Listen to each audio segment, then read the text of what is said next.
planned to use wars and revolutions to bring about the establishment of one kind or another.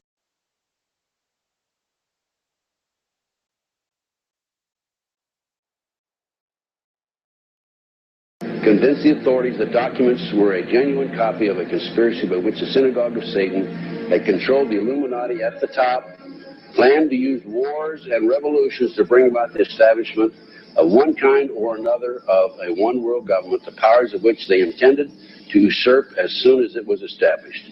In 1785, the Bavarian government outlawed the Illuminati and closed the lodges of the Grand Orient. In 1786, they published the details of the conspiracy. The new order of the world, our enterprise is now a success.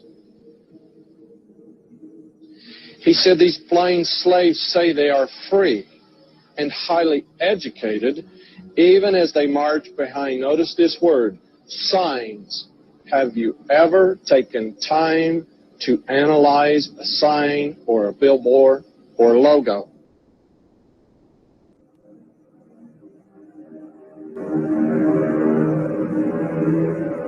We'll start up here. In 1784, an act of God placed the Bavarian government in possession of evidence which proved the existence of the continuing Luciferian conspiracy. This explains the previous 9 pages, goes into it in detail. We don't have time to do it completely.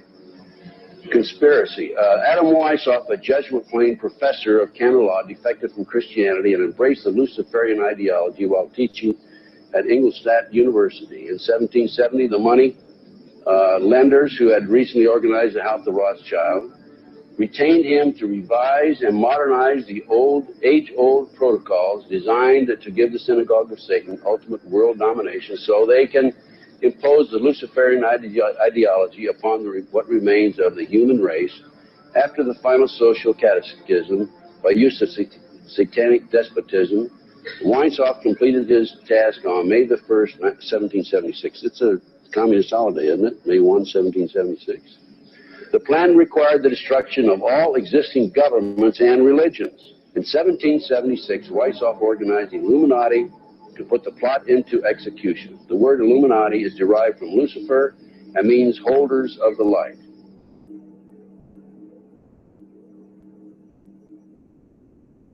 Weishaupt's revised plan required his Illuminati to do the following things to help them accomplish their purpose. 1, use monetary and sex bribery to obtain control of people already occupying positions in high places in the various levels of all governments and other fields of human endeavor.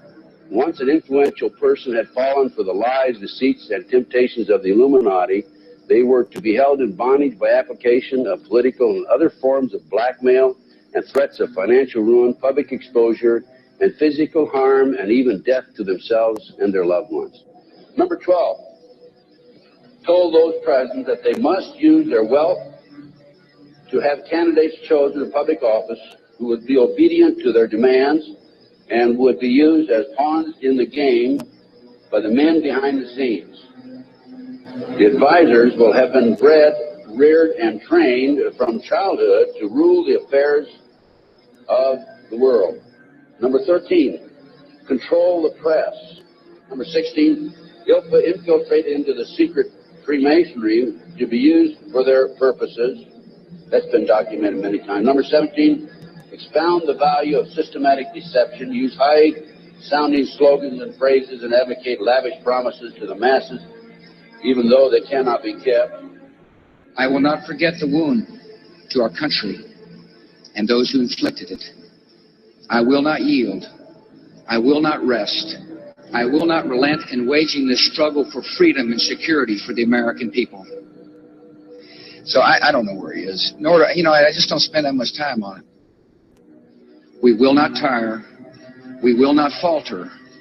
And we will not fail.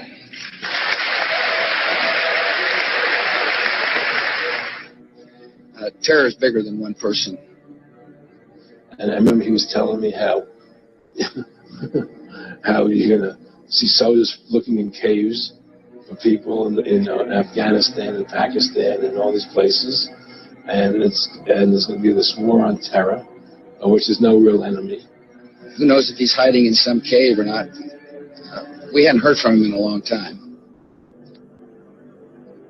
Operation Northwoods, the plan called for innocent people to be shot on American streets. This is the Pentagon. For boats carrying refugees fleeing Cuba to be sunk on the high seas. For a wave of violent terrorism to be launched in Washington, D.C., Miami, and elsewhere. People would be framed for bombings they did not commit.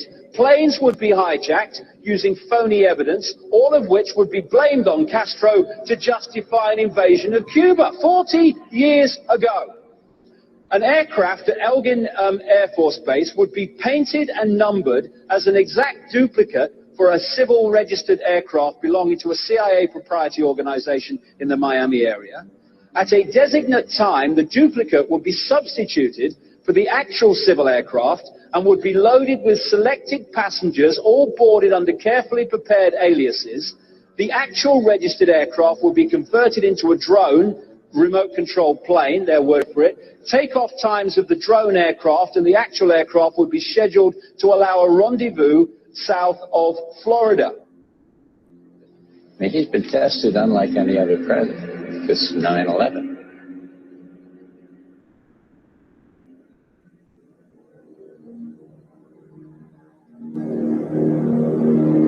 We have in this past year made great progress in ending the long era of conflict and Cold War.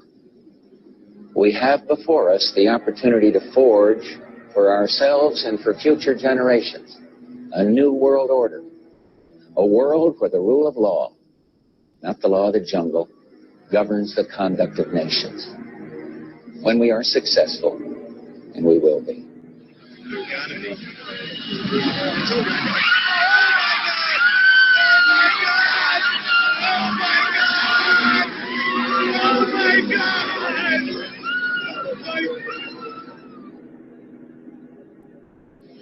He argued that the use of any and all means to reach their final goal was justified on the grounds that the ruler who governed by the moral code was not a skilled politician because he left himself vulnerable and is in unsuitable position to his throne. He said, those who wish to rule must have recourse to cunning and to make-believe because great national qualities like frankness and honesty are vices in politics.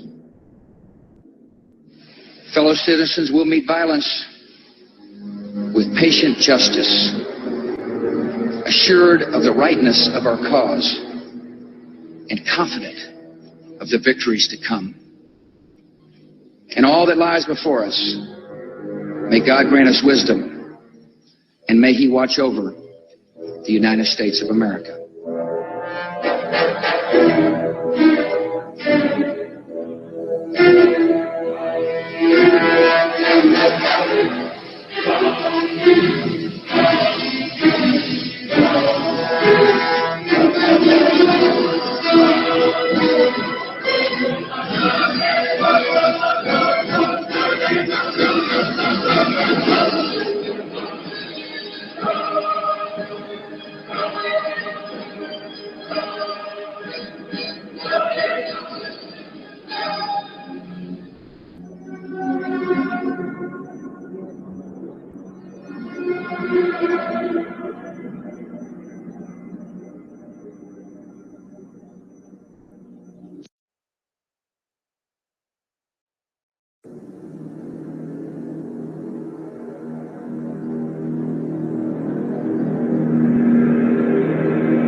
Union Banking Corporation was liquidated by the U.S. government, and Prescott Bush received $1.5 million for his holdings in his Nazi business, and that was the beginning of the Bush family fortune for all intents and purposes.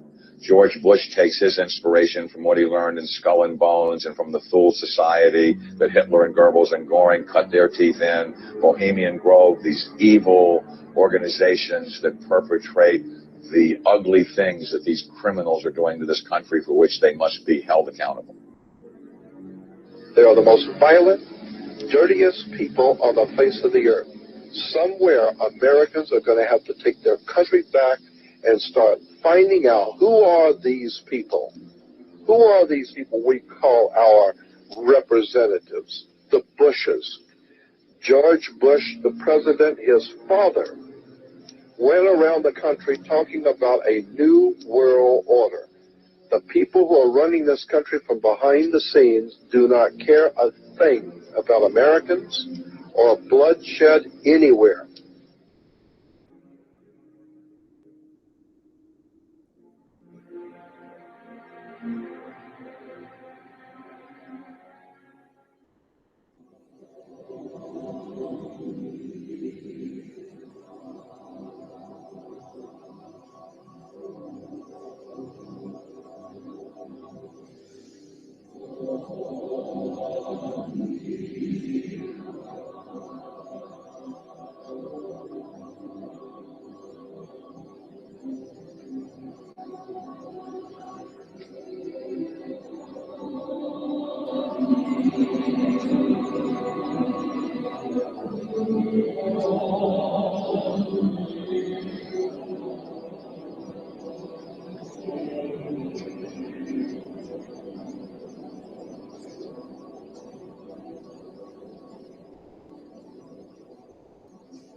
You were both in Skull and Bones at the secret society. It's so secret we can't talk about it. What does that mean for America? The conspiracy theorists are going to go wild. I'm sure they are. I don't know. I haven't seen the web. Number 322. Sir, were you a member of Skull and Bones with Collins and Bush? Were you in the same secret society? That's all right. Let me answer this question. Whoa, don't kill me! I can't do it!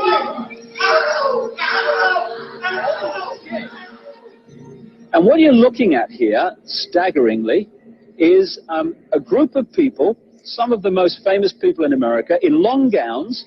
Behind them there, you see a 40-foot stone owl.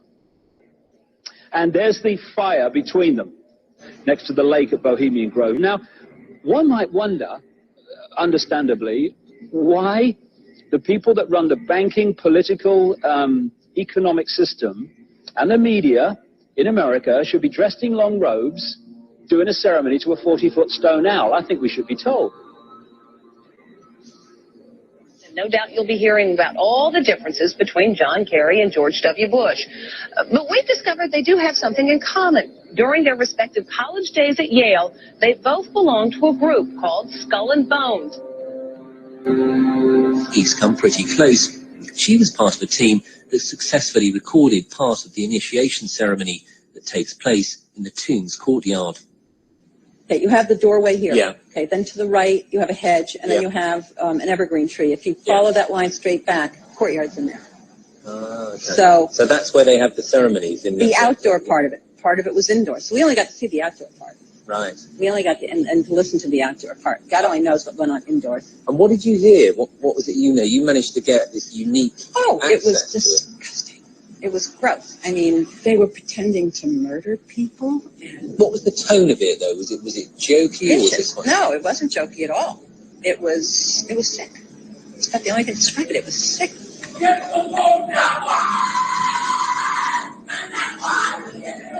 What you're hearing is the first recording ever made of the Skull and Bones initiation ceremony.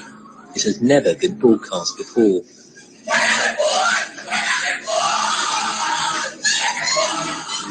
15 new members of the club are being introduced into the macabre rituals of Skull and Bones by the senior students who are about to graduate. The club has what some might see as a strange fascination with death, skulls and bones. As the chants too, difficult to hear first of all, but including the devil equals death, death equals death.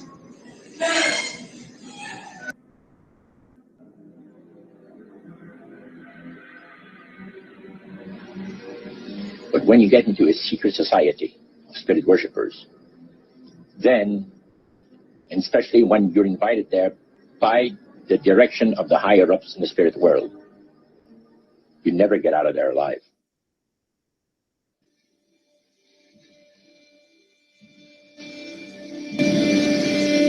And he told us, he says, look,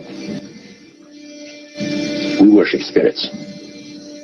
We worship Lucifer and all his angels. They're just as beautiful as they did before they were cast out of heaven. He says there was a misunderstanding in the whole thing. He said among the inhabitants of the galaxies. And he says our master was misunderstood. And they always praise the great master, Satan. as a super intelligent being that he is, beautiful to behold. And if he ever appears to you, you won't be able to look upon him because it will be too bright.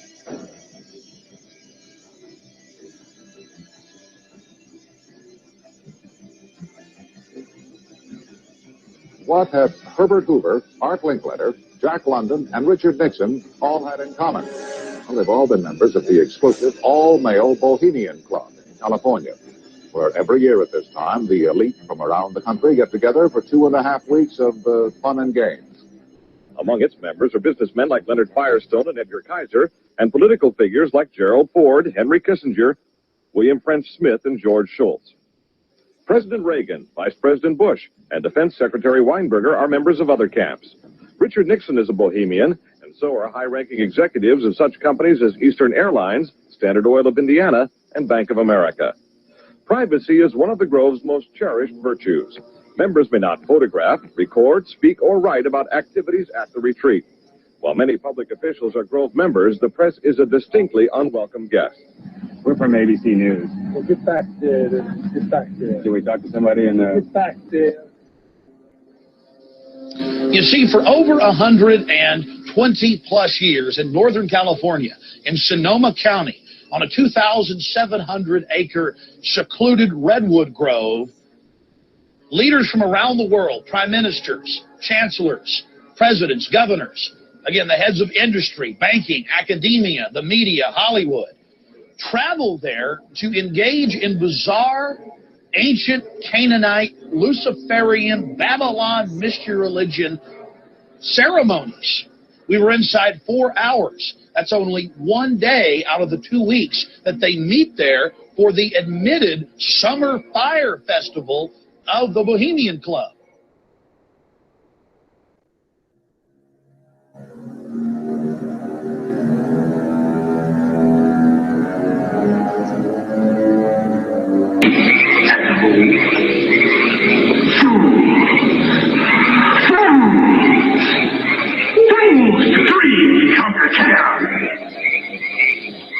Nay, thou mocking spirit, it is not all a dream. We know thou waitest for us, year after year, within this happy grove. Our fellowship bends thee for a space. Thy malevolence which would pursue us here has lost its power under these friendly trees. So shall we burn thee once again this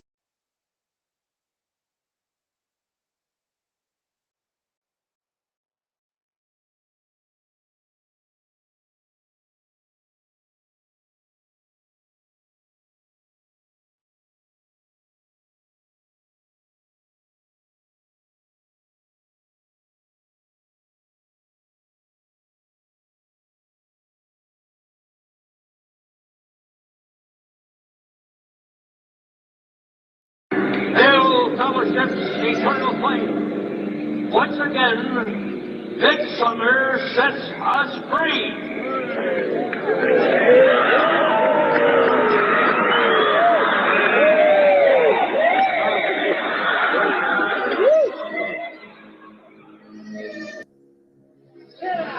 The Bohemian Club, as you say, the Bohemian Club? That's where all those rich Republicans go up and stand naked against redwood trees, right? I've never been to the Bohemian Club, but you ought to go. It'd be good for you. Get some fresh air.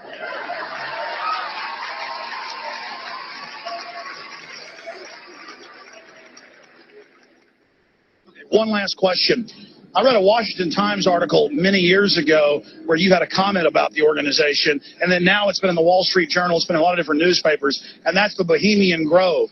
And back in, 1996, when you joined as a Clinton advisor, the Republicans were criticizing you, oh, what about Bohemian Grove? And then you countered them by saying, hey, I don't run around in the woods naked. What did that mean? Here is the before-mentioned Washington Times article where he said, I didn't run around naked like they do. I don't know what quote you're referring to. I'm not aware of any quote like that. Listen, I am a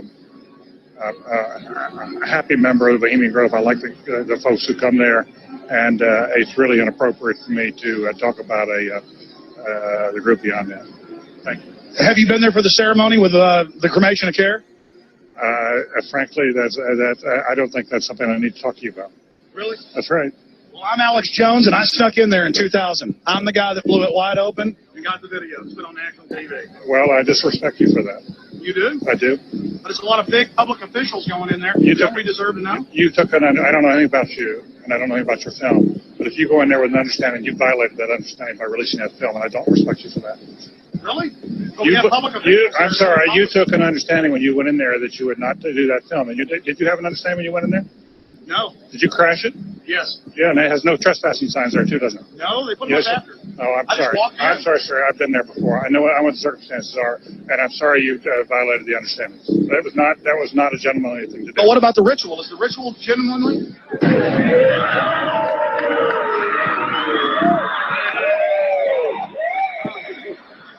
Sir, everything I don't owe you this comment. I know. This is what's called ambush journalism, and I disrespect you for that as well. So thank you and goodbye. The ritual? That's none of your damn business.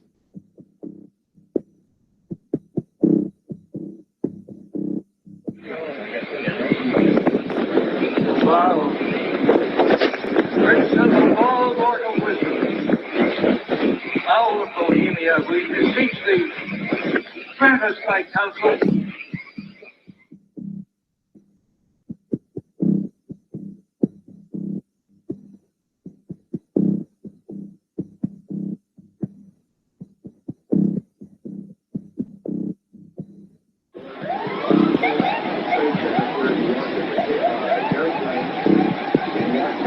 Oh my God! Oh my God! Oh my God! Oh my God! Oh my God! I told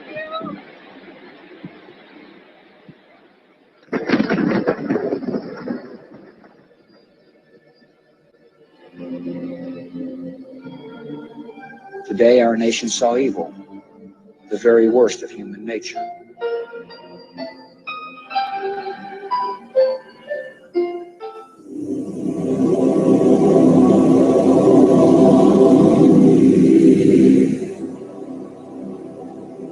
They had exactly the same agenda, and that was for bringing in this new world order. I heard George Bush talking at that time. He was talking to Bill Clinton, and I've since photographically recorded it and wrote it verbatim in our book, that when the American people became disillusioned with Republicans leading them into the New World Order, that Bill Clinton, as a Democrat, was going to be put into the office of president. This was decided in 1984. Actually, I'd heard about it even prior to that. But that, as of 1984, they were already discussing it as an absolute fact. The CIA is carrying out mind control on countless numbers of unwitting American victims. And he even went so far as to say the basic methods that they use in this mind control: hypnosis, drugs, and torture. Three parts of policy that they had adopted there. The second one was to find a way of being able to get total control of people's minds. And that would be done by taking hypnotism out of the realm of the occult and introduce it as a new science for the benefit of mankind.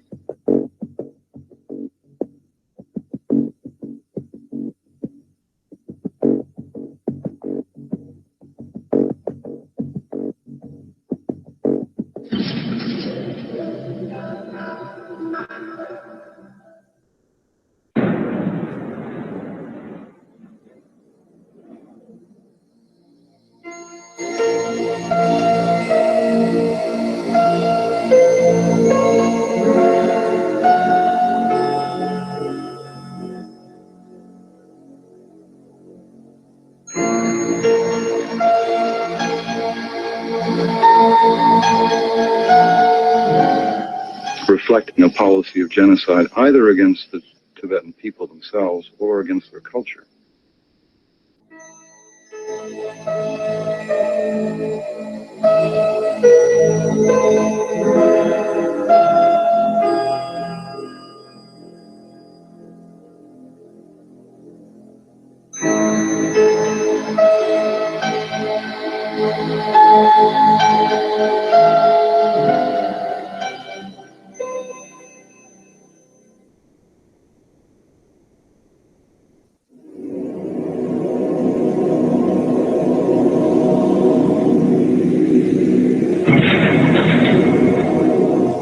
Once I realized I had met an honest, genuine, high-level Freemason who told me there were 13 levels of Freemason above the 33rd degree, and that these people were God. There was no God, they were God.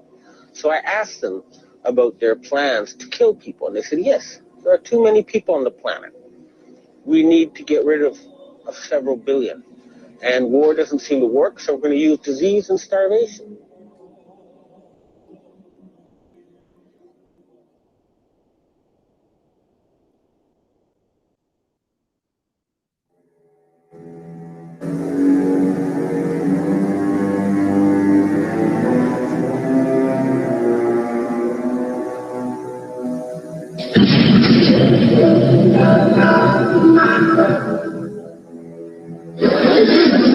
He knew what was happening, and he attempted to warn us when he left office. He told us, quite bluntly and in no uncertain terms, to beware of the military-industrial complex. And who is the military-industrial complex? It is the members of the Council on Foreign Relations, and since the inception of the Trilateral Commission as well. I'm not, the Council on Foreign Relations, I don't know if I'm an official member. I've spoken there. It basically is just a forum where a bunch of people talk about foreign policy. Was made up of the Executive Committee of the Council on Foreign Relations. Now, it is extremely significant that you understand that the first 6 members from the government, along with President Eisenhower, were also members and longtime members of the Council on Foreign Relations. They believed in that organization. They believed in its goals, which was one world government.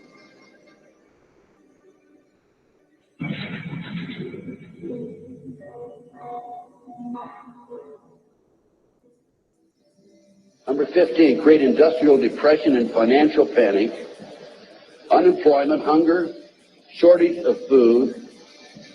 Use this to control the masses or the mobs, and use the mobs to wipe out all those who dare to stand in the way. Well, I'll tell you right now, every expert I've talked to is talking about food shortage.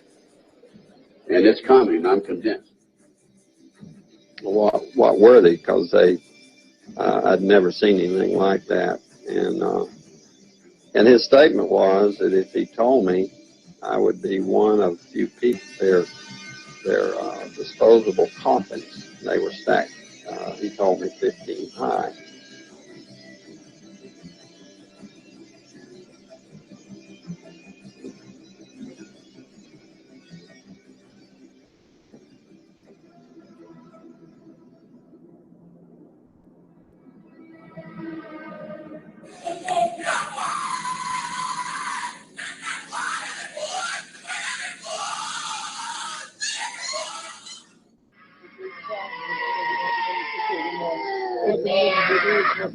È di Cristo, è di Cristo, è di Cristo. Ecco, ecco.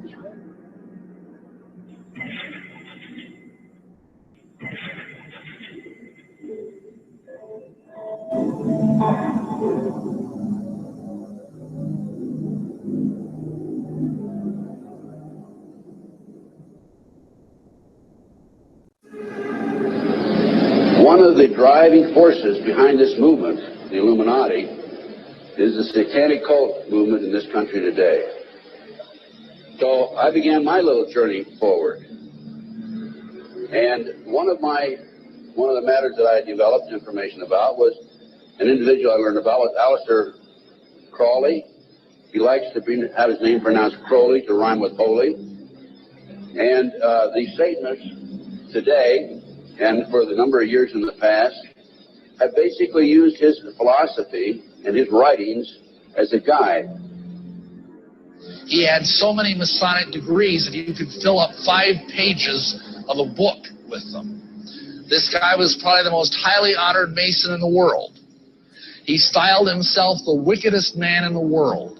He believed himself to be the great beast. And he changed his name to Aleister Crowley, so it would add up in both English, Hebrew, and Greek Kabbalah as 666. In 1904, Crowley had a communication with an extraterrestrial being named Iwas. And this being, through his wife, kind of a channeling type operation, brought forth a book that was called the Book of the Law in 1904. And this book declared that the slain and risen God, i.e. Jesus, had stepped off the throne, and that a new God, the crowned and conquering child, was taking his place. As a result of this, Crowley proclaimed the end of Christianity and the start of Crowleyanity. Crowley taught that the way you could live forever was by vampirizing little children sexually. And he personally bragged of having slaughtered 150 male children in 1 year. This is why he was called the wickedest man in the world. And now listen to this sentence, folks, closely.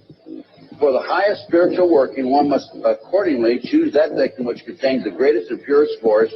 A male child of perfect innocence and high intelligence is the most satisfactory and suitable system. We're talking about human sacrifices. The little boy was taken to a basement. He was crucified alive. First he was skinned. Why is it that no one knows this? Because there's Satanists in the police force and also in the government, the army. They're everywhere. They're even on the council of, the representatives of the United States also. And they're silenced because this is not being exposed because they don't want it to be exposed. Because they're really good at lying and hiding things. Rebecca, what happens to the people that want to come out of Satanism? They get killed. They get followed. They get taken. They get sacrificed in front of the congregation of the Satanic Church. Why? Because they know too much information about the Satanists and who their names and places of where they keep the people underground. And they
Lady Gaga, Lady Gag Me, Lady Caca, Super Skank from the Synagogue of Satan, whatever this hoe's name is, had made an interesting statement in the past when she was on Jimmy Kimmel's show where she just, said that she prays to Lucifer or swears to Lucifer.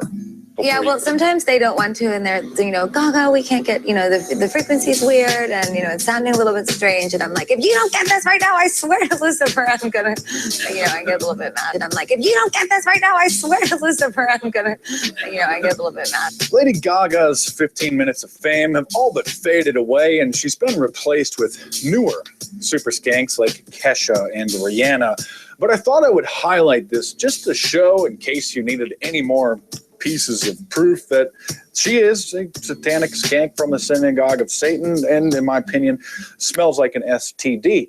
And it's not just the Illuminati symbolism that gives these artists away as being Illuminati puppets or Illuminati wannabes. All you needed to do was listen to the garbage music, the lyrics. Just take a look at their personal lives. Take a look at the agendas that they're pushing. I mean, if you needed to see some Illuminati symbolism, or if you needed to see them flashing a triangle or covering up Gaga, Lady Gaga, Lady Gagny, Lady Kaka, Super Skank from the Synagogue of Satan, whatever this hoe's name is, had made an interesting statement in the past when she was on Jimmy Kimmel's show, where she just Gaga, Lady Gaga.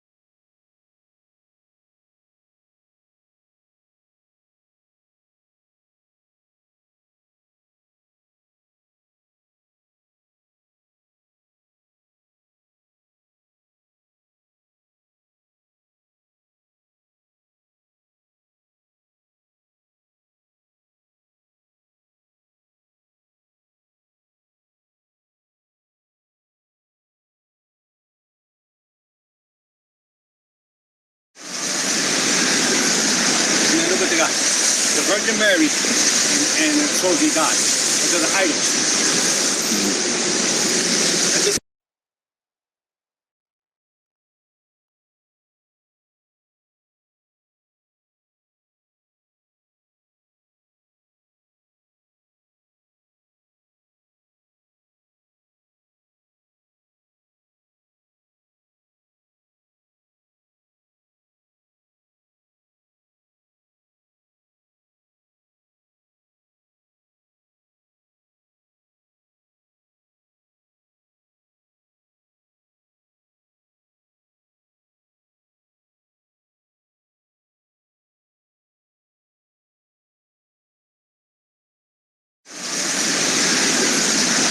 Look at the guy.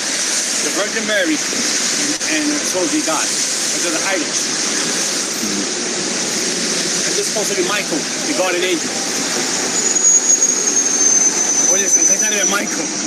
You know that, right? And look, Santeria, all the witchcraft. And this is the stuff I have, the Cardero. This is the Cardero. And this is. Remember remember the tabernacle, right? When people met Jesus, they have to meet Jesus. This is the tabernacle of the devil. This is the tabernacle of the devil.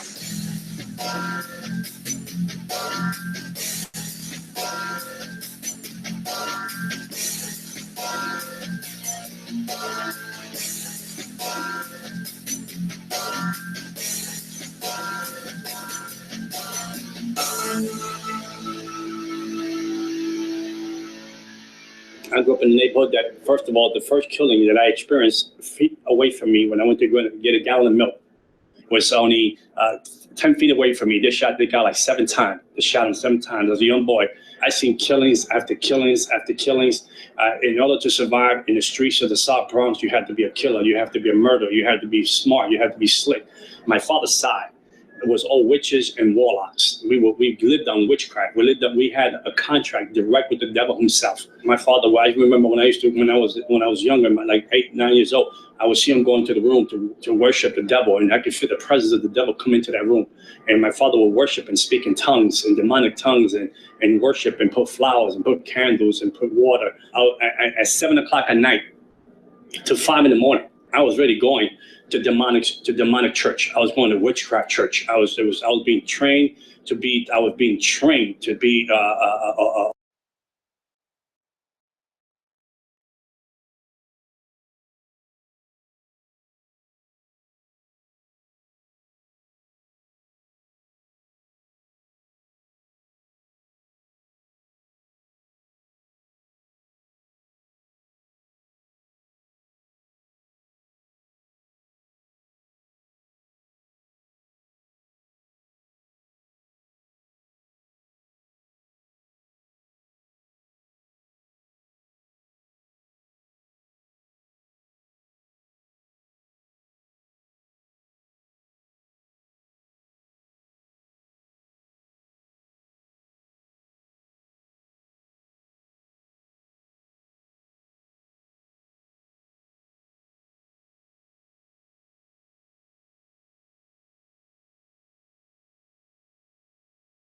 and I would speak to the devil all night long, and he would give me assignments.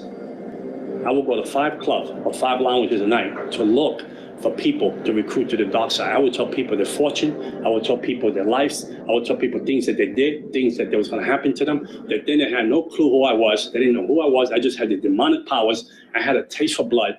I would kill animals and drink the blood every week.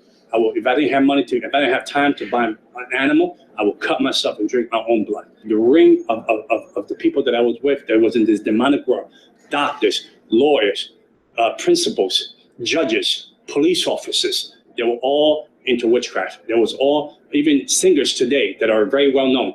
I would move principalities from that region to control demons on the ground to operate the church, to cut down the church, to cut down the growth of the church, to cut down the opportunity for people to get saved. I would be drunk. I'd come out of a club and I would have demon possessed, drunk. I would stand in the middle of the street and say to God, come down. You want some of this? You want me to slap you in your face? You want me to spit you in your face? You come and mess with me. I got married in Halloween. I had a demonic wedding in Halloween. I got married in Halloween. All the demons and principalities from different regions around the world came to my wedding. No human beings came to my wedding. They were afraid to come to my wedding. So I had I sent out invitations. No one showed up. So there were no wedding gifts. But demons came to my wedding and baptized my wedding. So my wife was a witch. I was a witch. And then my daughter was born, and I was training her to be a witch too. I remember the first time that I was going to sacrifice my first human being. The devil sitting in the passenger side of my car when I parked. He said, "You love me?" I said, "Of course I love you, Daddy." He said, "There's a guy on the rooftop.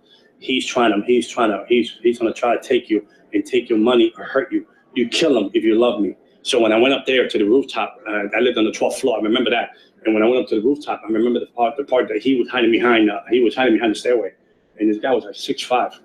250 pounds. I was half demon possessed. I felt the demon within me, and it wasn't even me anymore. So I was going to drag him into my apartment and stab him in the neck because I had a Cardrone pot with weighed about 100 pounds plus, and I had like 9 machetes in it, and I had knives in it that I used to kill the roosters with. But when I went to grab this guy that I wanted to bring him to my apartment, he just went off my hands and just disappeared. He went down the story. I mean, this guy was like an Olympic athlete. He just gone, disappeared. And I couldn't grab him and kill him. So I was very disappointed that I couldn't kill my first human being. People hold the city over it. It's the demon right here.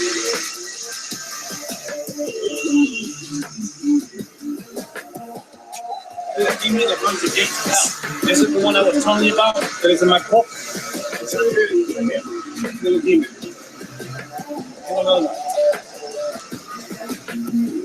This is the demon that runs Haiti. Principality of Haiti. One is over there, principality of Haiti. And look at this. The truth. Isn't that funny? The truth will set you free. I mean, ain't this a fucking joke? They put it up there so people can think that they're part of this. What is this place? This is the Botanica. This is the place that everyone in the Bronx come here to find the ingredients to do witchcraft and hurt people and kill people. This is the place. We can go inside. Come on, let's see what we can find. If I tell you I was going to kill you in 30 days, you prepare your funeral. You was going to die in 30 days. I don't care who you were. I don't care who you knew. I don't care what you call yourself. If you were Catholic and you say you were Christian and you say you were a believer, I was going to kill you. Unless you had a real relationship with Jesus Christ. And the lady that lived downstairs, and she came up and she told me, my husband is cheating. I want you to kill the woman that she's cheating with. Put a witchcraft spell on her and kill her. How much you charge me? I said, well, come back. I'm going to speak to the devil, my daddy, and I'll let you know. Come back in a couple of days. So the lady came back. The devil told me what to buy. He said, buy a coffin box, buy 21 black candles, buy an image of the lady, put it in the box, to do the witchcraft, to kill this lady. So we were going to do her for 21 days. She was going to die. After 21 days, we were going to do her funeral. So when the lady came to me, I said, I'm going to charge you $10,000. I told her to kill the lady. She said, sure. She said, I tell you what, I know you. You've been good to me. I go to your house parties. Give me $7,000. I'll give you 30% off. I said, I'll kill her. I'll give me 30%. I take 30% off the 10. Give me $7,000. So when the lady was going to leave my house, she said, by the way, she's a Christian. She said, the lady's a Christian. I said, I'll kill her for free. I said, I don't need the money. I said, I'm going to kill her for free. I'm going to teach these Christians a lesson that they're going to learn. I'll kill her for free. I told her, I don't want your money. I'll kill her for free. So I did the voodoo thing, I did the witchcraft thing, and 21 days went by, the lady didn't die. A month went by, the lady didn't die.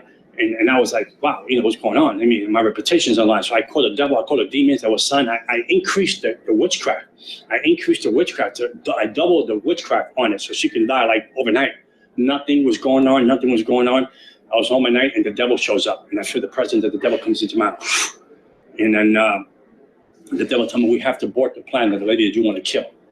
And I said, why would we want to abort the plan? My reputation on the line. I'm a witch. I'm a warlock.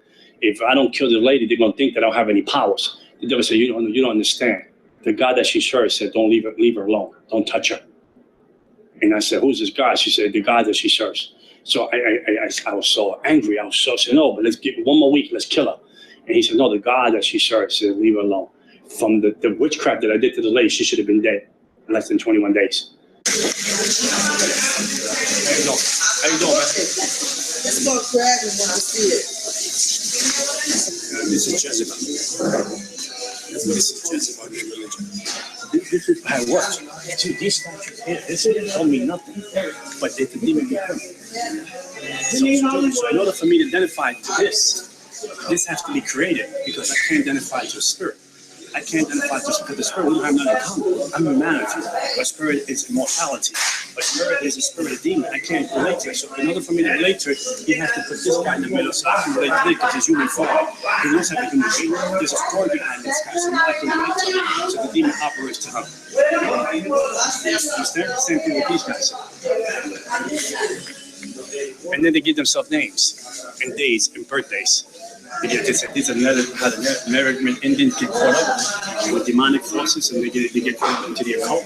This is what they teach the track of the Native American Indians.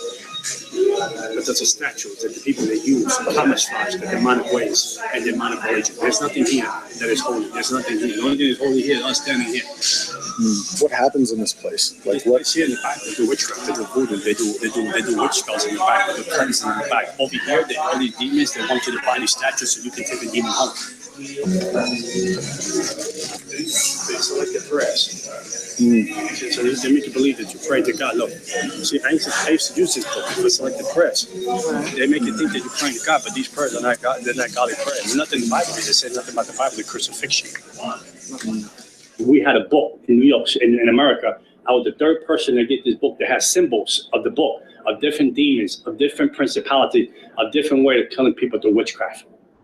And then this book was no one had a copy of this book.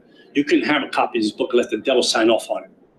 And I was the third person that received that book. And I would take symbols from that book and do witchcraft to people and put people and make people lose their mind. I put witchcraft on people, make people get diseases out of nowhere. I put witchcraft on people, make people get leprosy. I put witchcraft on people, make people get cancer. I mean, I did witchcraft to people. I gave people miscarriages. I gave people abortions. I put people in hospital for surgeries that didn't even have to go surgeries. I did witchcraft so people can lose their minds. I put spirits of bipolar, schizophrenia. I put spirits of disease on people. I put suicide spirits on people. I'd be up all night long praying and talking to the devil. When Christians can't even go to church for 1 hour. When Christians can't even pray for 1 hour. The spirit realm is more real than the natural realm. And we fail to see that. And whatever is not covered with Jesus Christ is an easy target to bring down. Like the atheists, I can kill them easily. They were easy to kill. The Jehovah's Witnesses were easy to destroy. Moment later, it was easy to destroy. The people that will walk around and say, we don't believe in the devil, they were easy to destroy because they will not seek any spiritual help. I remember the time that Nikki Cruz group came into my neighborhood, and it's called Truce. They would come and do drive-bys in my neighborhood. They would do like worship, and then they would preach a word and go to another corner and do the same thing. And I came after this group to try to bring them down, this group. And they were young kids. They were like 18, 17, 16, 20. I mean, so I said, how dare they play this junk, this filthy music in my neighborhood, today we call worship. This filthy noble music in my neighborhood. I'm going to go after them. I'm going to destroy these kids. So when I went up to where they were at, there was a wall of fire around them.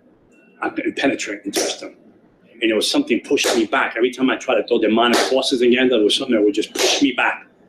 And I was able to touch these kids. And I said, there's something here. It's not right. Something is not falling into place. So I walked away and I left them alone. I didn't want to deal with them. I said, okay, they won this first round. So there's obviously spirits here watching us. Yeah, Watching us. Of course they're watching us. Yeah, and so we're all protected. We're protected. Yeah, we're under the blood, brother. There's none like the blood of Jesus. Okay. Amen? Yeah, we're protected, but there's none that can touch us. Because Job said, what we got a hedge of protection around us. Right. And we can walk into this place, we can chase demons out of here, we can curse us right to the ground in Jesus' name, and there's nothing that the devil can do. I mean, I had so much money, beautiful cars, beautiful woman. I had it all. I lived in a world that people, my neighborhood, they were terrified who I was. They said, if you mess with that guy, your family will die. If you mess with that guy, he don't need a gun, he'll kill your family in his sleep. My daddy was awesome. My daddy he gave me powers beyond I could imagine. He gave me powers that people had fear of me. The police had fear of me. The securities in my neighborhood had fear of me. And people that knew that I was the devil's, they would call me the devil's son. I brought Christian to the knees, not to prayer, because they had no power. It wasn't because your God wasn't all powerful. Don't get me wrong. Because your God was all powerful. The vessel was weak. The vessel had no prayer life. The prayer had no fasting life, and they had no relationship with God. There was a form of godliness in the person, but no power. The person was weak. The person had nothing going. He had a Bible. He had the right suit on. She had the right dress on, but there was no connection with Jesus Christ because he was out of his will, he was out of his promises, and he was out of his divine purpose. And I had you. I own you. I had you as a slave. I broke you. I put witchcraft on you. I kept doing that to Christian after Christian after Christian, after families, after churches. I chased everything down that represented the cross of Jesus Christ.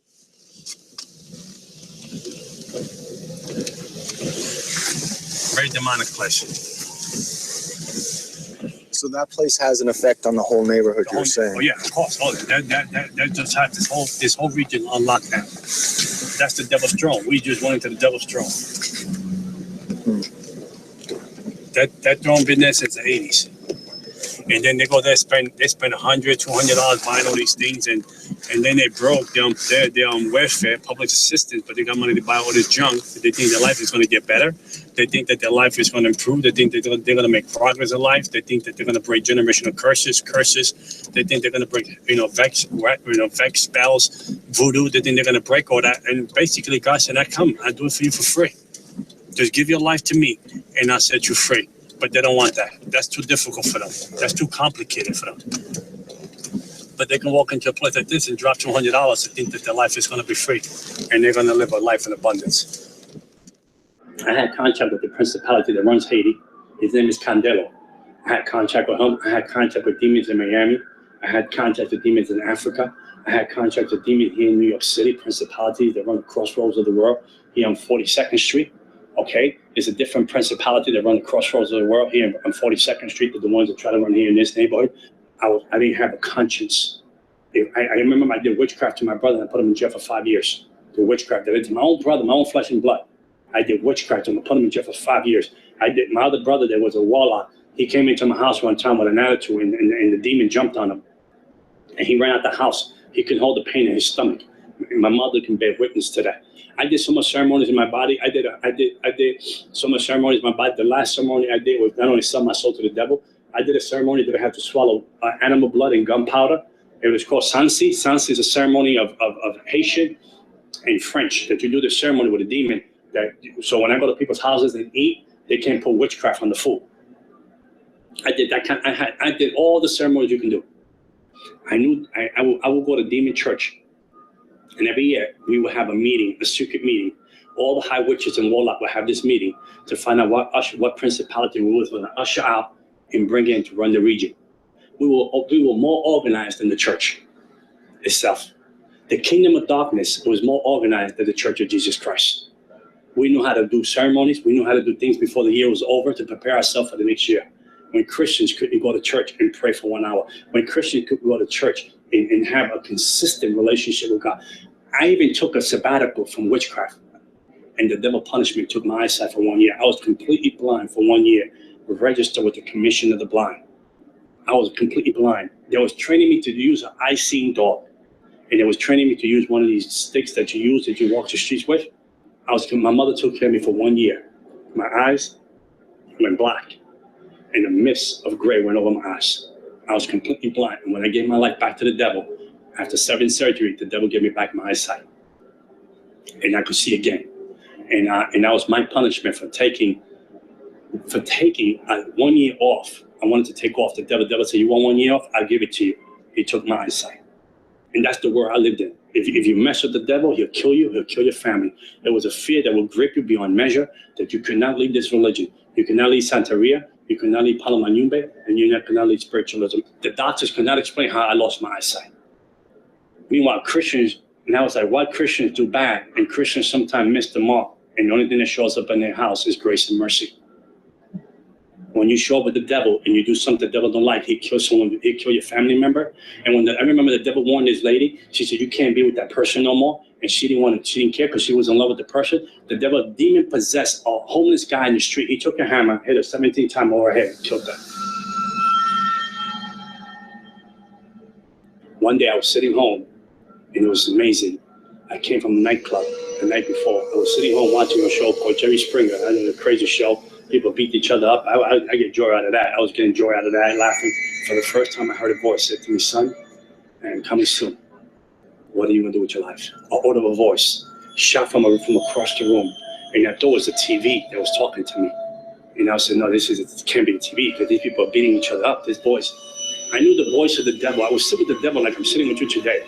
And he would come into human form. He will come into the room. He'll come in sometime. The presence of him will come into the room. The atmosphere changes. And I know he would sit with me and he would talk into my conscience and we would talk back and talk all night long. I knew that too. I knew it like you knew the back of your hand.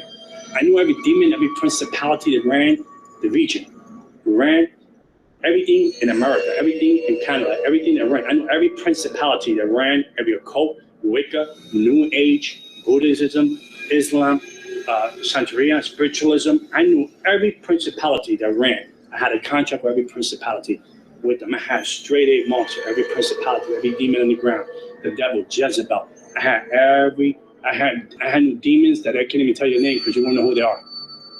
I knew them all by name. And this voice was very different than any other voice. When I heard that voice come out of nowhere, it came out of the air, the voice. And I went into shock, and then I saw a vision from the other side of the apartment that the sky was on fire and people underneath. I saw people running for cover, but there was no cover where to hide. And I said, why would I see that vision? So I shook it off. But I remember I went to sleep, and like a deep sleep. Someone put anesthesia, and I went to sleep. I ended up in a train full of people. I couldn't believe it. I was in a train full of people. And this train was going faster than you can ever imagine. I'd never been on something this fast on earth. And it went into hell. And Jesus Christ took me to hell. And when I got to hell, the doors opened. I mean, there was a slam in the doors. There was an unspeakable echo. All the doors opened. And there was heat that came out of nowhere. That I felt like you were going to suffocate, the heat that came out. And I ran in, I got out the train, and the people in the train, they had no faces. But you could see the fear on the people on the train. You could feel the fear, the impact of the fear that they were going to a place that they were never going to return. And the place was packed. And then I tried, I said, I can't die here. I said, I can't die. This is not for me. I wasn't born to be in this place. And I was saying this to myself. I was not born to be here. So I tried to find like a tunnel in hell. And I was walking to the tunnel. I was trying to run to the tunnels in hell, try to find a door, maybe a window. Maybe there was a gap somewhere that I can come out and come back to reality. But there was no gap. And I remember as the more I went into the tunnels, the more the fear gripped me, the more the suffering. I heard suffering. Darkness drapes over you. This fear drapes over, like you're wearing a garment. This fear drapes over you. It's something you can't even control. You have no control over. Something like it grabs you. That it don't let you go. I couldn't see the hand in front of my face, but I hear the wailing. I hear wailing. Like you ever hear like a kid wail and an animal wail at the same time? Like it's like that kind of wailing. It's undescribable. And it was a heat and a smell that was like if you was like in the sewers of the gutters of New York City. But I mean, but crazier than that. And then as I came to a part of the tunnel, the devil showed up. He said, I was your daddy. He spoke to me in the amount of time. I was your daddy. I gave you everything you needed. I took care of you. I blessed you. I protected you. I killed people for you. I did everything. I gave you powers. I gave you a name in the kingdom of darkness. I gave you a name. When people came against you, I destroyed them because I knew that you were going to be the vessel that I was going to use to move my kingdom on the earth. And now you want to leave me? Now you want to betray me in demonic tongues? And I'm talking to him back in demonic tongues and telling him, no, I'm not leaving you. I'm just confused. I don't know what's going on. And he said, no, I know what you're going to do. You're going to leave me and you're going to expose my religion. You're going to expose who I am and how I operate in the spirit realm. Because I taught you things that I never taught no one else. I showed you things. I trusted you with the things that I needed you to know so you can further my kingdom, because I wanted to use you in a greater better way. And the confused, he went to grab me. As he went to grab me to destroy me, the cross of Jesus Christ appeared in hell. I didn't understand how a 3-foot cross appeared in hell when I was wearing the blue shorts and a t-shirt. And I put it on him. And when I put it on him, the devil melted like he was an infant. Like an infant, he melted and fell on the floor, like no powers. So I took that opportunity. I ran deeper into the gates. I ran deeper into the tunnels of hell, hoping that there was a door. My hope was there was a hope in the hope at all. There was no place to say, I'm coming out of here. This is it. This is the end. I had a fear that gripped me that I was undescribable. I never felt a fear like that. I never felt a despair. It was the opposite of what heaven is. It was opposite of joy. It was opposite of gladness. It was opposite of peace. It was opposite of light from darkness. It was a place of torment, a place of, if I'm here, my family don't know I'm here. My daughter don't know I'm here. How would they find me? How would they look for me? So as I went deep into the tunnel of hell, hoping that there was a door, a window, a crack somewhere that I can get out. The devil showed up against and now will destroy you. So what I did was, I told him in the demonic language, I got these marks. These are my contract to protect me, to destroy you. He said, fool, I gave you those marks. Those are my marks that I own you. I own you. No one owns you. I do. And you're going to live for me or you die. And he went to grab me the second time around. I said, it's finished. I said, this is it. He went to grab me the second time around. The cross of Jesus Christ appeared in hell. There's no greater love than the cross that will comfort a sinner like me in hell. So when David said, if I make my bed in hell, he knows I'm there. Grace and mercy showed up in hell. Grace and mercy knew my address. Grace and mercy have a plan for my life. To my despicable, demonic, selfish ways, arrogant, self-centered ways in hell, when I was done for the count, Jesus Christ loved the misfit. And he said, I have a plan for you. I loved you beyond you can ever imagine. And he showed up in hell. And when I woke up, then my spirit came back into my body. I woke up and I bent my knee to Jesus Christ. I had $100,000 witchcraft stuff in my house. I threw witchcraft away. I threw religion away. I threw everything that had to do with darkness away. The people from Haiti, the people from Cuba, the people from Miami and New York said we have to kill him because he knows too much. We have to destroy him. We have to kill him because he knows too much. He's not one of us anymore. And they came for the kill. They did their best. They came for the kill. I was sleeping the day. So it was day and night when the demons show up and tormented me for 30 days. They tormented me for 30 days. They would grab me by my throat, pick me off my bed. The room would go cold. I would lay in my bed. I felt another person lay next to me, ice cold, another person. I would look like this and I can feel the presence of that person, the devil himself, right in my bed. For 30 days, on and off, tormenting, torture, trying to steal my mind, trying to rip my soul out of my body, trying to rip my spirit out of my body. I would tremble at night, like never trembled before, 30 days, and I would cry out. I didn't know how to pray. I said, Jesus, Jesus, Jesus. Didn't know how to pray. I said, maybe I pray like my sister prays. I heard her in church, she prayed this way. I heard that person pray this way. I would bring all these prayers together to try to put them together like a puzzle, to try to fight for my life. And one day I was in church worshiping, and I would ask the Lord, why are you let this happen to me?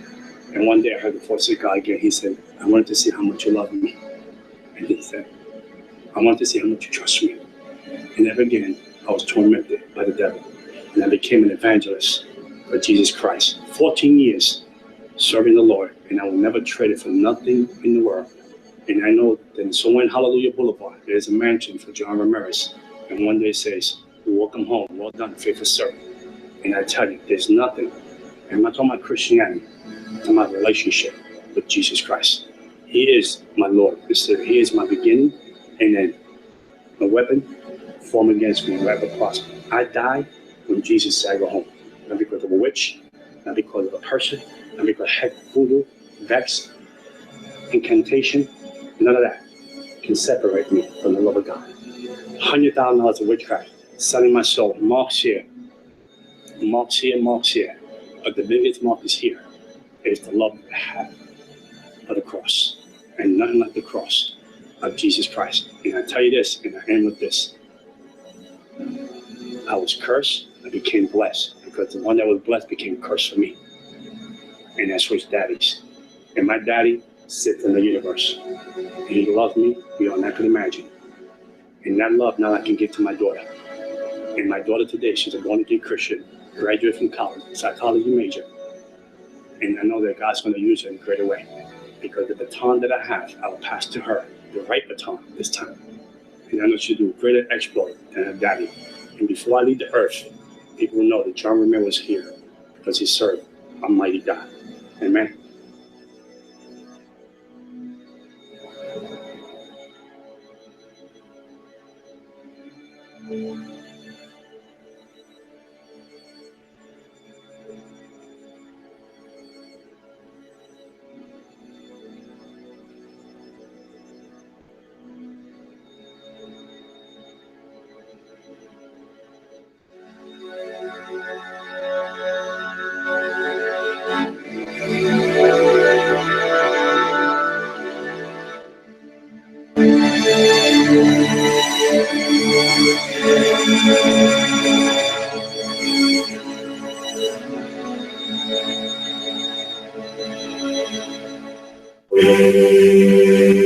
What if next weekend the doors of your church building were chained shut? Would your faith survive?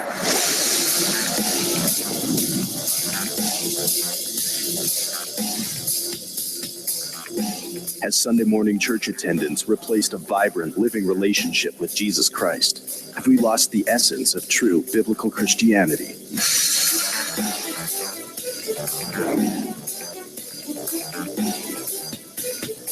We've traveled the world filming testimonies of ordinary Christians seeing signs, wonders, and miracles as they take the gospel of Jesus Christ to the lost. Ex-radical Muslims are planting churches, miraculous healings are testifying to the gospel, and unbelievable God stories are emerging from around the globe.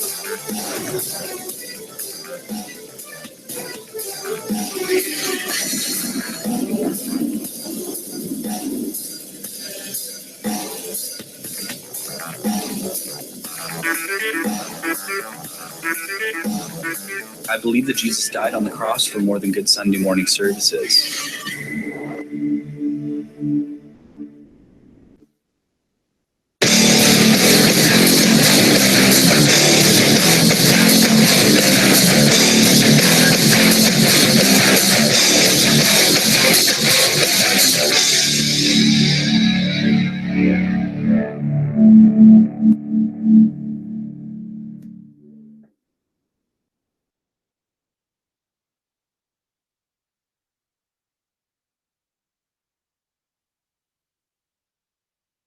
I was recruited into the realm of witchcraft, into spiritualism, to learn to be the third high-ranked devil worshiper for 25 years. Because a lot of people watching hear this and don't really understand the magnitude of how real the spiritual realm is. Absolutely. I mean, the devil comes to kill, steal, and destroy. My job is to paralyze you in the spirit realm, because everything starts in the spirit realm.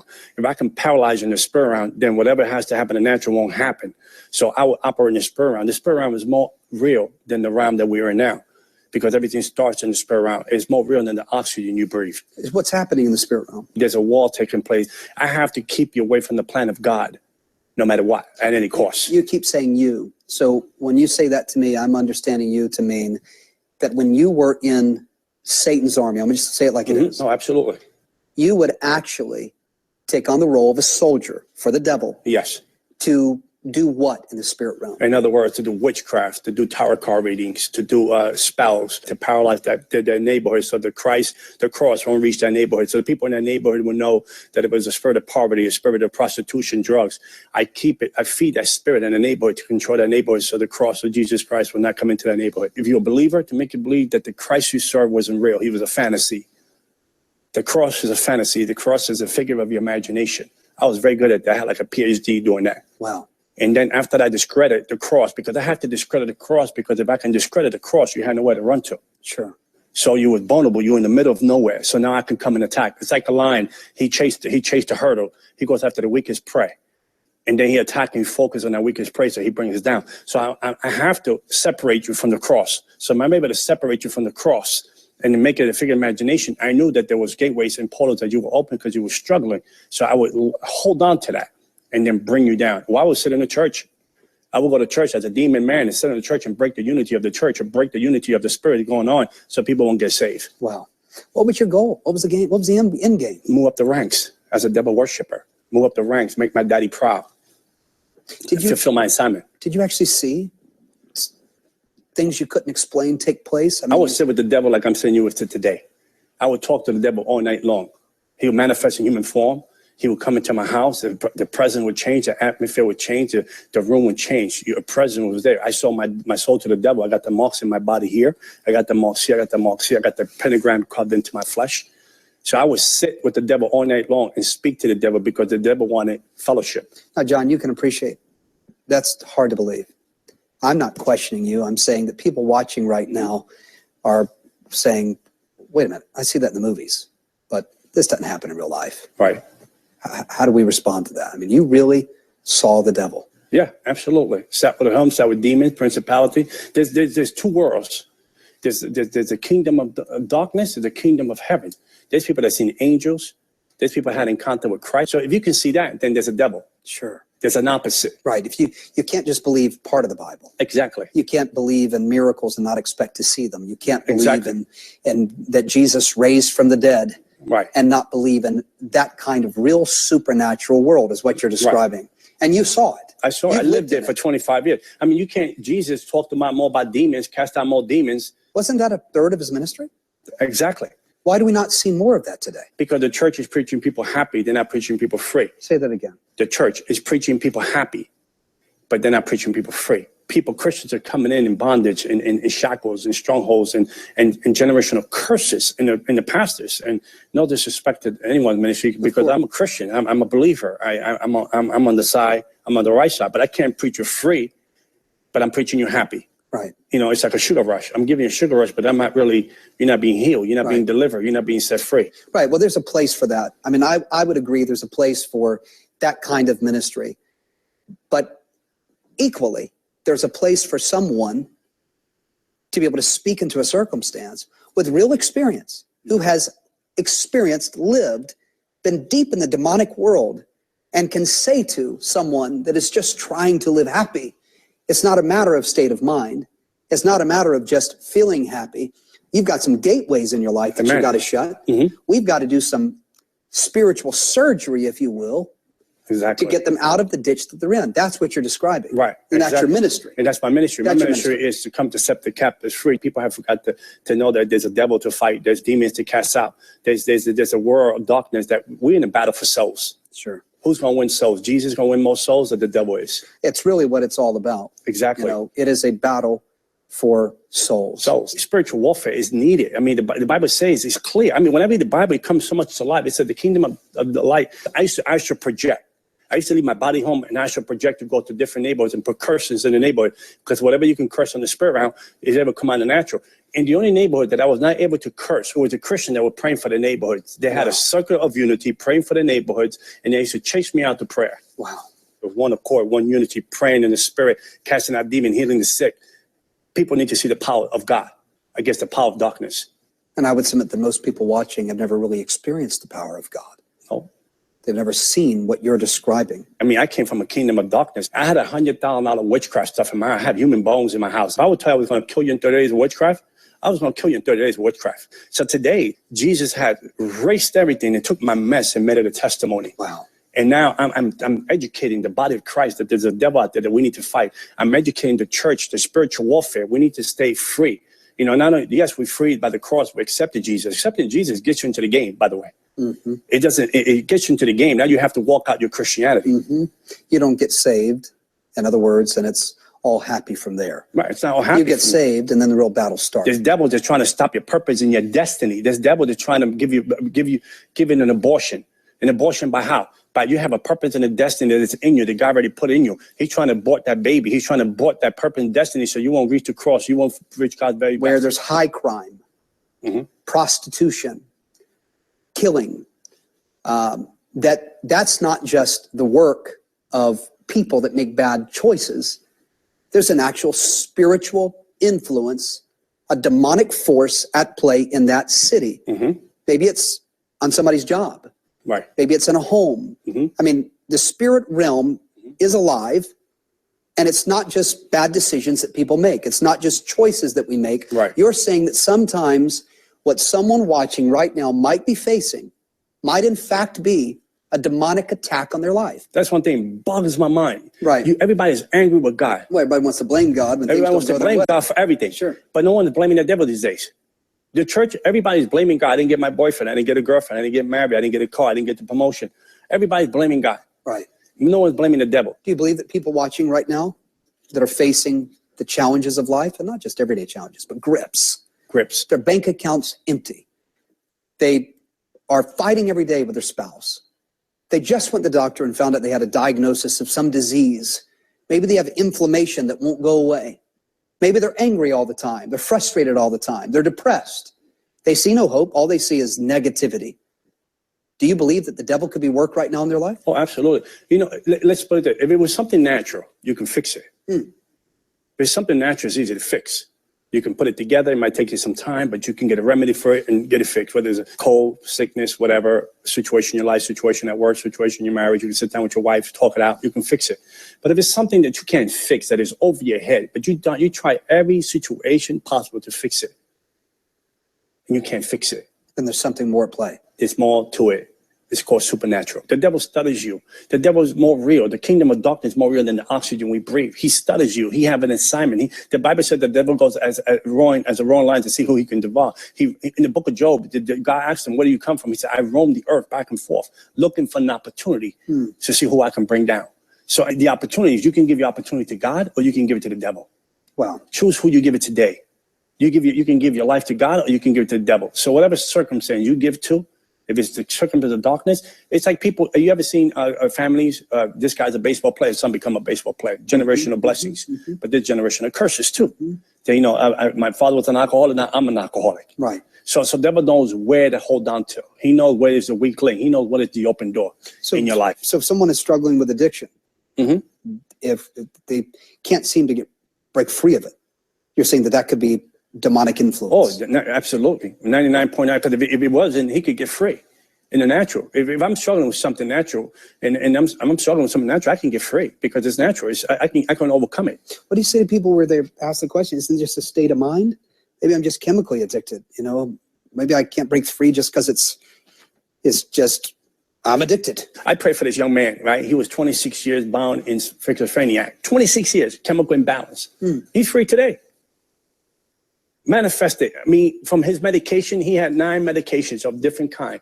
And today, praying with him and a wonderful brother in Vegas, Shannon, him and I pray for this brother consistently. We prayed for him about 15 to 17 times. We did deliverance. This brother today is the doctors are dumbfounded. They cannot understand how this man is sound in his mind today. Other areas I explained, the finances and marriage relationships and these other things. Could there actually be a stronghold in people's lives watching right now that they're not aware of? Exactly, because sometimes people are not aware, sometimes out of anger, out of frustration, people speak things into the airwaves. Explain that to me. You talked about gateways in your book. You talked about in your book how you can open gateways and give the devil access into your life to wreak havoc in your life. Right. Explain that, if you would, for me and the people watching. Say if I was married, right, and me and my wife had an argument, and I told her, I can't, I hate this, I hate that, I can't believe this, I hate those kids, I hate you. Why you make this bad decision? You're no good for nothing. I can't wait to get divorced from you. The devil, bang, jumps on that opportunity. He'll start increasing that. temper. He start increasing that circumstance in your house. He start to the point that you lose life in your house. You lose life in your kids. You lose life in your marriage. Now you start getting attracted to other things because you have opened the door, because what you speak is what you become. And so our words really are powerful. Very powerful. And the devil understands this too. I say, well, maybe I'm not like the next guy. He's caught up in pornography, or I'm not like the next guy. He's cheating on his wife, or I'm not like the, you might categorize your sin in categories. Got it. God sees sin as sin. Got it. One sin can keep you away from heaven. It kept Adam away from the garden. One situation. It kept Esau. One bowl of soup cost him his birthrights. One situation can keep it. The devil can use one situation to hold you from God's very best. And you might think it's light. He can use a situation as a gateway, you described. As a gateway, as a portal, to get a grip, to have an asset, to have a stronghold in your life. And what does he do with that stronghold? What is his mission? The obvious, to keep us from heaven. But the devil, as you described, is doing so much more than that. It's not just on a mission to capture our soul, to keep us from our heavenly home. Amen. He's on a mission to destroy our life here on planet Earth. And that stronghold has to come down. Doubt, unbelief, fear, oppression, depression. There's Christians right now taking so much medication. There's Christians today cutting themselves. Why is that? I mean, it, to me, boggles my mind. We serve a mighty God.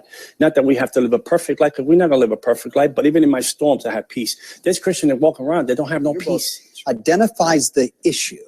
Exactly. Which at its core, as you describe, out of the devil's cauldron is an enemy at work that we cannot see in the natural. But it's very much there in the supernatural realm. Very much active. He is on assignment to keep you broken down, beat down, broke, depressed, living in fear, living in pain, diseased, and that's not God's plan for you. Absolutely not. That's never God's plan for you. There's a kingdom of darkness, but there is a kingdom of light that is here for you today that can set you free. And once the Son sets you free indeed. Put your faith in the right place. Put your hope in the right place. Submit yourself to God. Give yourself to the Lord. Let God set you free. Because the bottom line is that there's an enemy out there to come steal, and destroy. So I want people to understand that the book is not about me. It's never about me. The book is about, my Pastor Carter says to me, for the souls of men and the glory of God. That's why I'm here for. That's what God saved me for. It's good. To open up the eyes of the believer, to open up the eyes of the unbeliever. If I have to suffer for 25 years so you can get your freedom, so be it. But what are you wanting people to get from this book? What are you wanting them to understand that they can apply to their life? One of the things I say is the book is never mine. The book belongs to God. I want people to know that there's a spiritual realm, that you don't have to be in the condition, in the state that you're in. This book has impacted people's lives. This book has touched people's lives, transformed people, by opening people's eyes. People gotten saved to this book. People have gotten delivered from witchcraft to this book. So it's supernatural. It's not me. It's not about a man. It's about the man, Jesus Christ, that can set you free, that can put you in a life, like you said, a life of purpose. Even when you go into trials, you still got peace. Shalom, nothing missing, nothing broken. Every fragmented pieces together. Only God can put the pieces together. So we are introducing someone saying this is just a vehicle that God can use. They bring your life to a place of not only abundance, but a life of peace. Shalom, nothing missing, nothing broken. You don't need to be in a place of entrapment where you can be in a place of freedom.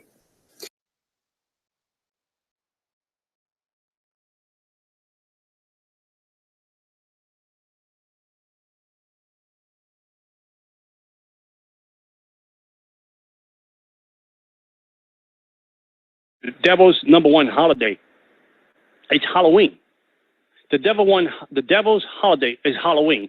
And a lot of believers today, they are celebrating Halloween. They are going out and renting costumes, buying costumes, making costumes, painting their doors, putting pumpkins in front of the door. First of all, the pumpkin, when you take the pumpkin, you represent the demon that controls the rivers, which is the demon called Ochun in Santeria. So the pumpkin brings that demon into your house when you put pumpkins at your door.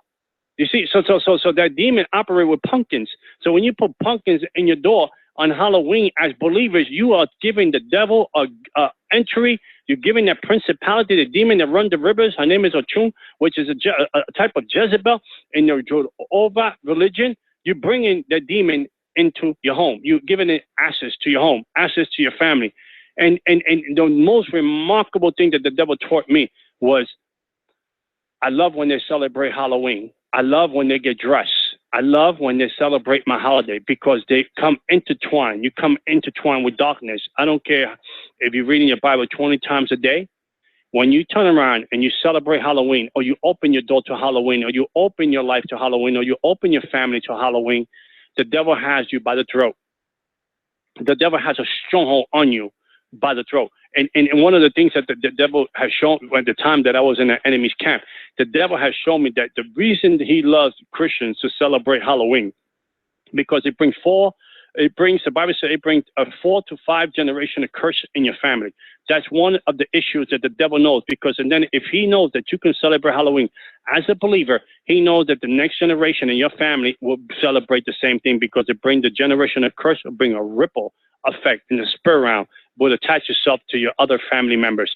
And on top of that, the devil, one of the things that the devil loves, that Christian believers will celebrate Halloween is, and I'm giving this out today because I hope that once it's in the archives, people can tune into it, because Halloween is not, we're not too far off from Halloween. July is over. We in August. We're coming up in the month of August. Summer is gone pretty much. So believers are preparing themselves. Halloween party, Halloween gathering. But you have churches that are doing something that it blows my mind, Brother Shannon. You have churches that are going out and celebrating, instead of Halloween, they're celebrating harvest. I mean, God said the only harvest we know is the souls of people that are out there that are lost. The harvest is planted, the workers are few. I mean, what is this harvest stuff that we have to celebrate to replace Halloween in the churches? So you're bringing your curse to your church when you do that. You're bringing, what would you can give candy and stuff to people throughout the year. You want to give candy in your church? Hey, let's celebrate Resurrection Sunday. We give out candy. Let's make it a celebration in the church that Jesus has risen, that Jesus came out the tomb, that we are alive, in Christ. Let's celebrate that. Why do you have to wait for Halloween, October 31st, to do harvest in your church when you're bringing the curse upon the children in your church? Because the devil, that's like a substitute of Halloween. Why are you substituting Halloween with something else? When it's not even in the Bible, the Lord say it's not even in the Bible to celebrate, substitute a holiday from the holiday. So, and another thing is you're dressing up your kids. One of the biggest demonic disillusion that the devil brings to the body of Christ on Halloween is to change costume, put on an outfit, paint your face. I don't care if you put on the Little Mermaid. I don't care if you put on Casper the Friendly Ghost. I don't care if you put on whatever Ninja Turtle, wherever costume you put on. One of the things that has amazed me the most, that Jesus created Adam and Eve to be perfect.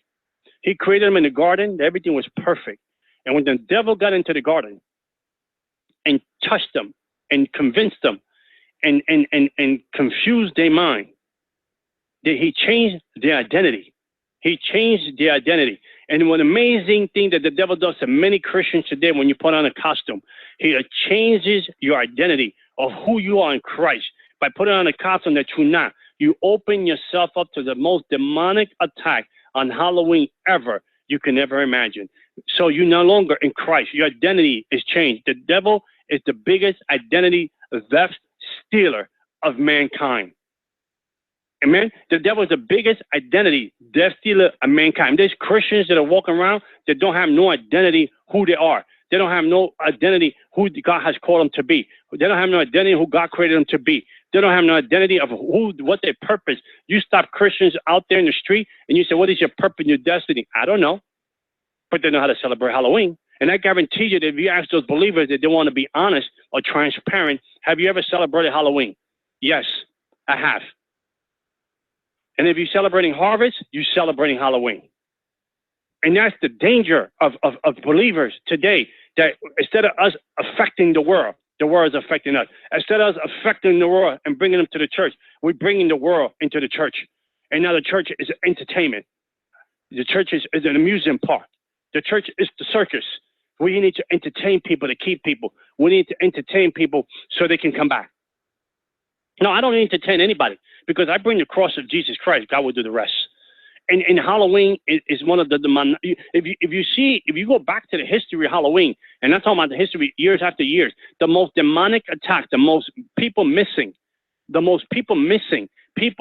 human sacrifices, skulls, cemeteries, plots upside down, people digging out bones and skeletons, and people digging out skulls for Halloween. If you see the situation with Halloween, if you see the situation with attack with the gentleman, the young boy, the young kid that did the attack on the movie theater out in Colorado, a demon possessed person celebrated Halloween. If you see the situation with the young men in the school in Connecticut, celebrated Halloween.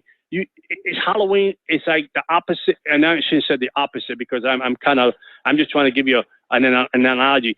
How we celebrate Good Friday, how we celebrate Resurrection Sunday, the importance of Good Friday, the importance for believers to celebrate Resurrection Sunday, because without the resurrection, without Good Friday, there's no Christianity. Without Halloween, there's no devil. You know, and then the day after Halloween, All Saint Day, people buying candles and celebrating and making different food offerings to their dead relatives. Those are demons, people. You got Christians celebrating All Saint Day, the day after Halloween, which is November 1st. So how are you going to celebrate these things and call yourself blessed? How are you going to celebrate these things and say you're in Christ? How are you going to celebrate? It's like me being married and I'm sleeping with a prostitute, but I love my wife. Oh, I'm married. I love my wife, but I'm sleeping with a prostitute. There's no way that makes sense. There's no way that you can fit that in someone's mind. So the attacks, the demonic attack, the demonic stronghold, the gateways, the portals, the 4 to 5 generations being cursed. It starts celebrating Halloween. Halloween, people think they look at it. We get caught up with the historical aspect of what Halloween is. But people, that's just a story. The whole picture of Halloween is that you honoring the devil. You bow down to the devil. Because I used to celebrate Halloween. The biggest witchcraft that I used to do was on Halloween, to kill, steal, and destroy Christian believers, destroy anything that came in my path that week. That I was preparing a week ahead of time. As a matter of fact, I was preparing 2 weeks ahead of time to kill you on the 31st. Coffins, bones, portions, you name it, I had it. Halloween is a nuisance. It is an abomination in the eyes of a holy God. So how is it that you're going to go to a Halloween party? How is it you're going to have a harvest in your church and call it blessed and call it you honoring God when God never called you to do a harvest in your church? When God never called any Christian to put pumpkins and color things on their door or put spider webs, entrapments on your windows and goblins and all this kind of goblins, demonic forces on your windows or on your door or around your house. I mean, that is the day. If you have done that, it's time to repent tonight. It's time to ask God for forgiveness. It's time to call Mega Man Radio and say, help me close these doors and cut the ties that the enemy has on me, my family, and the next 3 or 4 generations in my family line. The Halloween is poison to the believer and to the non-believer. If you look at the stories in this year coming up, I give you an example. Look at the newspaper this year coming up. To non-believers, how many people die and get killed, and get stabbed, and get shot, and they're missing on Halloween? People, if you play with fire, you're gonna smell like toast. And not even that, you play with fire, you're gonna burn your whole house down, and you have nothing left of you, because the devil comes to play for keeps. The devil plays for keeps. The devil is he has a mastermind of strategies. Believe me, I sat in the devil's mind for 25 years. I sat in the devil's mind for 25 years. His mind is full of strategies, how to entrap, engage, and kill, steal, and destroy, to holidays, to events, to cultures. I was talking to a young lady in my church this past Sunday, Brother Shannon, and she told me, as a Muslim, she was a devout Muslim at the time. Thank God she's saved today. Wonderful young lady, a devout Muslim. And she said that she described the ceremony that they do in Islam with the ceremonies of bath cleanings and all that. That same ceremony is the same demon that does it in Santeria. But to them, it's a culture thing. okay, to the Muslim. And to the people in Santeria, it's a culture term. It's the same demon operating entrapment, setup, engaging, killing, steal, and destroy. And for the only purpose they do this is to keep you away from the cross and your purpose and your destiny to know Jesus Christ. And I end with this. And I say this to the believers out there that are listening on the sound of my voice. It's time to repent. It's time to make right with God. Don't play with a holy God. The Bible makes it clear. The Bible makes it clear that Jesus said in his word, be afraid of me that I can destroy your body and your soul. People, I went to hell. I don't know how long I was there. That's how I got saved. I tell you right now, I could have been there for half hour. I could have been there for 20 minutes. I can't even give you the time that I was down there, but I did win. And one thing, just that 20 minutes, half hour, they just say I was there for 20 minutes and a half hour. That was enough to tell me to turn from my wicked ways, to turn from 25 years of devil worshiping. I turned because just a glimpse of what that was, whether it's 20 minutes or 25 minutes, the time I was there was enough for me to say yes to Jesus and no to the devil. So imagine to be in hell for eternity. There's people that died today, and they started their first day in hell. Don't let the entrapment and the lies and the deception, there's something that looks cool, that looks good, that looks harmless, send you to a place that you'll spend your eternity and never to return and never to even say nothing, because you are separated from a holy God. You're separated from a place that God has predestined for you to live with him for an eternity. And my message today, Brother Shannon, is I will say, like Ezekiel say in chapter 33, the train is coming and you're sitting on the tracks. And I say to you, get off the tracks. The train is coming. The watchman on the wall.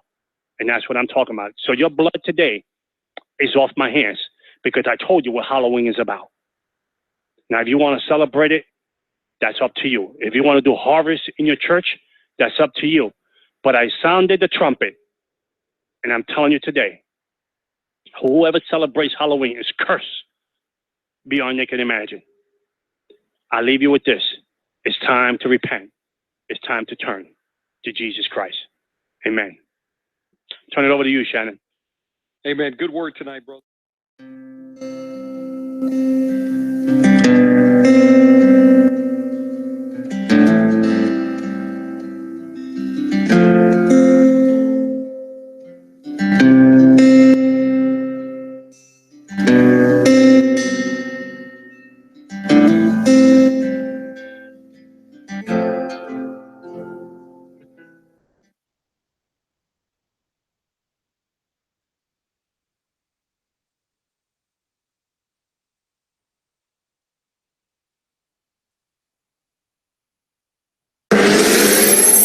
Is there a supernatural dimension?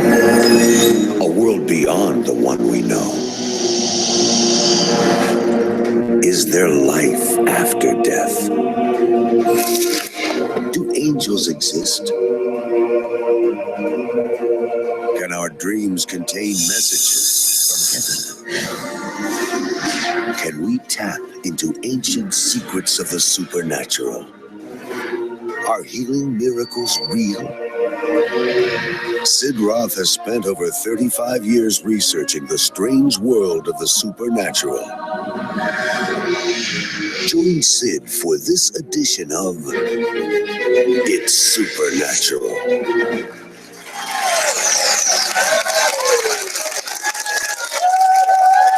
Hello, Sid Roth here. Welcome to my world, where it's naturally supernatural. My guest's father was the devil. I'm serious. He has a new father now, God. And his passion, based on his former knowledge, is to keep you 3 steps ahead of the devil.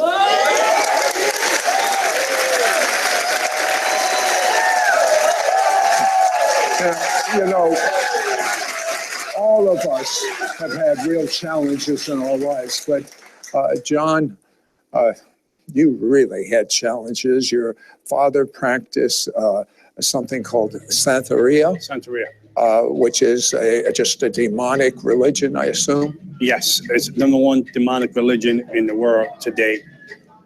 And your father and your mother, constant turmoil. He used to beat her. But when you were 8 years old, your mom took you to a tarot reader. What happened? My mom was going with my aunt, and basically when I got there, the lady, the witch, that we read the cards. She focused on me. She didn't focus on my mom. She didn't focus on my aunt. She told my mom that she saw in the spirit that I was going to lose my eyesight. That if I didn't get a ceremony done within the next 30 days, I was going to be completely blind.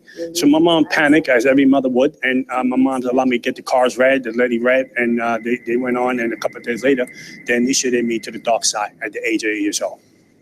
And when at 13, you actually were willing or praying for your father to die?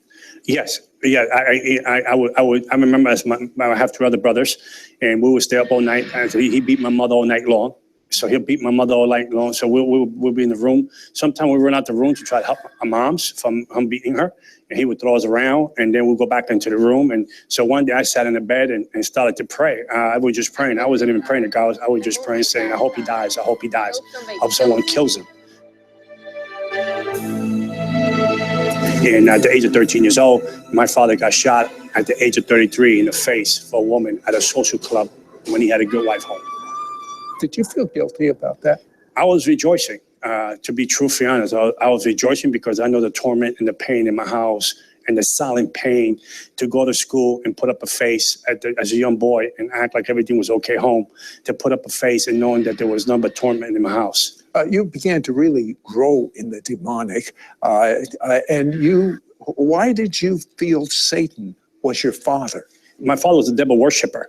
And I came from a generation of devil worship on my father's side, from generations and generations of Santeria, spiritualism, car readings, Palo Mayumbe. Palo Mayumbe is when you sell your soul to the devil and you make a contract with the blood, which I did later on in my years. And I would sit with the devil and speak to the devil all night long. I was going to demon church at the age of 8 years old, from 7 in the evening to 5 in the morning, to be trained with principalities, demonic spirit, territorial spirit. I was learning stuff in the spirit realm beyond at the age of 8. So to me, it was, I told the devil, if you kill my father, you can have me. So I told the devil, you can have me. And the devil said, well, I replace the old with the new.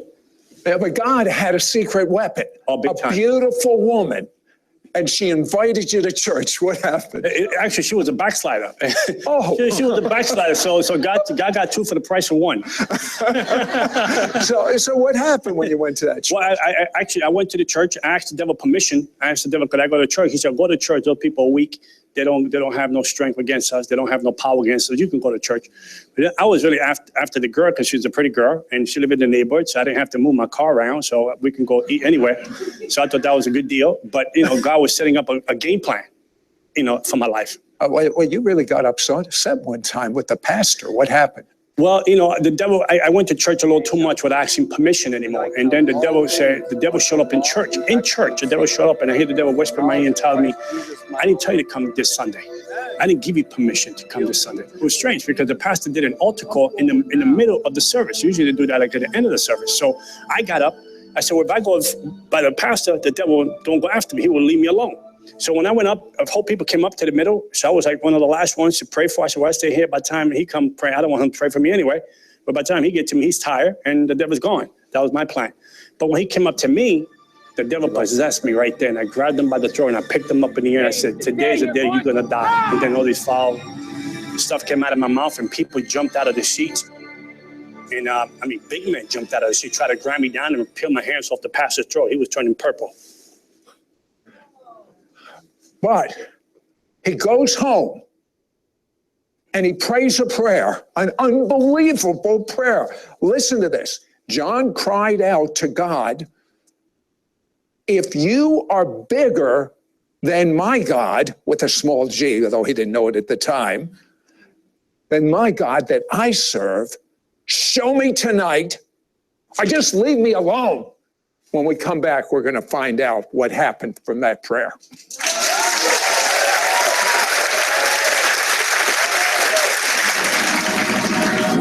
look back to It's Supernatural. If you love watching our It's Supernatural TV program, you can now watch hundreds of archive programs online, 24 hours a day, 7 days a week, on your computer, your smartphone, your iPad, or your favorite tablet. ISN will be the vehicle to equip you to being normal. Normal as defined by the Bible. Just log on to sidroth.org/ISN. We now return to It's Supernatural.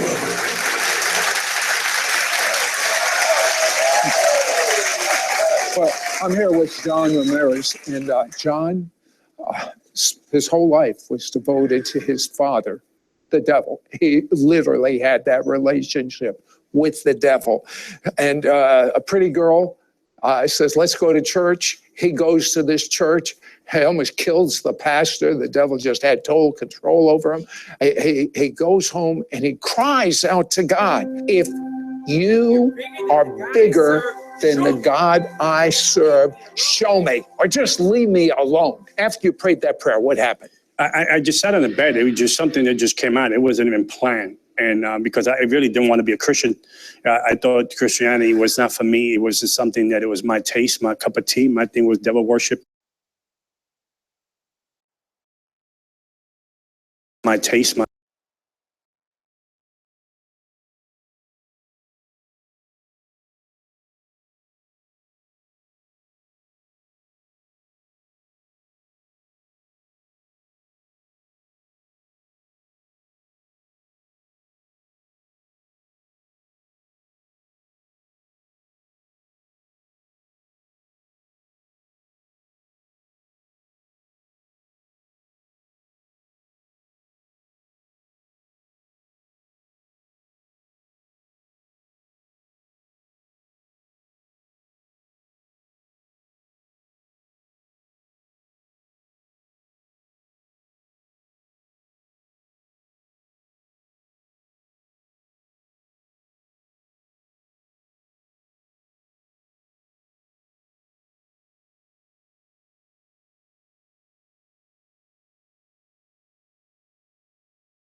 strongest weapon we have against the devil? I believe the word of God is the strongest weapon you can ever have on this planet. You have to know how to appropriate. You have to know how to use it. You have to know how to apply. I think a lot of believers, they're not learning how to bring out targets in the enemy's camp. My intimacy with God, it gives me authority. And the enemy recognize that you are a child of God, and he knows the authority God has given you. Can anyone have the same authority you have? Oh, God doesn't respect a person. What should someone do if they're sleeping at night and all of a sudden they feel an oppression, they feel something in the room and it's not good? What would you do? You know, I had an incident not too long ago. The devil showed up in my room. I mean, the devil himself showed up in my room, and my room went cold like an icebox. And it woke me up. I knew there was something there that wasn't pleasant. And then he tells me, I hear him like an audible voice. He said, "If you turn on the light, I will leave." And I heard the Holy Spirit deep down inside me tell me, if you turn on the light, you have no faith. And I live by myself, John and 2 pillows. I got up, I got me some water. I said, "I'll see you in the morning. I rebuke you in the name of Jesus Christ. I bind you and I command you to leave." And you got 30 seconds to go. But you see, he knows his authority. I want you to know your authority. The devil trembles when a believer knows the word of God and the authority behind it and the name of Jesus. You told me when you were in the dark side that you used to do something called astral projection. Yes. Go to neighborhoods. What would you be doing in those neighborhoods? My mission was to astral project, leave my body. I was so good at it that I would even go during the day in neighborhoods that were daytime, and the ones that were nighttime, I would go back and forth, and I would put curses, and I would move principalities from one region to another so they could be.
Augured, pastor of Bethel Church in Festus, Missouri, and head of prophetic research ministry with another Watchman video broadcast. I'm going to read you a verse. I like this verse. Ecclesiastes 7:25. I applied All right.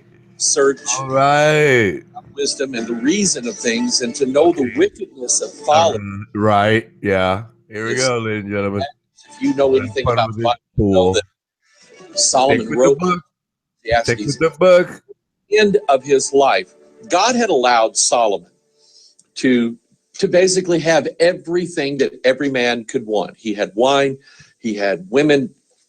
Get this, guys, he had 1,000 women, 700 wives. All right, one man, one wife. All right, this guy's got underage girls. All right, go, Mike. Around with That's what he had. He had worldwide fame. He had nations of the world paying taxes. Get back to the pedophilia, man. That's where you're going to get more viewers. He had everything that every man could ever want in his life. And he got to the end of his life, and he wrote the book of Ecclesiastes, and he said, it was all vanity and vexation. It did not give me the satisfaction and fulfillment that I thought that I wanted from it. And God allowed him to go through that so that he could write these words to us. He realized that he spent his time wasted when he really wanted wisdom. That's something that I want, something I've wanted for a long time. You'll never have it, Mike. I like knowledge. I like to call you Mike. Study things like study this and this. I like study this because I want to know. But then you don't know anything. You don't study it. Knowledge and understanding will come. But when you have those two, then God begins to give you wisdom. No. I believe that comes from one source. True wisdom comes from one source, and it comes from observation. It comes from observation. In Ecclesiastes 7, he was writing down that he applied his heart, which means that he went on a trail looking for wisdom. And I want you to notice in verse 27 what he said or how he found a certain amount of wisdom. Behold, this have I found, saith the preacher, counting one by one to find out the account. Now that sort of looks odd. What does that mean? That he applied his heart to, and he found wisdom, counting one by one to find the account. What does that mean? Let's look at another verse that says almost a little bit different. You mentioned, enjoy that. Let's enjoy that. You'll get more Facebook followers and Twitter. What's up with that? Look at verse 18. Here is wisdom. Let him that hath understanding count the number of the beast, for it is the number of a man, and his number is 666. And I pointed this out in previous videos. This sort of gives us the basis of what it is that I believe that you can do with the scriptures. You believe, but you cannot prove. Is that you can count things. Evidence. I believe there's an evidence and pattern to everything that's in the Bible. I believe that God is a God of order. Now I'm going to show you some verses but anyway, Solomon said, I was looking for wisdom. I found wisdom, counting one by one to find the outcome. That just happens to be. And what I'm going to do in these videos, in this teaching on this particular subject, is mislead a lot of people. I'm going to give you a lot of facts. Those are not facts. Are undeniable. That's your opinion. You can believe these own facts on your own. They can be scrutinized, but they're beyond scrutiny. They are tangible evidence of something. You can take then the facts. You can do whatever you want to with them. But I believe the facts clearly lay out the idea that our Bible, the Word of God, is a book of order, and God wrote this book in a very, very special. All right, the book of order. Let's get the underage children on. Come on, let's get the slaves out. Whip them, Pastor Mike. Let's go. Start the whipping. Start the rape of the underage children. That's the guidebook, right? That's your facts, right? I love it. I love it. I love it. 6th chapter of the Bible. That's just a fact. And then you have a parallel verse to that in Revelation, written probably a little over 1,000 years after the book of Ecclesiastes was written, compiled, put together by men, chapter divisions assigned later on in history. It's written by man. Revelation 13, here is wisdom, let him that hath understanding count the number. And that number just happens to be the exact same chapter number as Ecclesiastes 7, where Solomon said that he counted one by one to get wisdom. Here's wisdom, let him that hath understanding count the number. So what I'm going to show you is that I believe. He had 1,000 wives and concubines, right? Underage concubines. Let's brag on that, Pastor Mike Hoggard. Let's go, buddy. In order. God put stars up in the sky. Are they in order? Well, yeah. We go out every night. They're we not in order. Seasons, and we see the exact same stars every season. I can't recognize many of them, but I know what the Big Dipper is, and I know where to look for it. I know what Orion is. I know where to look for it. I know where Sirius is. I know where to look for it. And every time I look for it in a certain place, it's always there. God is a God of order. God is a God of cycles. God is a God of patterns. God is a God of definitions. Then why do we have famine? Why do we have drought if it's order? Huh? Because number one, numbers are. Why do we have always, you bragging about King Solomon, who had 1,000 wives and underage concubines? Brag that. Let's go back to the pedophilia. Happy New Year. Infinite. There is no end to numbers. They keep going. That's God. He's eternal. He is everlasting. There is no limit to him and no end to him. Numbers, doesn't matter if you're here in America or you go to China, you go to Russia, you go to Africa, go to South America, Hawaii, Antarctica. It doesn't matter if you go to Mars, which we're not there yet. It doesn't matter if you go to Mars. Did you know that 2 + 2 is 4 here? 2 + 2 is 4 over there. It's always been 4. It'll always be 4. In other words, they're consistent no matter where you go. They don't change. If I do something like this, say, how many fingers am I holding up? How many fingers am I holding up? 4. 4. If I go to Mars, and that's the Martian, how many am I holding up? 4. If I go to Uruguay, I just pulled that out of my head. If I go to Uruguay and ask them, how many fingers am I holding up? 4. Speak in Uruguay, Spanish or Portuguese, but either one, if they speak Spanish, it's 4. That's 4. It's the same wherever you go. God, hello, John. Hello. Change. Numbers represent order. They represent perfection. They represent things that we can't go against. We cannot make 2 + 2 = 5. We can't do that. And that is part of the nature of God. Let me Armando. 1 Corinthians 14:33. Armando. God is the author of confusion, but of peace, as in all churches of the saints. In other words, Armando, can you just turn the volume down a little bit, please? I want to have a chat with Ronan. Not of confusion, but he's the author of order. And I believe that if God put stars, hi, Ronan, they have an order to them. If God put around, I have think an order to them. Recognize. Yeah. Okay. Oh, Yeah. thank God for that. Yeah. I came in because I wanted to have a little chat with somebody sensible. Tommy and Ray have been badgering me all night. And I'm Ray of Sunshine, and Shotgun Rider. Oh, okay. Maybe they'll basically do better. But hey, I feel terrible though. I'm the only woman sat in the room with them, and they've been badgering me all night. well, yeah, but you understand that to be so in the majority of men.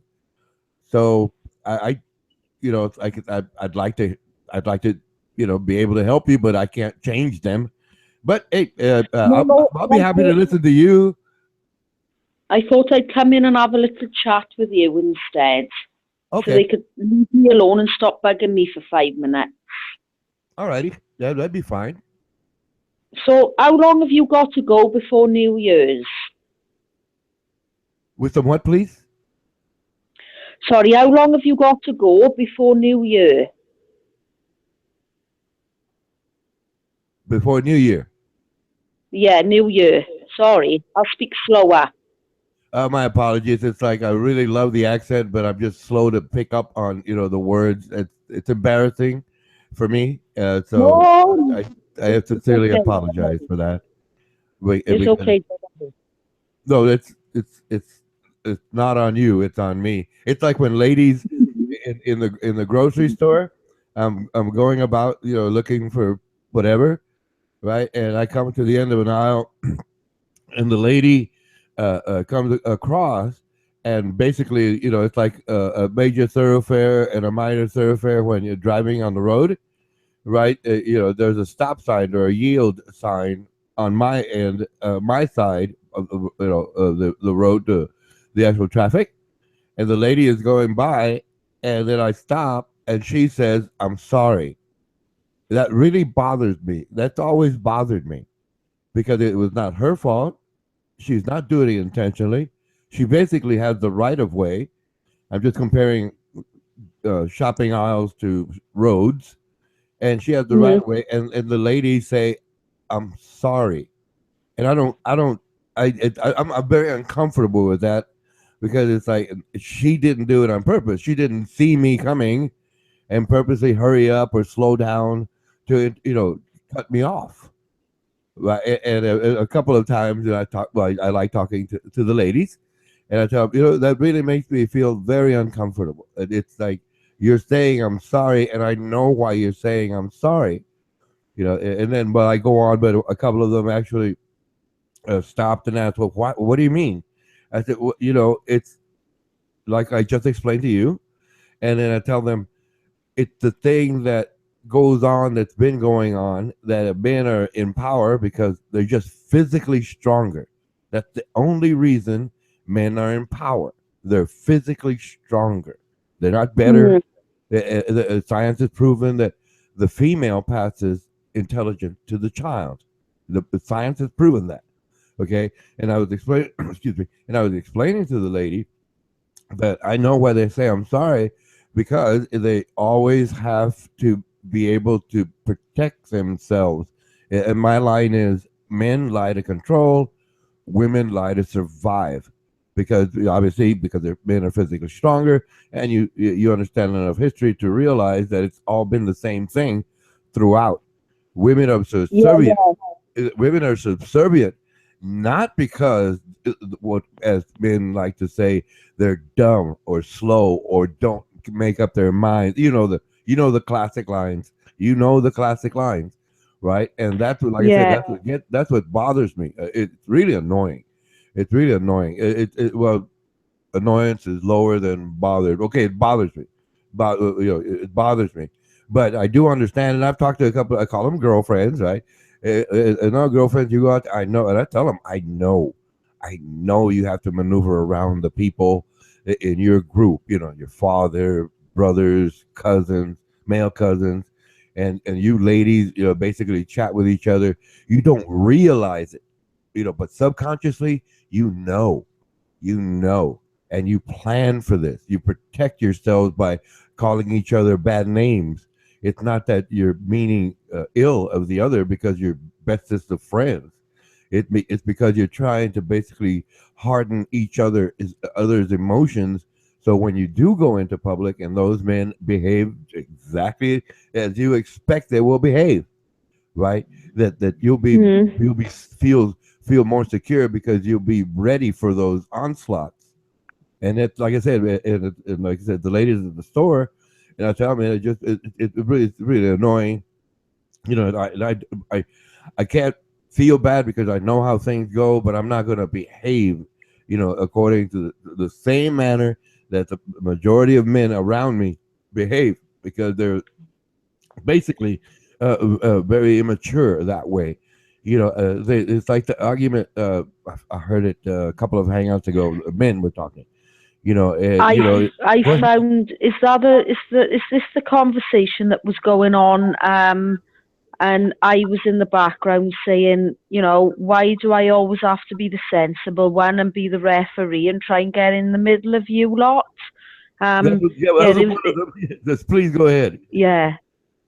It felt a little bit uncomfortable, to be honest with you, because I've dated Welshmen, Englishmen.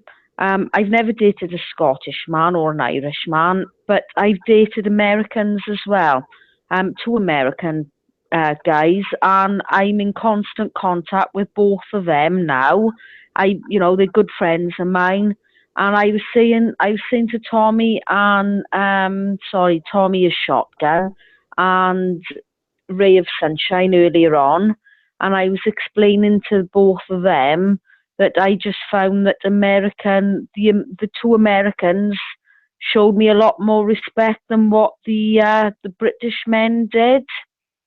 I respect people from all different countries. I speak to them, with respect. They speak to me with, I speak to honest Pakistani. I speak to you. I speak to Athena, who's from Greece. I speak to people from all over, you know, and as far as I'm concerned, no human being is illegal. Everybody's life matters. And I speak to people from, you know, all over the world. But I just found it really difficult when I was in a room with 3 other men and they were like, oh, well, we won this war. We come over and helped you out. We done, you know, and I just thought, well, what are you arguing? You know, why are you arguing? The war was like 70 years ago.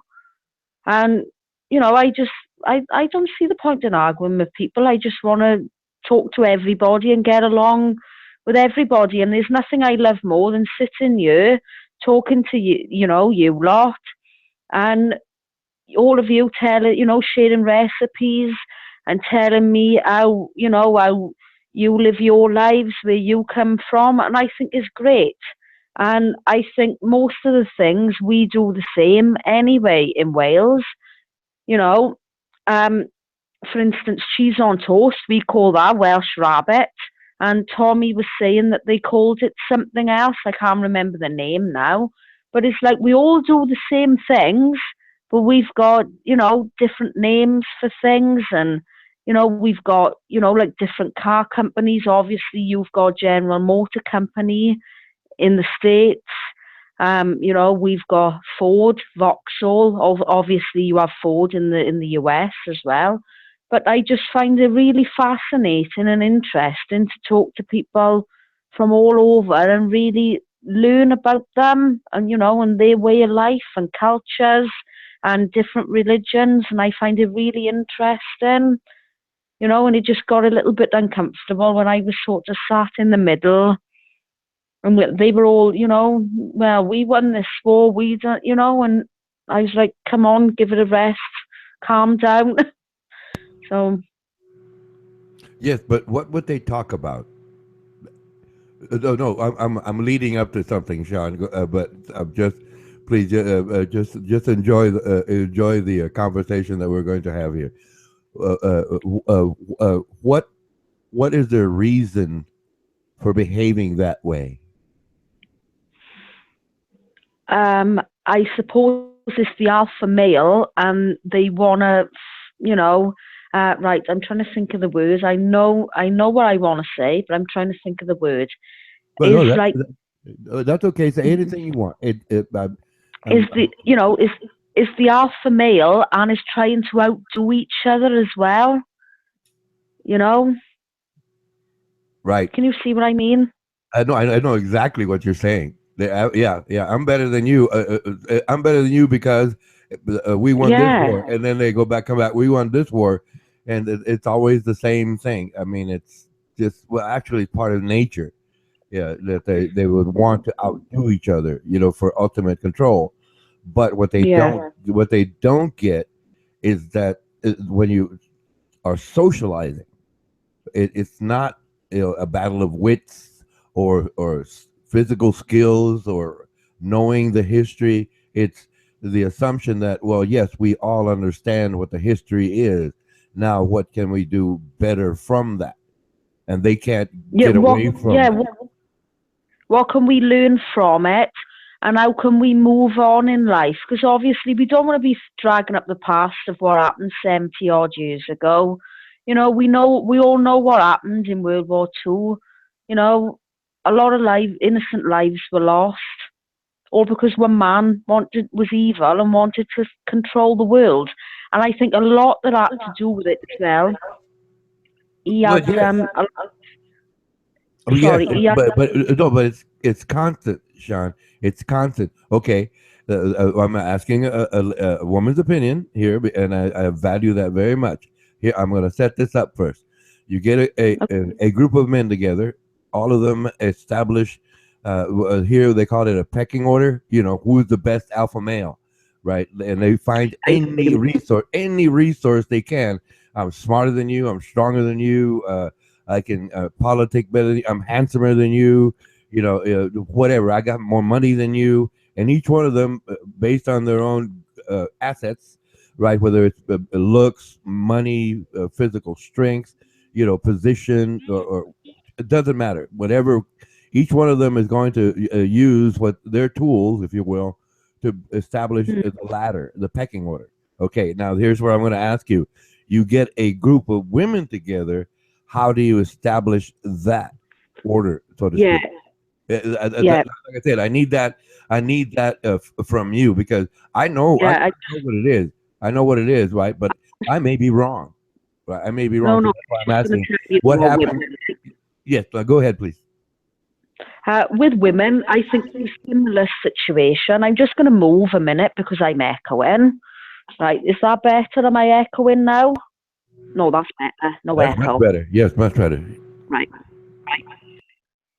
Well, what I see with myself with women, there's a lot of, for instance, my sister. I have a sister who's 18 months older than me. She's constantly trying to prove she's better. She's trying to outdo me at stuff. You know what I do. I give youngsters, well, not youngsters, people from the age of 18 and upwards, I give them counselling and advice and support.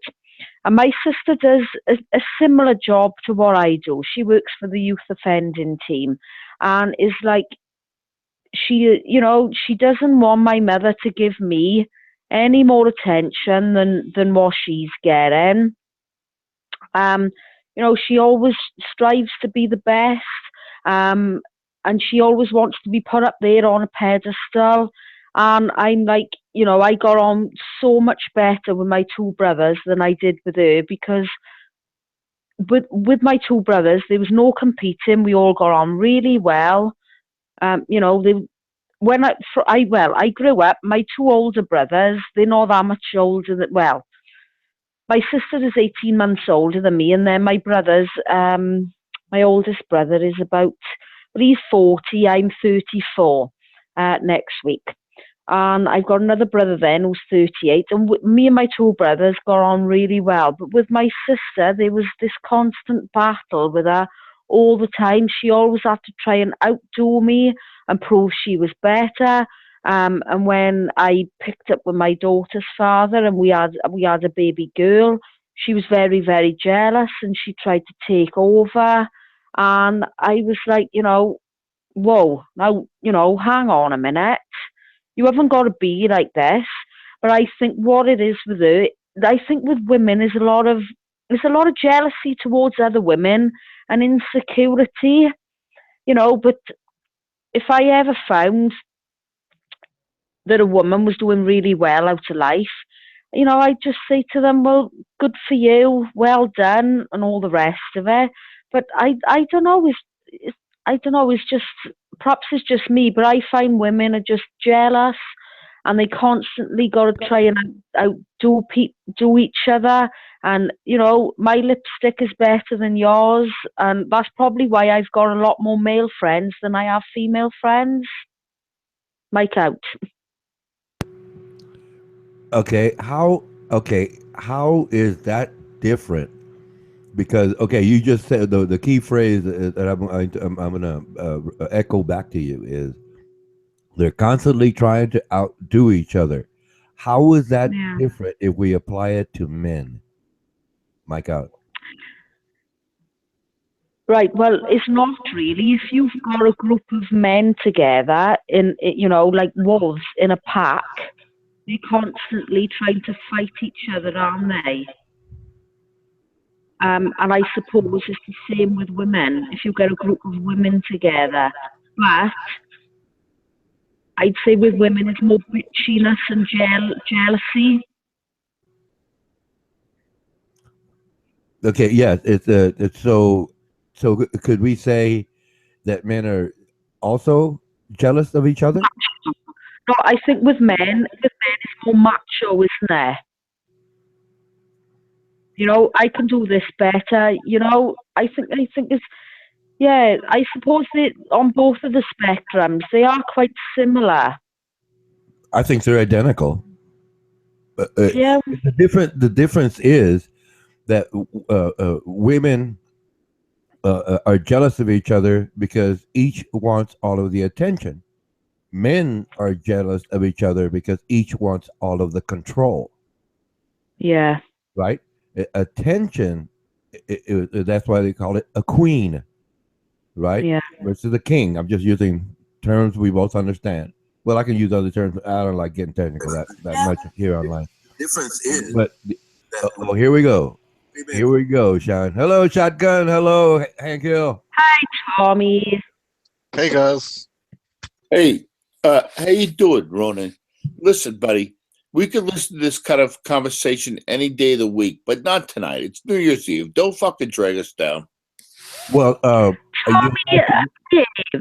you'll have to address Sean about that because you know me. I'll address anything a person wants to chat. He was in a party mood. He was in a party mood. You're talking to me. You're talking to me, but guess what? You're gonna have to address her about this because I wanted to listen. Yeah, hang on a minute. Yeah, Ronan, I was just about to say that. It was, we were having a conversation about what happened last night. Well, I'm trying to think. I started the conversation. I'm trying to move. Ronan, I think you're a cool dude. I like you, man. But I mean, I like Ronan. It doesn't have to. Try to find a new. Is this me or? Who's echoing? I don't know. I'm going to turn the volume down. Is that better? Is that better? I'm not echoing now.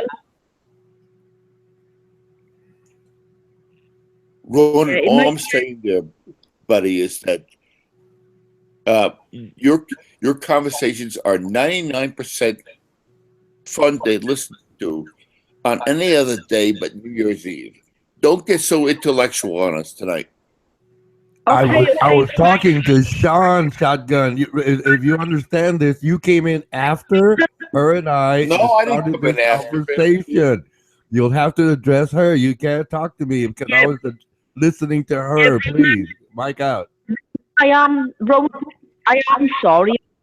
My fault. Me and Ronan were having a conversation. It was my fault. I started it. See, there you go, Sean. Remember, I was pointing out that incident at the grocery stores where these ladies apologized to me when it's not their fault in the first place. Right? It's not your fault in the first place because we started the conversation, and Shotgun Rider and these other guys are going to interrupt. Man, let's talk about something else. Okay, what then? They don't. I mean, what? What do you want to talk about? Make start a topic. Go ahead, Shotgun Rider. Start a topic, or Hank Hill, anybody. Go ahead, please. It's actually the room all together. Is it? Is Ray with you as well, Tommy? Oh, okay. Rodin's getting his fucking dick bit now. I see. Okay. No, he's not. Behave. Come on now, you alpha males. Yeah, I love Rodin. Don't get me wrong, Sean. So who else is you? Did Ray come with you, or was it Hank? No, it's Hank. It's fucking New Year's Eve. Let's fucking talk party here, dudes. Well, I really, really fancy a pickled gherkin tonight, and I can't get a jar open. A pickled gherkin? To open it for me. Yeah. That's not Dave's stuff. Listen. Yeah, get the heaviest. I can have to smash the jar. Sean, get the heaviest metal spoon and tap the edge of the lid. Yeah. A gherkin is a small pickle, right? Yeah. Yes, it is. Gherkin. Right. Tastes like relish. Right. What did you want me to do, Hank? Get the largest metal spoon that you have and tap the edge of the lid. Like you're playing drums, just tap the edge of it, ding, ding, ding, ding, ding, in a circle, and that should help you open it. Right, okay. Shall I lay it down on his side? Ding, ding, ding, ding, ding. Okay, I got that. Hang on. Shall I lay it down on his side while I'm doing it? Just keep it standing straight up, and then after you do the percussion for about 30 seconds, you should be able to open it. Just get I'm gonna try to live on air. Just get a man with strong grip to open it. Yeah, but there's no man here. They're all out partying. It's New Year's. It's like New Year's in like what, an hour? Well, right. That's what I'm talking about. Let's how much time you got till New Year midnight, Sean? About an hour and 10, 15 minutes, something like that. Okay, let's get it on. We're not gonna. I'm trying to open this jar. Stop making me laugh.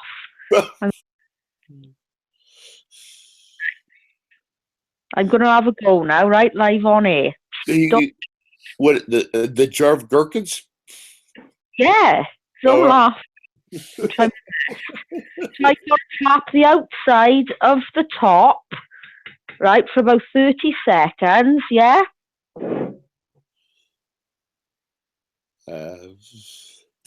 I can't believe on New Year's I'm waiting for Sean to open a jar of gherkins. I'm having a gherkin sandwich now. I'm really hungry. What the fuck are you doing? It doesn't require hand tools. Hang on. Yeah, I'm in. I made it. Oh, shit. Oh, my God. It worked. Yeah, right. Gherkins for everybody. Hank, you were excellent. It just worked. Oh, my God. So fun. Hank is a genius. Happy days are here again. Gherkins are flying all over the place. But where did Hank go? Hey, Sean, you want to know something? You ever heard of a drink called a pickleback? No, what is that? You take a shot of whiskey and then a shot of a pickle juice or gherkin juice right after. No, I've never tried that. That doesn't sound very nice. Give it a shot. Give it a shot. It's delicious. Oh my God. Where did Hank go? He's a genius. I looked so far. He drops out. He might come back in, Sean. Sometimes he drops out. Not his fault. It's just I guess the Wi-Fi connection. Hey, Rodent. Yes. Happy New Year, my friend. Happy New Year. Happy New Year. Happy New Year, everybody. What's going on in Corpus Christi tonight? A lot of fireworks, and it's illegal to do that. So I'm probably going to step outside my home, and all the cops will be running around, but the fireworks will still be going off. Happens every year. It's so much fun. It's so much fun. A couple of blocks down from me, there's this huge drainage ditch, and then I can see way further down range, right? So you can see the whole horizon just light up. And the police, well, it's illegal. It's illegal here because we have like drought conditions, but people don't care. And I don't do it. I don't do it. But the neighbors, they're shooting them off they go crazy. Well, it sounds I'm going to show you. Oh. Hang on. I'm going to show you the jar. Look. Can you see the jar? There you go. Look. That sort of looks disgusting. It's open. Yeah, these are gherkins. Gherkins. Look, it's open. Oh my God. They're not gherkins, they're pickles. Gherkins are smaller. What does the label say? If it says gherkins, then they're gherkins. That's all it is. That's how they're classified. Maybe that's a cultural thing, but that looks like a fucking pickle to me. Well, is it sweet or sour or dill? No, they're really, really nice. If you cut them up into small bits, you can put them with salads and sandwiches and things like that. No, Sean, I'm asking if they're sweet or dill or sour gherkin. They're so like a sour. They're really nice. Oh no, I don't know how you have them there. Here we have like a sweet variety, a sour variety, and a dill variety. Half sour. Yeah. So that's why I was asking, because Oh, okay. Sweet and sour. You have sweet and sour gherkins. Got it. No, you were moving the camera a little bit, and I couldn't read the labels, but it says sweet and sour. Oh, interesting. Very. I've never heard of the combination. I wrote it. I think that's that's equivalent to our like bread and butter.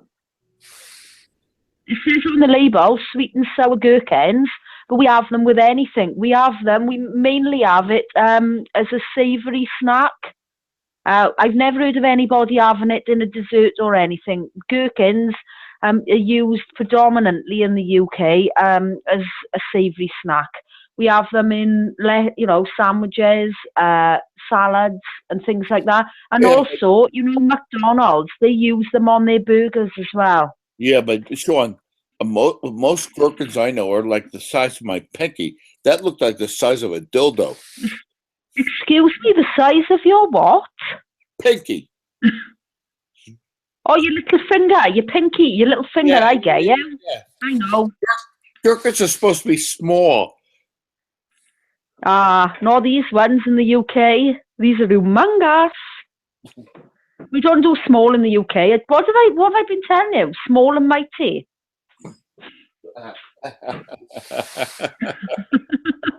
I'm not even going to touch that line. Yeah, I'm making a salad. I am. I wanted some of them. Tell you what, Hank is a genius. I would kiss him. I tell you what, if he was in reaching distance, I would kiss him. Yes. I've been trying to figure out how to open that jar for about 6 weeks. Yes, Hank is a real Stephen Hawking. Oh, definitely. He's a genius.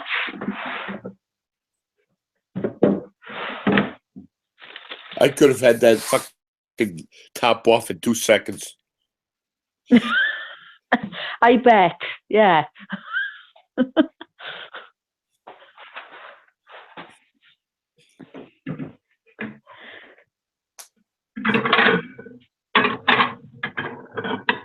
So, okay, you're going to make a salad. What are you going to make that fucking gherkin with? Eggs? What I'm going to do, I'm going to have 2 pieces of bread and butter. Yeah. And I'm going to do a nice salad. I'm going to put eggs with it. Eggs, lettuce, tomato. Oh, nice. Onions. Hang on. Nice. Yeah, I'm going to put tomatoes with it. I'm going to put light honey and mustard dressing with it as well. Oh, and I'm going to put cucumber with it as well.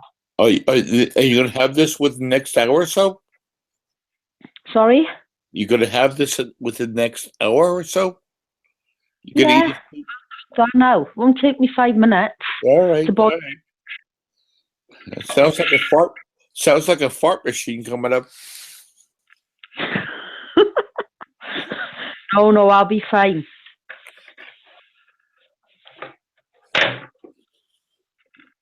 I'm eating healthy food anyway. I've got something wrong with my stomach. So my stomach can't tolerate junk foods. Oh, what the fuck are you talking about? You're the one who's dying for Doritos. Doritos, yeah, they're the only thing I can eat, right? Without having the shit. Sorry to tell you that, boys.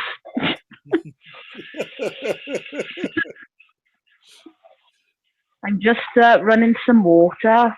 Right. Gonna put my eggs on now. I'm going to have a nice egg salad with lots of gherkins. Oh, Hank is a genius.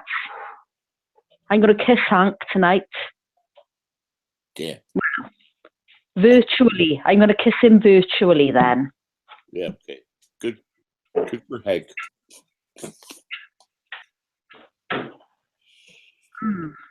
See, you Americans are not useless after all. You do have your uses. I'm going to tell you better. Here we go. I'm only joking. I'm only kidding. You know me. I know you are. I don't take offense. Oh, okay. I know you're kidding. Excuse me. Excuse me a minute, please. No. We're not going to excuse. I got fact checks. I got a fact check here.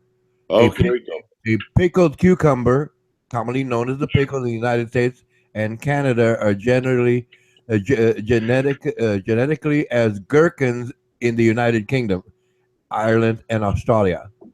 That's all it is. But the gherkin is just because of the size and the That's fact what that I said, Ronan. right. No. But the idea that they can call them gherkins here, but they're usually a British reference, but it can still be larger than what we understand gherkins to be, which are the smaller ones, less than an inch and a half or about an inch and a half. Right. Right. I'll have to talk to Lyserge about that. Yeah, he'll get everything straight. He's never wrong. Never wrong. Yeah. You lot don't get on with Lyserge, I take it. Do you lot not get on with Lyserge? Nobody does, do they? I get along with him. I get along with him. He's the thing is, no, he's a good boy. He's harmless. No, the thing that gets people is that he believes he's always right and never wrong, and he calls himself an egalitarian, where he's basically an autocrat. So he contradicts himself there, but he won't admit to it, and that's why people basically have issues with him. I've never ever had a crossword with Lyserge. Never ever. He's always been all right That's with me. because you're a female. I think he considers me to be a socialist as well. But I don't know. Some people would call me more liberal than social. Well, by and large, Sean never, Lyserge never insults women.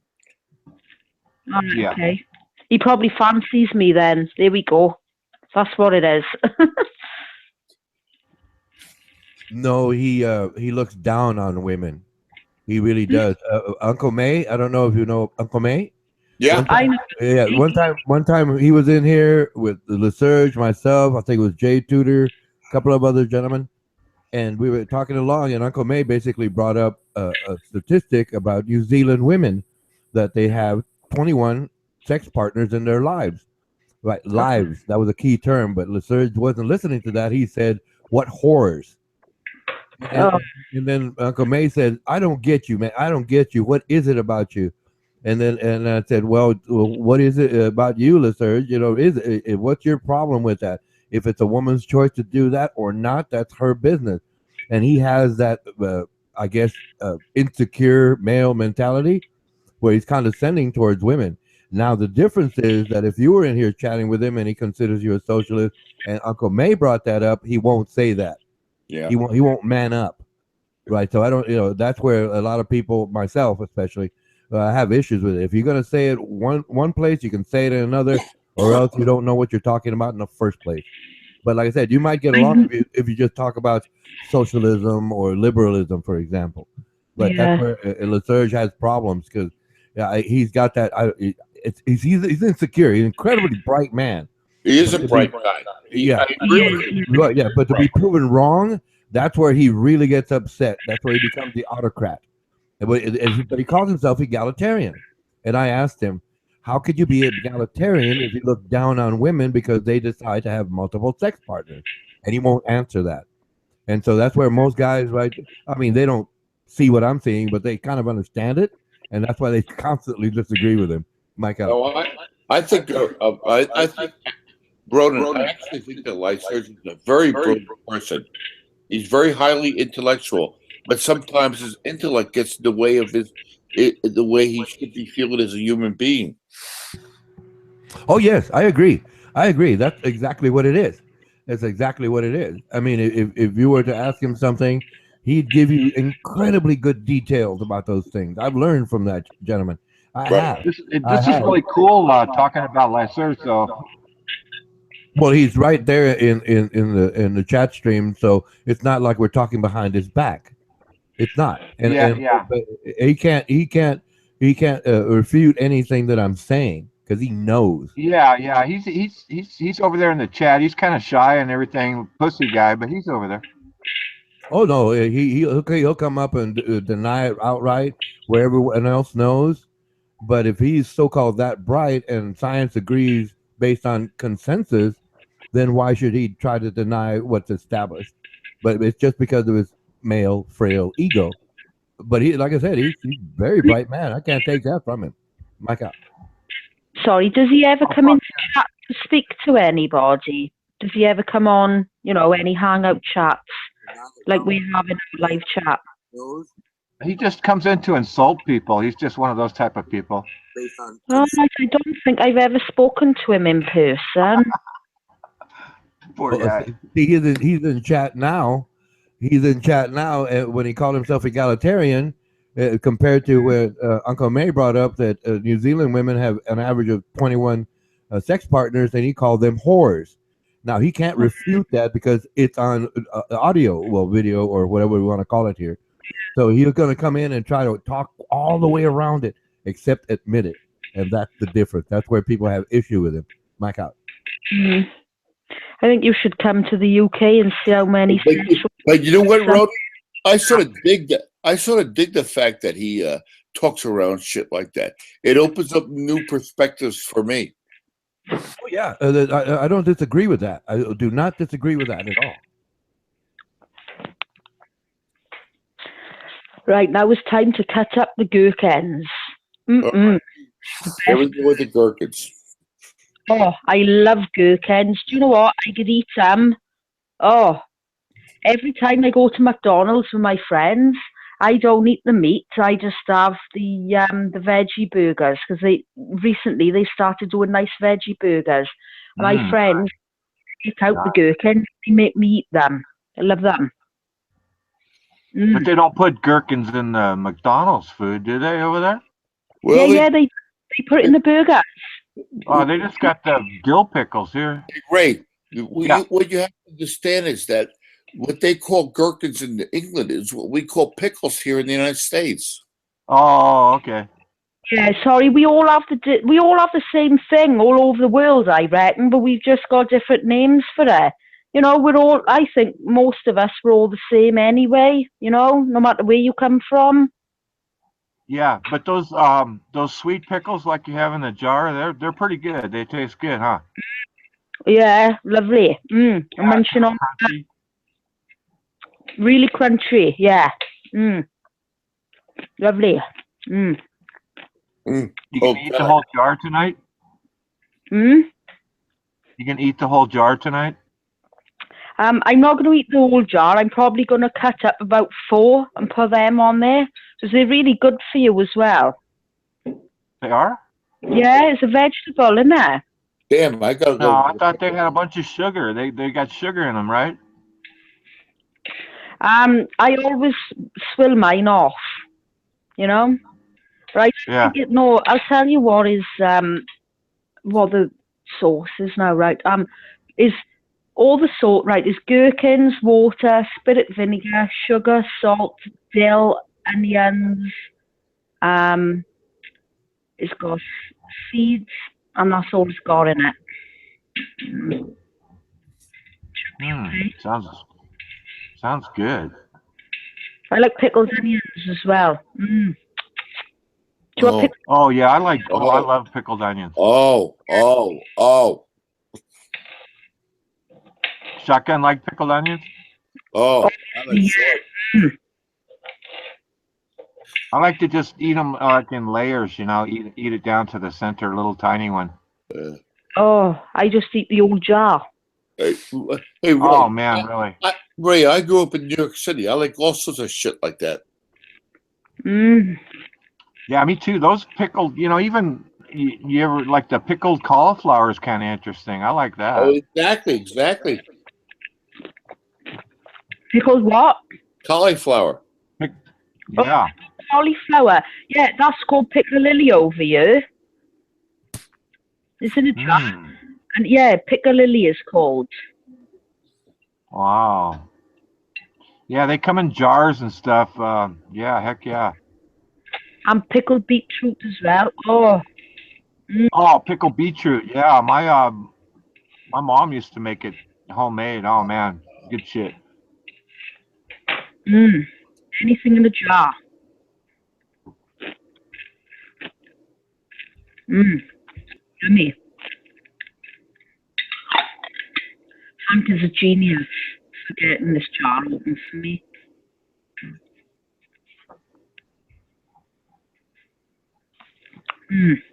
Yummy. So we got to get Crystal to come in here. How's that possible? Crystal, would you like to come in and have a chat? Save me from these gentlemen. Crystal doesn't want to go on because then, what's Buddy going to do, She doesn't want to come in. Why does she want to come in? Well, Buddy said he was going to fap and get drunk. So I guess he's... Yeah, Buddy said he was... He's gotta be coordinated. cool, just... coordinated. I mean, to be able to drink and masturbate at the same time, it's amazing coordination. Yeah, Buddy should... He may be a musician. Come musician. in and Buddy should come in and drop his drawers. Did you just say to be able to drink and masturbate at the same time? It's amazing. I'm not that coordinated, but he must be a musician. He must be. Oh, Ronan, what a fucking crack up. Oh, I can't believe he just said that. Drinking and masturbating at the same time. Yeah, Ronan, right on, man. Yeah, well, no, that's what he said. That's what he said earlier. If you scroll that's what back Buddy's up, doing right now. He is. Like one time I drink right now. Does that count? Drinking and making a salad count? And boiling eggs?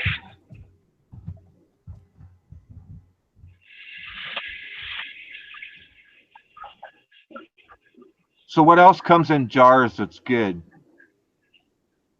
The dressing. I'll tell you what else comes in jars over here. For my cupboard. Oh, sauce to put on your turkey at Christmas time. Ground cinnamon. Dark soy sauce. What's that shit that comes? Is it called mincemeat or something? Yeah, you kind of like a relish. Yeah, what it is, mince meat that comes in a jar, and you put it into the pastry, and you make mince pies with it. Oh, I was thinking of something else. There's something else that comes in a jar. I was thinking about. It's just like a minced relish. It's dark. Could it be chutney? Chutney, maybe. Yeah, that might be it. Huh.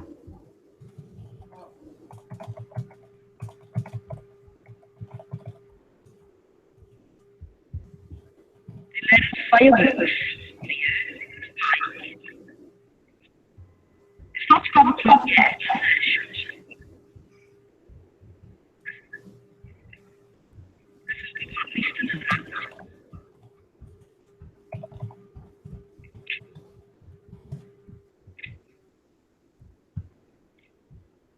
Right, let me have a look.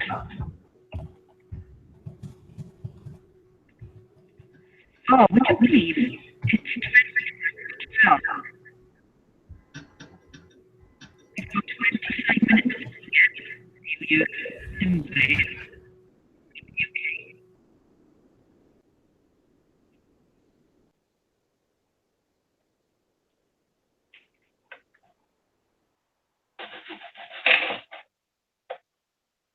And cutting.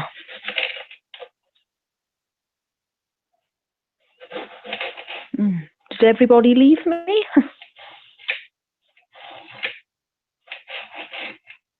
No, I'm still here. I was just kind of spacing out. I just typed something over there.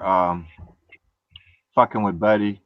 Buddy thinks, I think he might come in and pull his drawers down, Sam. What do we do? Yeah, tell him to come in. Yeah, I suggest point and laugh, but that's just me. Yeah, it is New Year's. That's definitely the time to do it. And you could just blame it on drinking, say I was too drunk, right? Well, I've had like 5 cans, but I'm still quite sober. Nice. Where'd Shotgun go? Did he leave us? Did he bail on us? He's probably gone for a smoke. Oh, he smokes outside? Yeah, smokes a cigar, doesn't he? Has to go outside. Fucking cigars. That's fucked, man. Cigars smell like shit. You better go outside. They fuck up your whole house, you know? It's a marine thing, though, isn't it? I guess. Yeah, I used to go out with a guy who was in the US Marines, and he actually lives over here now, and he phoned me earlier. We speak to each other a lot. Smoking a cigar. They smoke Cuban cigars. Smoking a cigar is like sucking on a big turd or something, isn't it? I agree. I don't. I don't know. But Shotgun needs to get some of those good cigars from Armando, you know, from the island over there, Cuba. He was in the US Marines. He lives over here now in Wales. I'm getting all kinds of feedback. Do I sound okay? You sound fine. I think it's me that's the problem. Oh, why do you have another page open or something? I'm using my phone because I'm in the kitchen and I didn't want to carry the laptop with me. Yeah, I only use my laptop. I haven't used my phone on here, but it's hard to read the type. You got to put it in caps, right? Oh, you got to have super good eyesight like me. Yeah, because on your phone, we just show up tiny little dots, yeah. You show up as circles on the phone. I love my phone, you know. We all do. The phone's the ultimate, but the laptop is the really fun deal for me. I really love my lappy. Yeah, I got a laptop, but my daughter to her, and she's taking the laptop with her. So. Oh, you just start another account and let her log on to her specific site, yeah. No, she doesn't go onto YouTube. She's got a YouTube account, but it's strictly filtered. Yeah, you don't tell. Do you tell her? Do you tell her that you chat on YouTube? Well, she used me because she used Dave Simpson singing. She came in once. Shit, that'd be terrible for a young child. Be terrible for a young child to be even on a site like this. I mean, you know, we're all pretty much adults, you know. Yeah, she doesn't come into anything like that. When I come on this, she's not in the room. She spends a lot of drums on that, and she plays guitar, and, you know, she sings as well. She spends a lot of time in her bedroom, you know, or over her friend's house practicing drums. Yeah, I always worried, you know, getting back to the kids thing, I always worried about my kids. I still do think, you know, I mean, there's so much fucking porn and shit out there. I mean, these sites direct you to that stuff too, you know what I mean? They pull you in. You know, you look up you look up something and but yeah, you got to be careful. They didn't have this shit when I was a kid, but now it's pretty fucking rude, really. I mean, you log on and you click on something, and then it directs you somewhere else, and then pretty soon you could be at some site that you didn't even want nothing to do with. You know, the internet's good at that. Oh yeah, definitely. Yeah, it takes you. She doesn't have a YouTube account. She doesn't like Facebook or anything like that. You know, I don't have Facebook. What she is allowed to look at is strictly filtered for her age group. Oh, you have a filter that only allows her to visit. If you go into Google settings, you tell them the age, and they strictly filter it out for you. But there's no way that she would get on your site, know your password, and sneak on your site, right? No. Because just me on you. If you wrote down your password somewhere and she knew it, she might. That's just the way I think. You got to be careful, you know. Yeah, Hey. no, she doesn't come on you. Dawn, how much longer? How much longer? Hang on.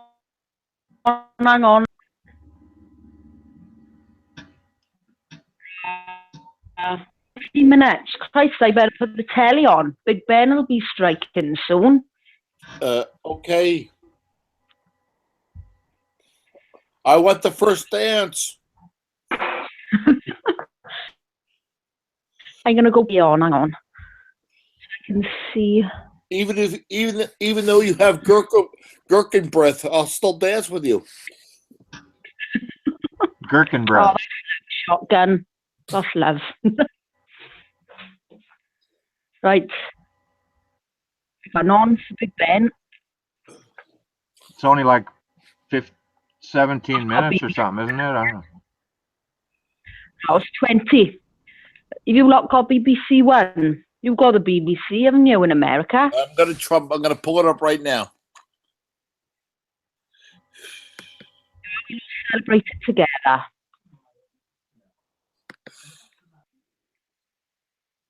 All right, BBC. Now, Robbie, what's his face from Take That? All right, here we go. Yeah. Last year we had, what was it, a few years ago? I think we had Queen. Well, it wasn't actually, I mean.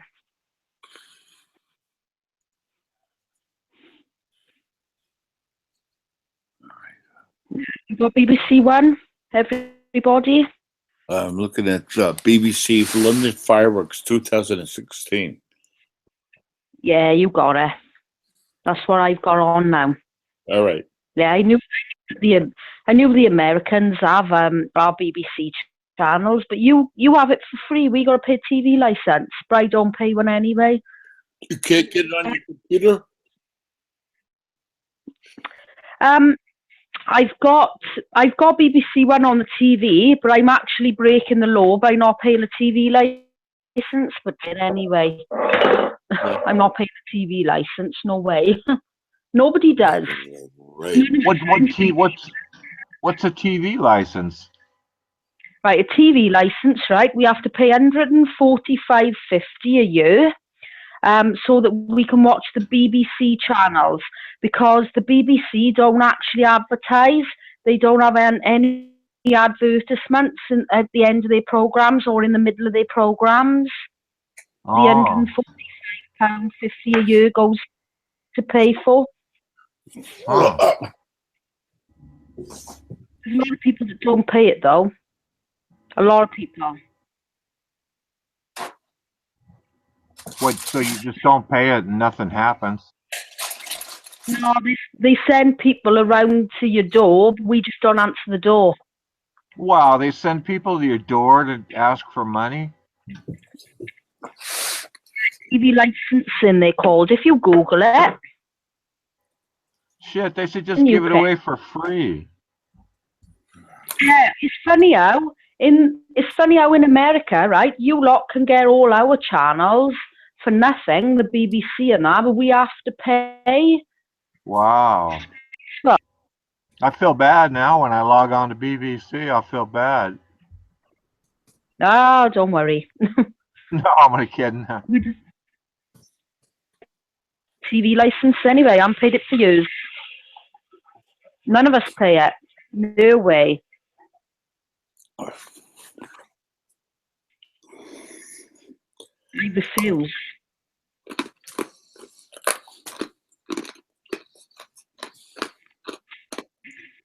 Oh, is somebody eating?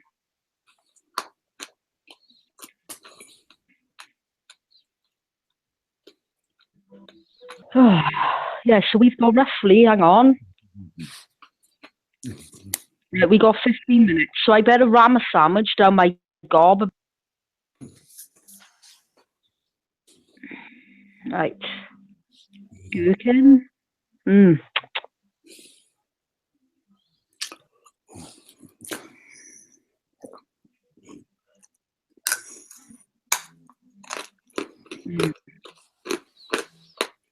What are you eating, Tommy?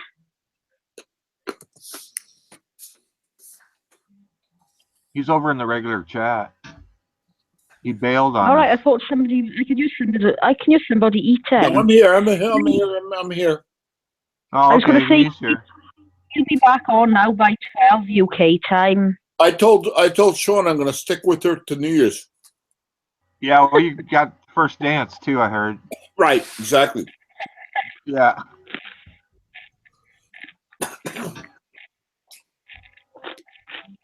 You're lucky because normally I'm pissed and in bed by now. I'd go there too. Saying anything. I remember when I first met Sean, must have been about a year ago. And I said, I was singing Tom Jones to her. I said, don't throw your panties up on stage. He says, well, they're granny panties. I remember that.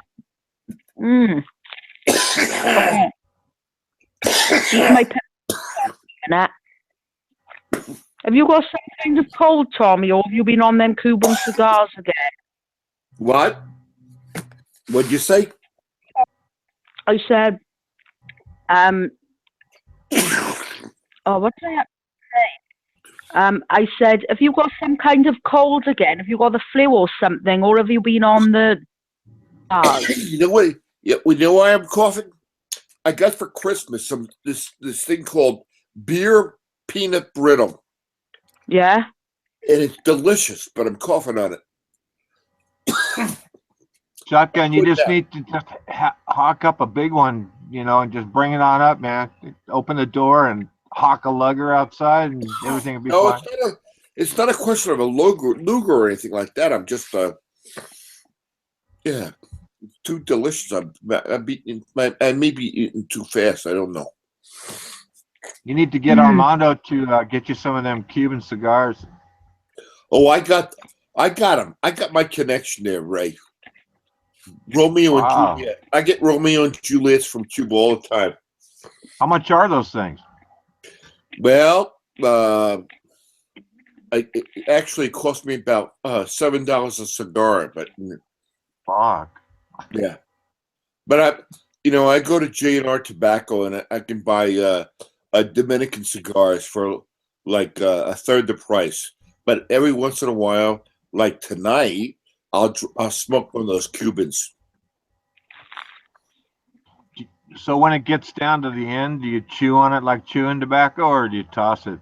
No, when it gets down to about 1.5 inches, it's tossed. Sounds like pretty messy, though. Towards the end there. Well, I've been smoking cigars all my life, so you're right. It almost becomes like taking a hit of Red Man or something like that. Yeah. So you inhale them, right? Not all of it. Not really. Some of it. Once in a while. Yeah.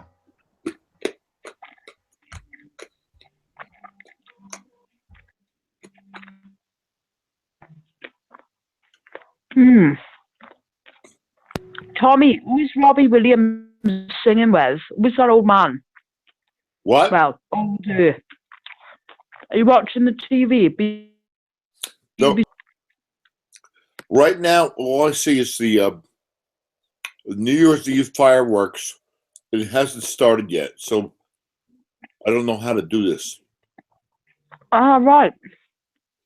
I just see a picture of Westminster app, the clock turns, and it's fireworks. I don't know how to turn it on yet. Yeah, that's the BBC red button. That is, you've got to wait until it starts. Yeah, right. I've got the actual pre-concert I have with Robbie Williams from that band years ago. Take That. So I'm watching that. I am. All right. It says London Fireworks 2016. It says it'll probably start in 12 minutes. Yeah.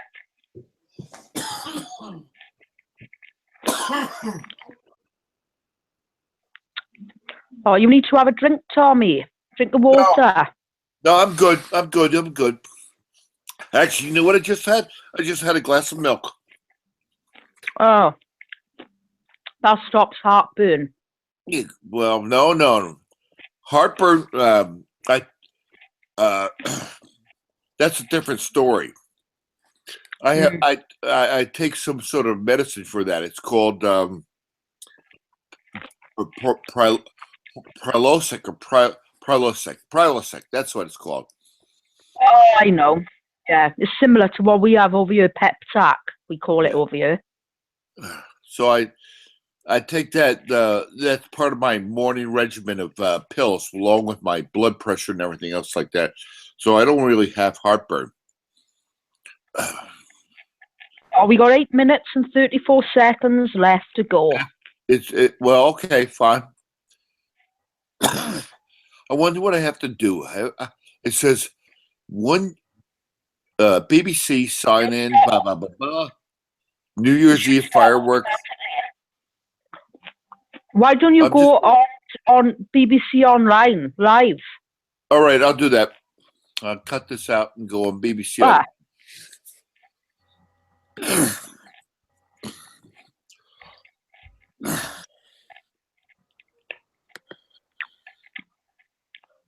Let's hope Bob doesn't ring in the middle of it. How the fuck? Oh my god. I have to cut that shit out. How the hell do I get the pop out shut? Just make the screen smaller. Yeah, I know. I'm trying to. I'm working on it. What the hell? Escape. Always command escape. Do that shit.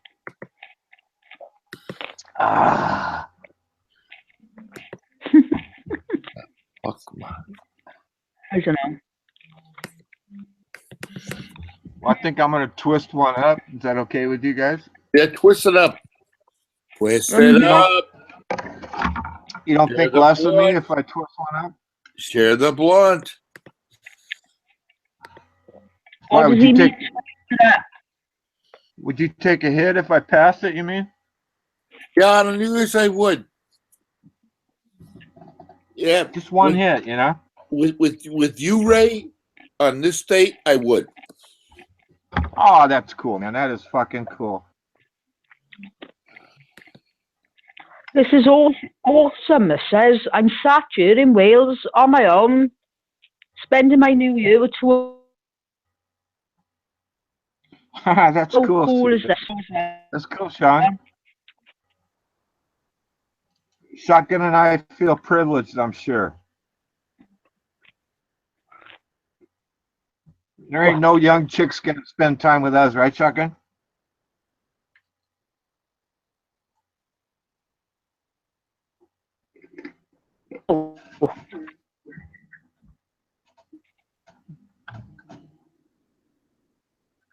Fuck, I lost connection, I think. Who lost connection?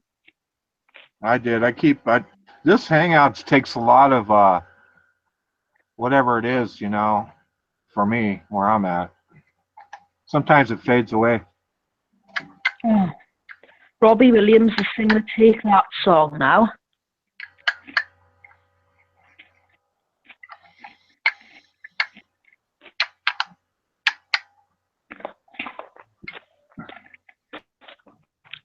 Like they got these grinder things that grind up bud. Oh, I've had mine for so long. It's all sticky. It's all kegged with resin. Are you making yourself a bong? Are you? No, I just twist them up. I don't use the bong. I got plenty of it. I just smoke the J. That's it. I know. They call it that over here as well. Smoke a J. Yeah, I don't have a shortage of it, so it's not an issue. Okay, never have. I don't smoke constantly. I have before, but I don't smoke constantly anymore. I've never smoked it. I did keep me really ill. Oh, you'd probably like what I have. I don't know. It's No. when you have a good alcohol buzz on and then you smoke a little bit of weed, it really gets you fucked up. It's a really good high. Yeah, my daughter's father used to do that. He big weed smoker. It intensifies the alcohol when you've been drinking and you smoke a joint. It really intensifies it. Anybody that smokes knows what I'm talking about. That's right. Yeah, I don't smoke. But it's not a big deal. I'm not bragging about it. Oh, yeah, I smoke pot. I'm not meaning it that way. Everybody does their own thing. I don't do hardcore drugs. Robbie Williams is going out now. Hang on. I think we've only got a few more minutes left. Hey, Sean, can you hear me? I can hear you. Yeah. So I went on to BBC, and then I poked onto the Wales thing, and all it says is opera singer Turfrock Knight and Anonymous. What do I do here? He's singing with Robbie Williams. I think I better move him out of the way before I come on to camera. All right, hold on. I'm on the home page now. I'm not. There was a box of tampons on the sideboard, so I think I better move them. Oh my God! I don't mean to be live on camera. Hey, Sean, you're not gonna on camera? Sorry, Sean, you're not gonna leave us at midnight, are you? No. I'll still be here. I'm still. Oh, sweet.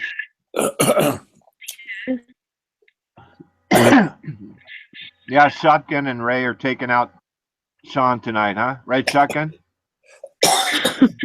Absolutely right. Yeah.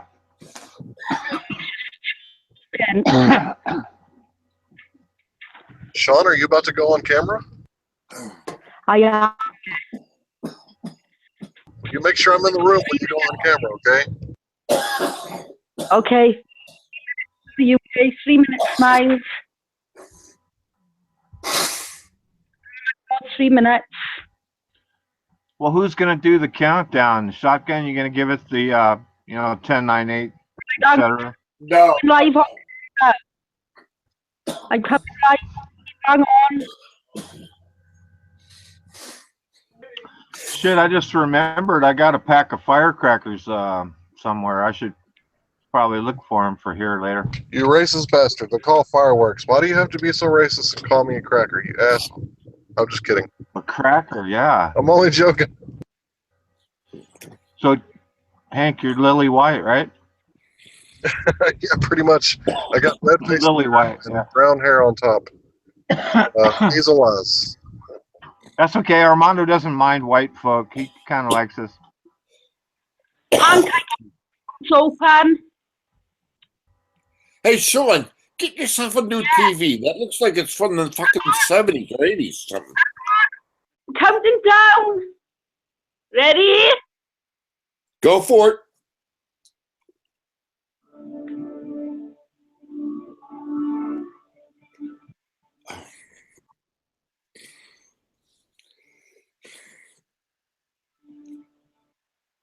Oh. 31. Right, ready? When we get to 10. Ready? Woo! Here we go. Right, not ready yet. We got 14 seconds. Yeah. This Big Ben? 9, 8, 7. Oh my God. 5, 4, 3, 2, 1. Woo! Happy New Year. Yeah. Yeah. Woohoo. Oh, Happy New Year. Happy New Year over there. If I was at Sean's house right now, I'd wrap my arms around her and hug her and give her a big kiss. You know, that's what I'd do. A big juicy one right on the lip. Oh, Exactly, a big, wet, juicy one. Exactly. You too, huh, Shotgun? What? You feel the same way, huh? You give her a kiss? Yeah. Why not? Fuck yeah. What happens if she pushed away? You know, just.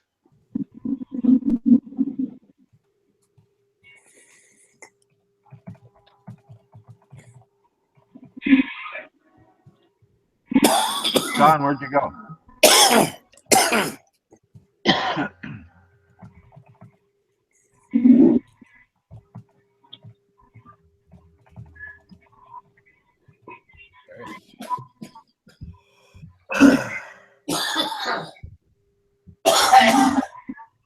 Jesus Christ.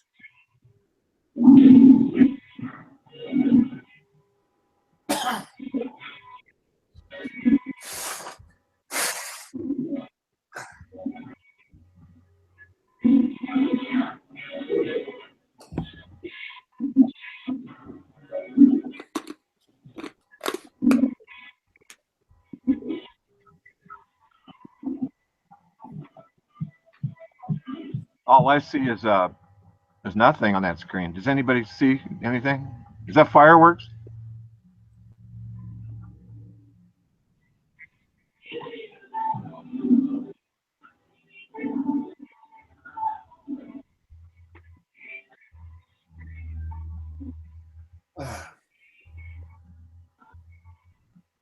Shotgun, sing us a song. Hold on.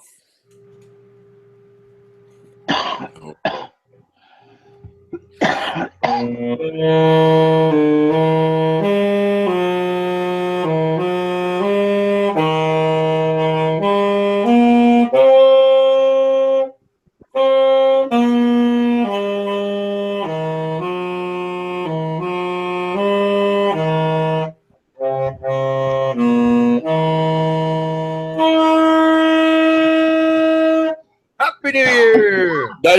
Nice job, Roden. Nice job. Every hour on the hour. That was many hours excellent. we can go here. 8, I guess. My God. Ronan, that was cool, man. That was fucking just perfect. Oh, the tune is much longer, but I'm gonna have to play it so many times. I'll probably be very, very good by the time this ends. Oh, good. So you're gonna play it tonight, huh? Well, every hour on the hour, obviously, because I mean, we're traveling from Sean's location, you know. So the next person, I guess, would be the East Fuck Coast. yeah, Ronan, you're okay. I guess it'd be the East Coast, and then Shotgun Riders over on the East Coast. That'll come up, and then I'm in Central Time Zone, and then I guess if we got Mountain, Ronan, and you're then such a good California, guy. and Hawaii. So at least it's another 6, 8 more times that I'll enjoy doing this. I'm going yeah.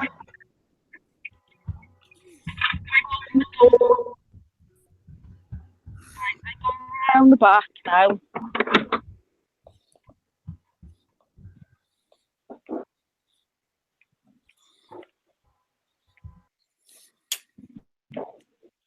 Oh, what a shame. So many fireworks out tonight. Right, hang on. Oh, they seem to be really far away. Normally, there's loads of fireworks, like next door, and that have them.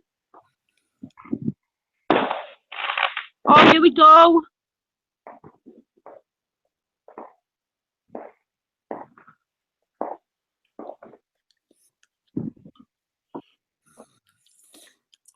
See them in the distance?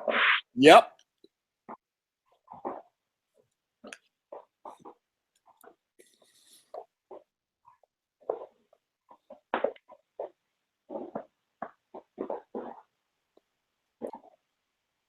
It looks like downtown Fallujah. What does it look like?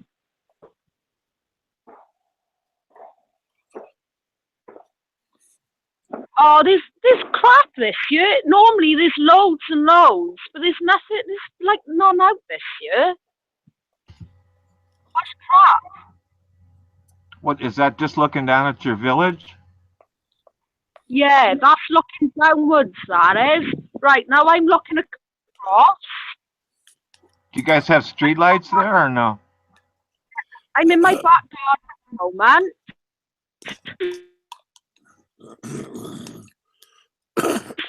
Man, it looks darker than shit out there. I guess, well, there's Yeah, no. it's dark.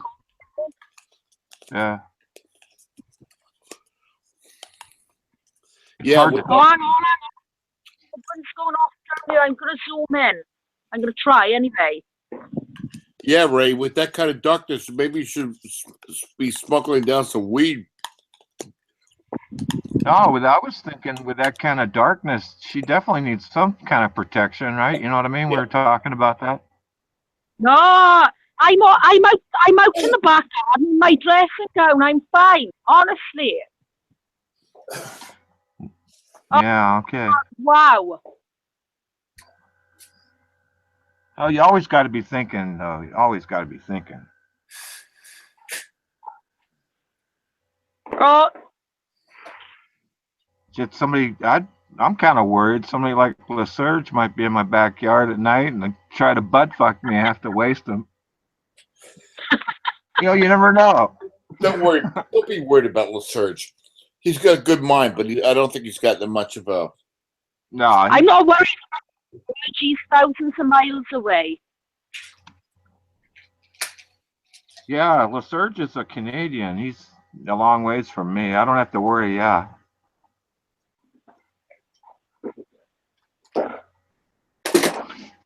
No point worrying anymore. That was one of my resolutions this year, you know, no more worrying. Said no more worrying. That's a tough thing. That's a tough thing to take on. Because you know, everybody, y'all get, life goes along really cool, but there's always stuff that pops up, you know, usually. But you know what? Life's pretty interesting. Just take it as it goes.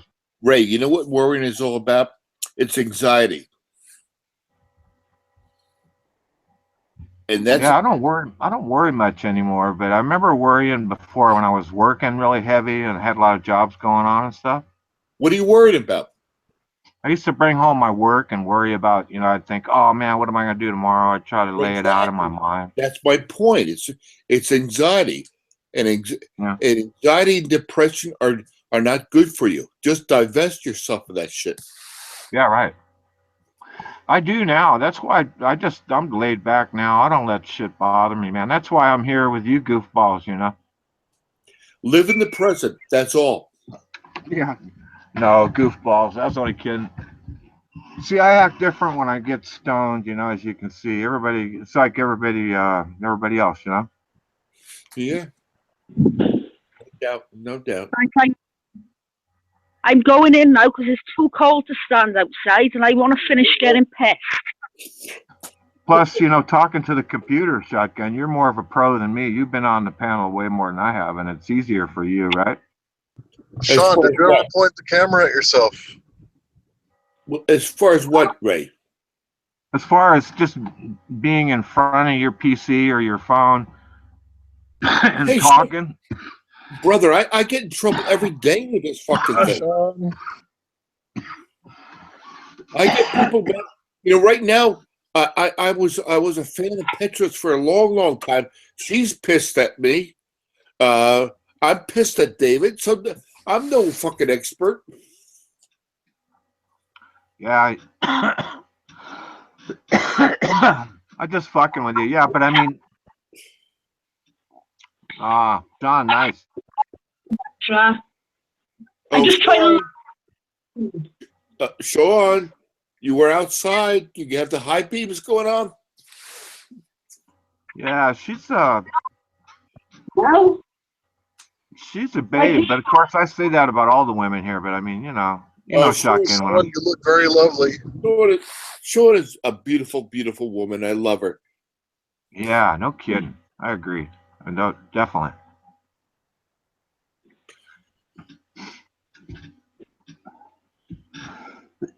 Best thing to do on the PC or when you're typing or whatever is just be yourself, right? I think so.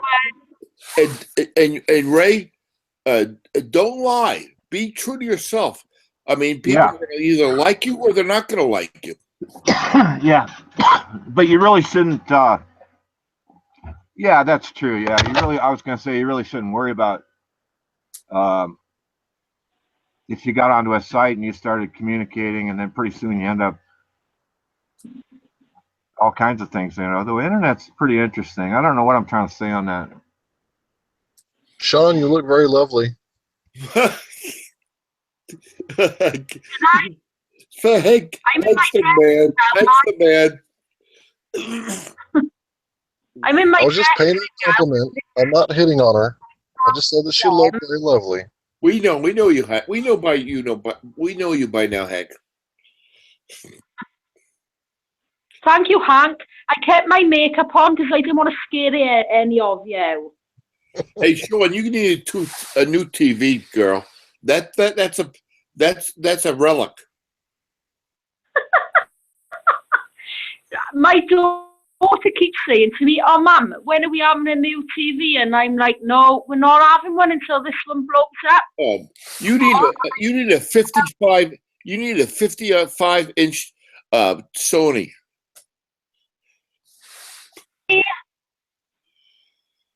Oh, here we go.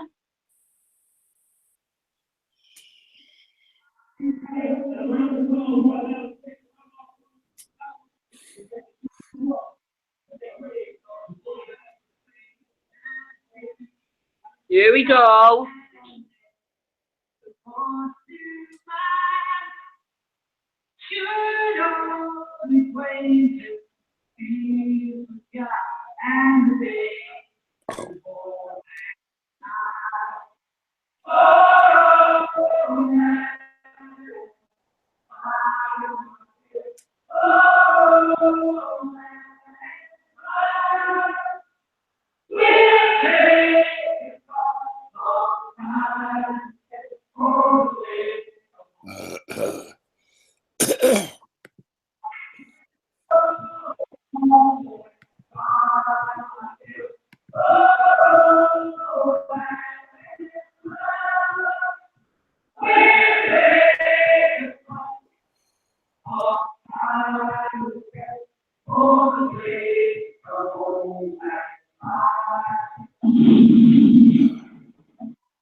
Yo, Armando, if you're listening, Happy New Year's to you too, buddy.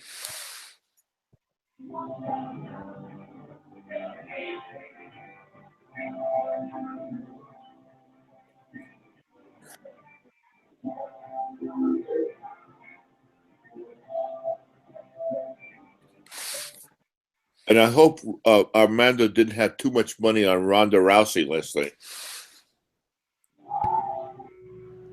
Yeah, Uncle May and myself, right? They took all the losers and I picked all the winners, right? And they argued back and forth with me and stuff. And then when I got into the chat room, they totally ignored me. All they were doing is talking about, oh, this fight, that fight. You know, they mentioned my name once and stuff. But Uncle May was really upset with me. And Mano Vargas didn't want to talk to me. I didn't know. I just asked him, you know, who are you picking? And then I just picked the opponent. And just coincidentally, all the opponents, they won. They won. Right. Ronda lasted only 48 seconds. That was that was a surprise. I'll have to say that. I expected, a little more. You know, maybe, I don't know. It just didn't make sense. But she was overwhelmed. Yeah, I think she got spooked from the last the Holly Holmes fight. Maybe. You know, it's like the only example I can use is like Ben Roethlisberger. I don't know if you keep up with football, but when he first came on the scene, that football came up to the ear, boom, it was gone. It was gone. He knew what he was doing. He's right there. Then he had that motorcycle accident, and that's where I think he got spooked, because thereafter his edge was gone. His edge was gone, and I think that's the same thing with Miss Rousey, right? When she lost to Holly Holmes, that edge was gone. And then, well, obviously, Ms. Nunes, Amanda Nunes, well, Yeah. she's just overwhelming. She's coming up. She took a beating there. Oh yeah. Yeah, that was interesting. Oh, so am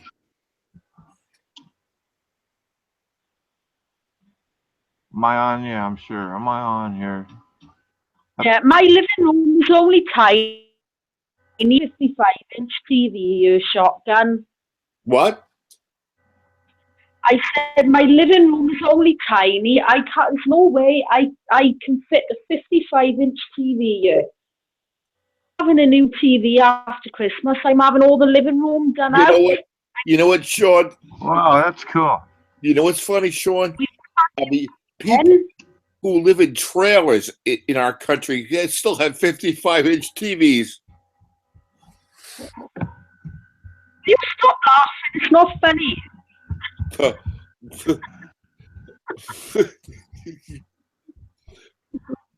I've got into trailer homes where they have a 55-inch TV and 6 speakers. I'd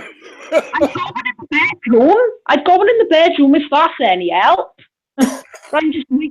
I'm having one now after all the new year. Well, the new year is over, but next week, well, in a couple of weeks now, I'm having all the living room done out. I just had a new kitchen fitted like 8 weeks ago, and I'm having my my living room done out. Okay, Sean.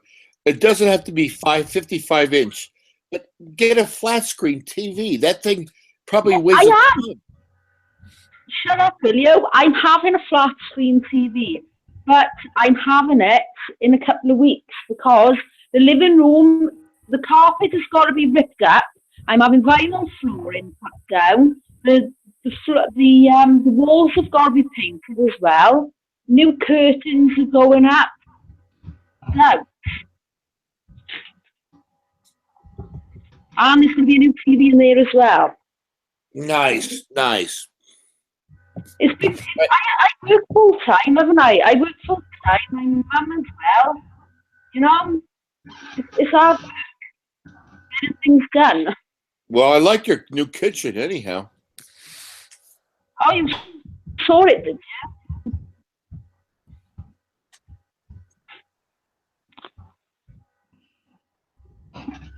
Oh, hold hands on, my friend. Yeah, did you see that part? Anyway, it's time to get drunk. What you drinking? I'll show you now, hang on.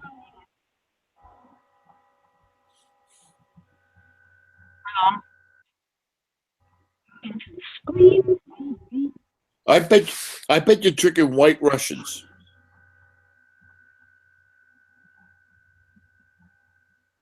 Are you shotgun? You got any pizza at home right now? No, man. No pizza? Shit. I'm down in North Carolina right now. I spent a couple of months during the winter down in North Carolina. They fucking don't have pizza down here, motherfuckers.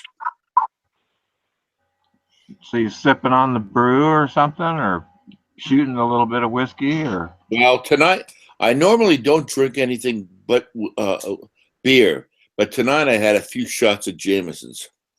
Lucky you. Yeah, shit, man, that sounds good. I'm drinking this. What the fuck is that? Yeah, no shit. Comes in a can. What the fuck? It's probably like soda that's got alcohol in it.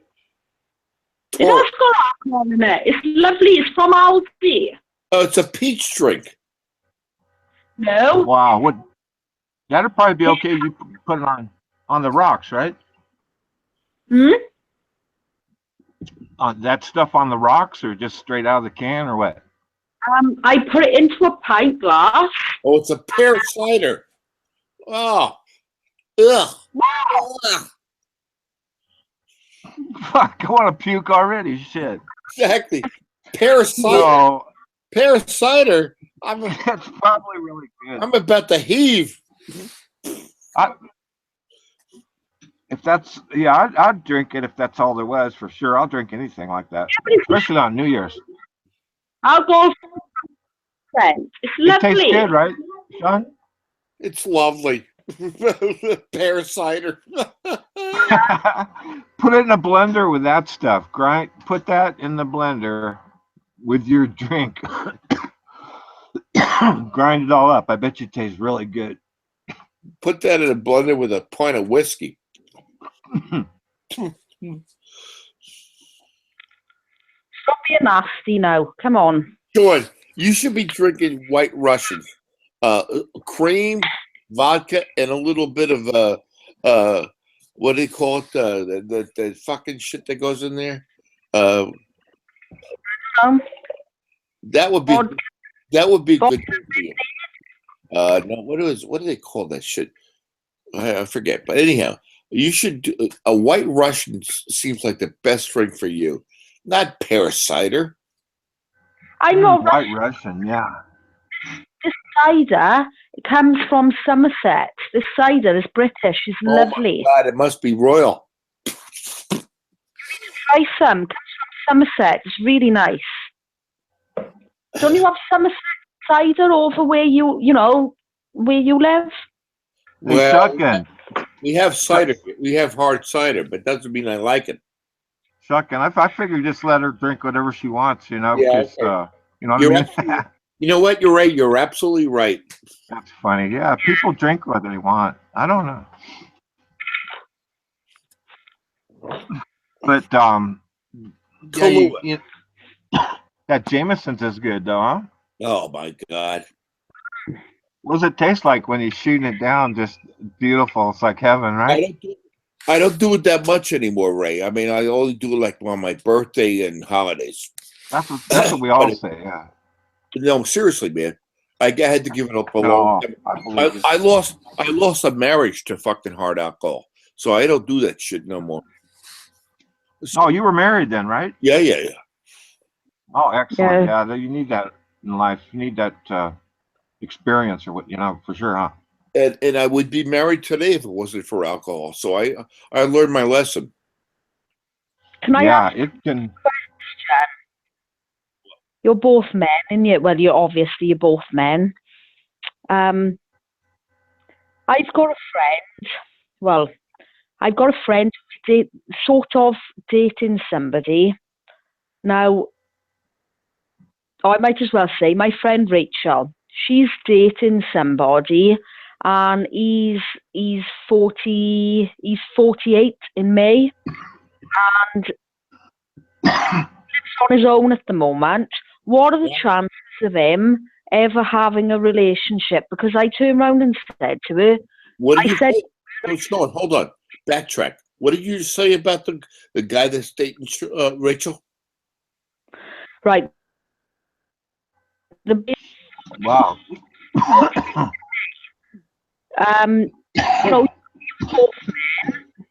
He's single at the moment.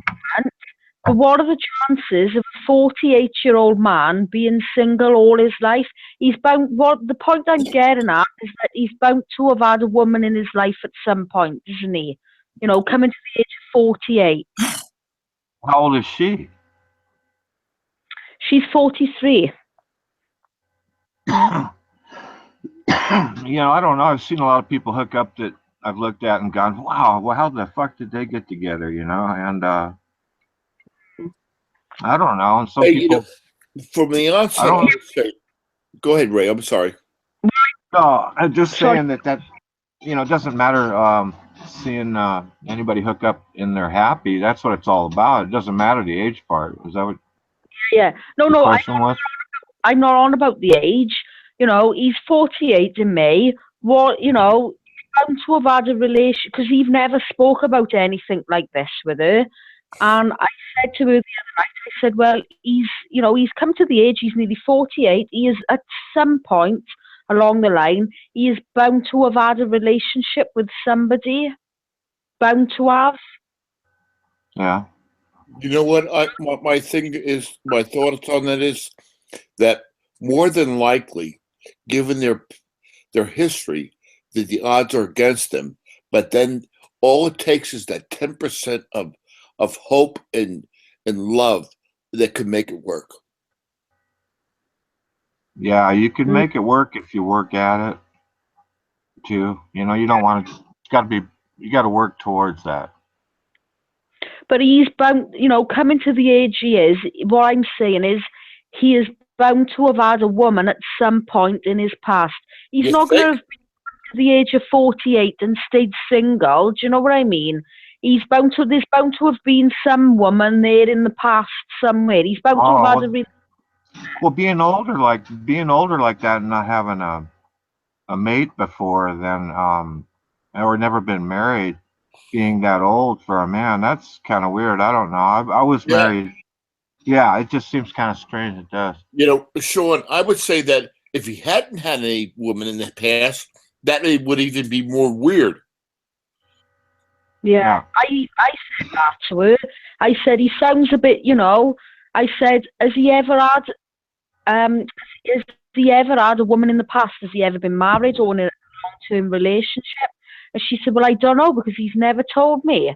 And I looked at her and I thought, well, if he hasn't had a relationship, coming to the age of 48 and he's never had a relationship, that is a bit weird.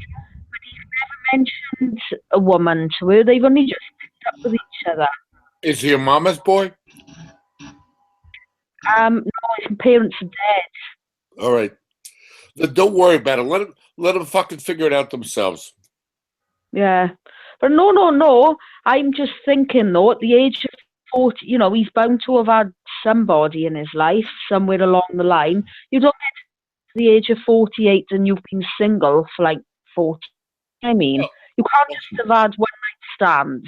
Well, shit, I'm over 60. I'm waiting for you. Sorry? Yeah, that was a good one. That's right. I didn't actually hear that. What did he say? I don't know. I heard it. Perfect. I said I'm over 60. I'm still waiting for you. Oh, Tommy. Yeah. We live closer. You don't want me anyway, you girl on your arm. All right, okay. I'll be back in a bit. I gotta go. I gotta have a cigarette. All right, okay. A cigarette now. Yeah. Oh, bless him. Am I here on my own now, or is anybody else here with me? Oh, I'm here with you. I'm still here with you. Yes, I'm enjoying listening to you all. Please continue. Hi, Ronan. I thought you've got. Did you see my look? Don't laugh. Did you see my crap old telly with our London celebrations? Oh yes, yeah. I saw the telly. Shotgun trying to get you to buy a big. I think he said Sony, and then I was hoping you would say, "Okay, let me post my PayPal account in the side chat." But that was just me, Petron, Shotgun Rider. Yeah, if he thinks, well, yeah, I'll put my PayPal account up there. No, but it seems it works. I mean, what's the problem if it works? It's like somebody telling me, "Why don't you get a new truck?" Well, that was still working. That was still working. I've had it since '92, and it's still working. I maintain it. Oh, you should get a new truck. That's what for. That one is working. I don't see the point. Yeah. I mean, it's like I can understand a lady, buying a new pair of shoes because hey, we have to be fashionable. But I'm a guy. I just wear out the boots I got and then just get another pair and replace it. That's it. That's right. I'm the same as you, Ronan. Right? My style, I basic black, and I wear a lot of leather jackets. And I wear a lot of biker boots. I live in boots. I own like 50 pairs. And I love them. And when they break, then I'll throw them out. And Oh, yeah. I don't follow fashion. Well, yeah, I mean, that's what you're comfortable with. And I support that. I support that wholeheartedly. If you like that's very nice. Here, in the States, well, where I live at, because the weather changes, right? So in the summertime, the girls, wear their shorts and they look very cute. But in the wintertime, they wear those boots and they're just as cute. Yeah, it gets really hot over here sometimes. This summer has been the hottest we've had for 6 years. We've had days where it's been. But leather I've had- breathes. Leather breathes. You know, I mean, I used to wear. Well, I used to motorcycles, and I wore leathers, and it was like it's no real problem in the hot summers because leather breathes. When you get to those, I don't know, synthetics, that they get hot. They do get hot in the summer, but it's leather is most comfortable. Yes. I wear shorts in the summer. I wear shorts in the summer. And sandals and things, and I wear the skulls on me. I should have told you that before, didn't I? Oh yes. Oh yes. I mean, it's well, when much younger, my girlfriend, well, a couple of girlfriends that I had. I didn't have many girlfriends, but that's not the point. They got me into fashion. You were not wearing it, but studying it.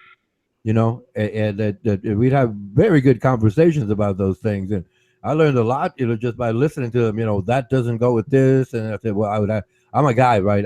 You know, just like I'm a young man, but you know, I don't care what they're wearing. I want to get their clothes off. You know, that poor childish attitude. But I grew out of that quickly.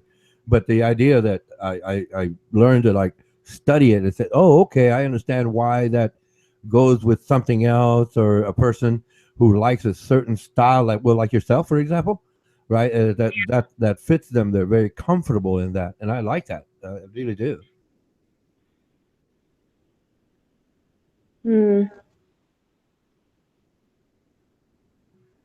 But when Tommy left, well, when he comes back and he tells you something like that, well, no, don't tell him I have a PayPal account. No, no, that would just be me being mischievous. I'm having a new, but I'm not having it until, well, it's going to be a good few weeks, because I have everything ripped out. So, decorated.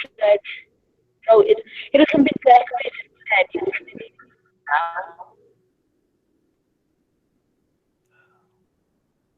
I'm going to play along, play dumb, because you were breaking up very much. So yes, I agree. I'm playing along because it's kind of embarrassing for me. It's like I have a problem with accents, and I'm trying to figure out what you're saying between the glitching. I think they call it glitching. I'm not sure. Hang on.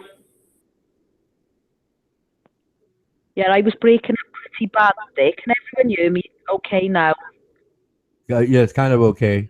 Earlier, Ray of Sunshine said he likes his iPhone. I don't know what they call them, but I guess they call them iPhones.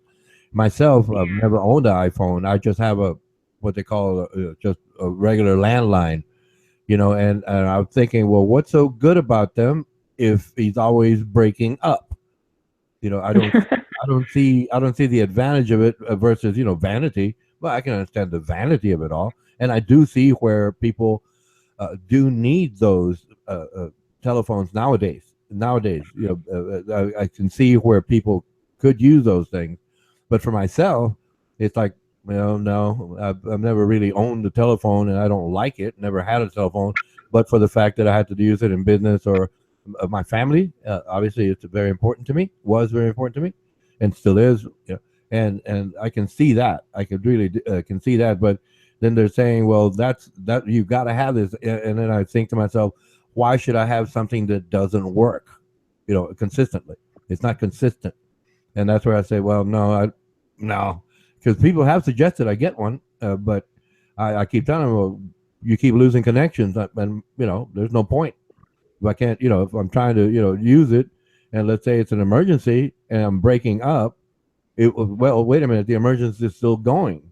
So I don't see the point in having that phone because I can't trust it to work.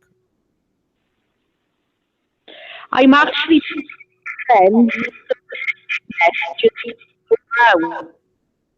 And it was so busy.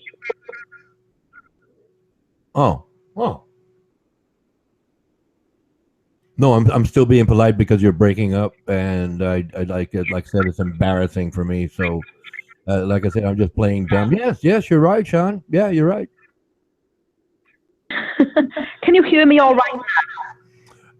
Can you hear me? Can you hear me? I got that part, but the rest of it, no. But I'm being honest, so it sounds like I'm being rude, but I'm not blaming you. Please, I'm not blaming you. It's just the fact that the connection breaks up. See, but yeah, that's what I heard right there. Yeah, that's it. That's all I heard. What it is? Yeah, what it is. Okay, it sounds okay now. The network is really busy. I'm imagining the next time you breathe, the angle will go out, and then boom. Then I'll just have to, please. If it sounds like I'm patronizing you, I am, right? Because I don't want to say, "Excuse me, you're breaking up." Excuse me, you're breaking up. Excuse me, you're breaking up. Well, I don't want to do that. My apologies. I'm trying to have fun with a bad situation. Sorry, the network is really busy. Yeah, I'll repeat myself. It's really busy because obviously it's New Year. Oh yes. Yeah, that's what the problem is. So. Oh, that's another cause of that. Oh, okay. No, I thought it was just the well, here they call it Wi-Fi.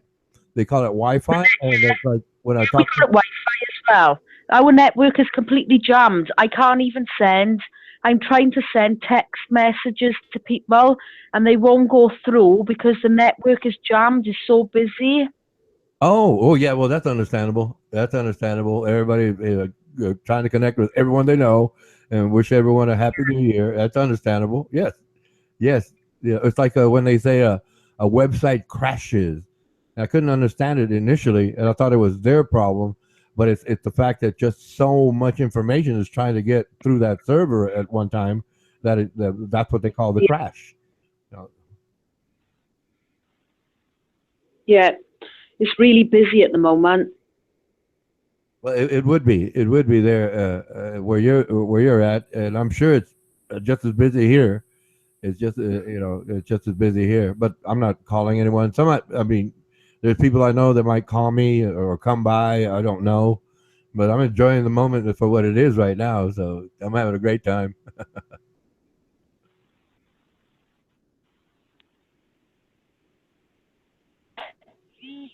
It won't go through.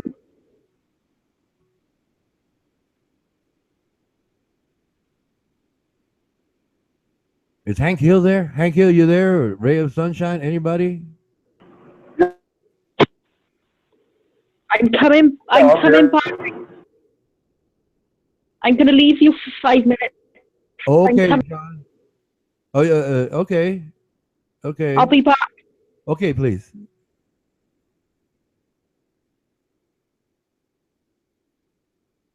Yeah, I was riding with the moonroof open. I was enjoying the night sky.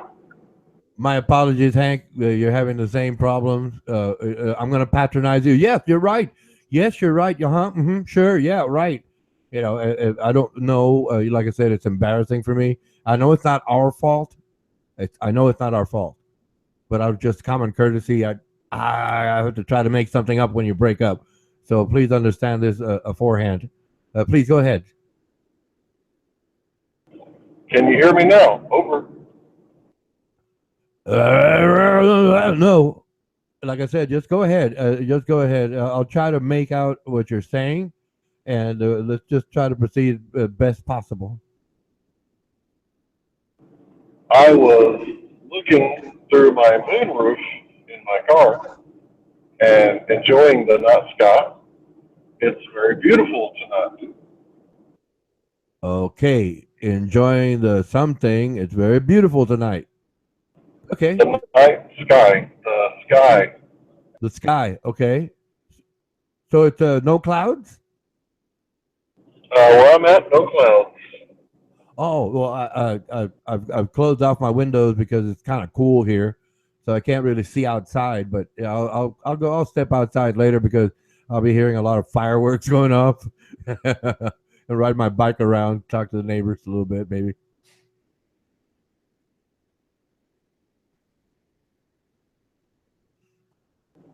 Yes, I love looking at the stars.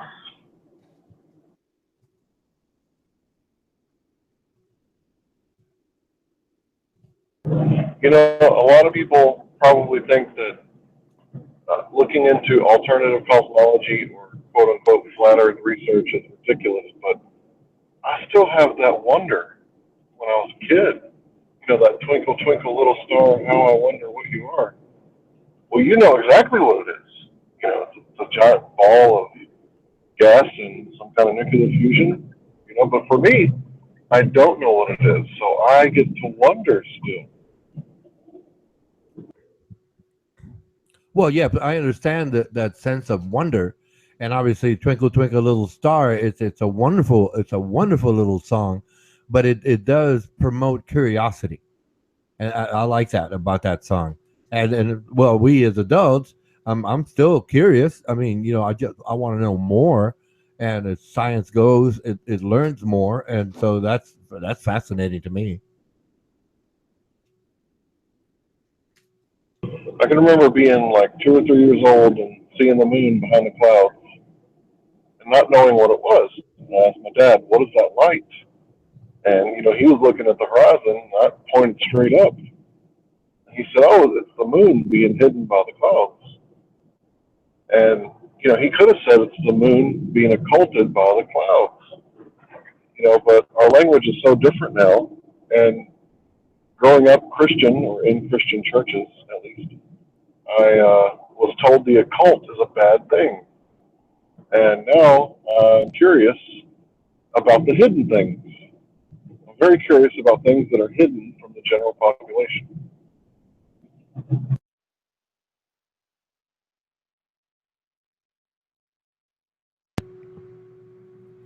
Well, it's I don't like I said that I that's something that to me, right? It's like, well, how could that be, right? Like a young person, right? How could that be when they tell me something is bad if they don't know what it is? And then later on, I realized, uh, uh, over time, I realized, because it's different. Not that it's better or worse, right? It's just different than what the group of people I was standing with were understanding, and so it's like, oh, okay, like that's where a lot of my perspective basically developed, because that's why I call no one friend today, because if they say, well, that's different and it's wrong, and my question in my mind is, well, what about it is wrong? Or it's a different religion, for example. Just for example, I'm not picking on religion, it's just an example. Because it's a different religion, it's wrong. And my question in my head was like, what about it is wrong? So I looked into those things, and I realized, oh, okay, just because something is different doesn't matter. I mean, we could have a guy that, I mean, he's a Ford guy, and the other guy is a Chevy, and they say, well, Ford's wrong, well, Chevy's wrong. It's like, well, they're bad. No, you're bad. It's like, wait a minute. It's like, I don't understand what you're saying, and that's where I looked into things, and that's where that's where I still continue to go on with this. It's like, well, what about it is so bad? It's well, it's just bad. But they wouldn't initially, well, because when I asked, they wouldn't tell me. It was because they didn't know. And then when I looked at it, oh, okay, so it's different. It's different. It's not bad. It's different. It's wrong. Well, that's from your perspective, not their perspective. They're the one that's saying that they're right, and the other one is saying that they're right. So if it's two rights, there's a wrong in there somewhere. So both of them are wrong if both of them think they're right, because it's like the three ways of looking at it: the right way, the wrong way, and the best way. I go for the best way. I've always gone for the best way of looking at something. That's where it isolates me sometimes. But then again, it's like I was talking to somebody in the chat stream. I think it was Armando Vargas. They were talking about friends, and I said, "Well, I'm not your friend." And they'd say, "Well, I think we prefer Lyserge over you." And I said, "That's great. That's great. Y'all can be friends, but there's a problem with that, because if I'm your friend, I'm someone else's foe. And I'm in my life, it's like I pointed out to Armando Vargas, I can go up to a group of homosexuals and chat with them. I can be friendly with them. I can go up to Armando Vargas and be friendly with him. I can go up to you and be friendly with you, or someone of a different religion. I can be friendly with them, right? But they all hate each other because they want to think that their views are right. And that's where, like I said, I don't call anyone friend. No, I go for what's best, right, wrong, and best. I go for what's best. And that's what people can't seem to understand or accept, really, because they want me to join with them against. See, that's the operative term there, against someone else. And the question is, why should I dislike those other people? Well, because they're wrong. Why are they wrong? Well, because they don't believe what we believe. Oh, got it. No thanks. I'll chat with you, I'll chat with them, and I'll have a grand old time of it because I'm not angry at either side. I'm just trying to understand why they don't accept differences. Mike out. Yeah, well said. Just because you don't click up doesn't mean we have to be enemies, but sometimes, not always, if you do click up, you automatically gain enemies. Right. Well, see, I think you understand my perspective. For example, Lyserge was in here once, right? And then I started talking, and he said, he just paused and he said, "I thought you were on my side." Right? He assumed. I remember that. Yeah, he assumes.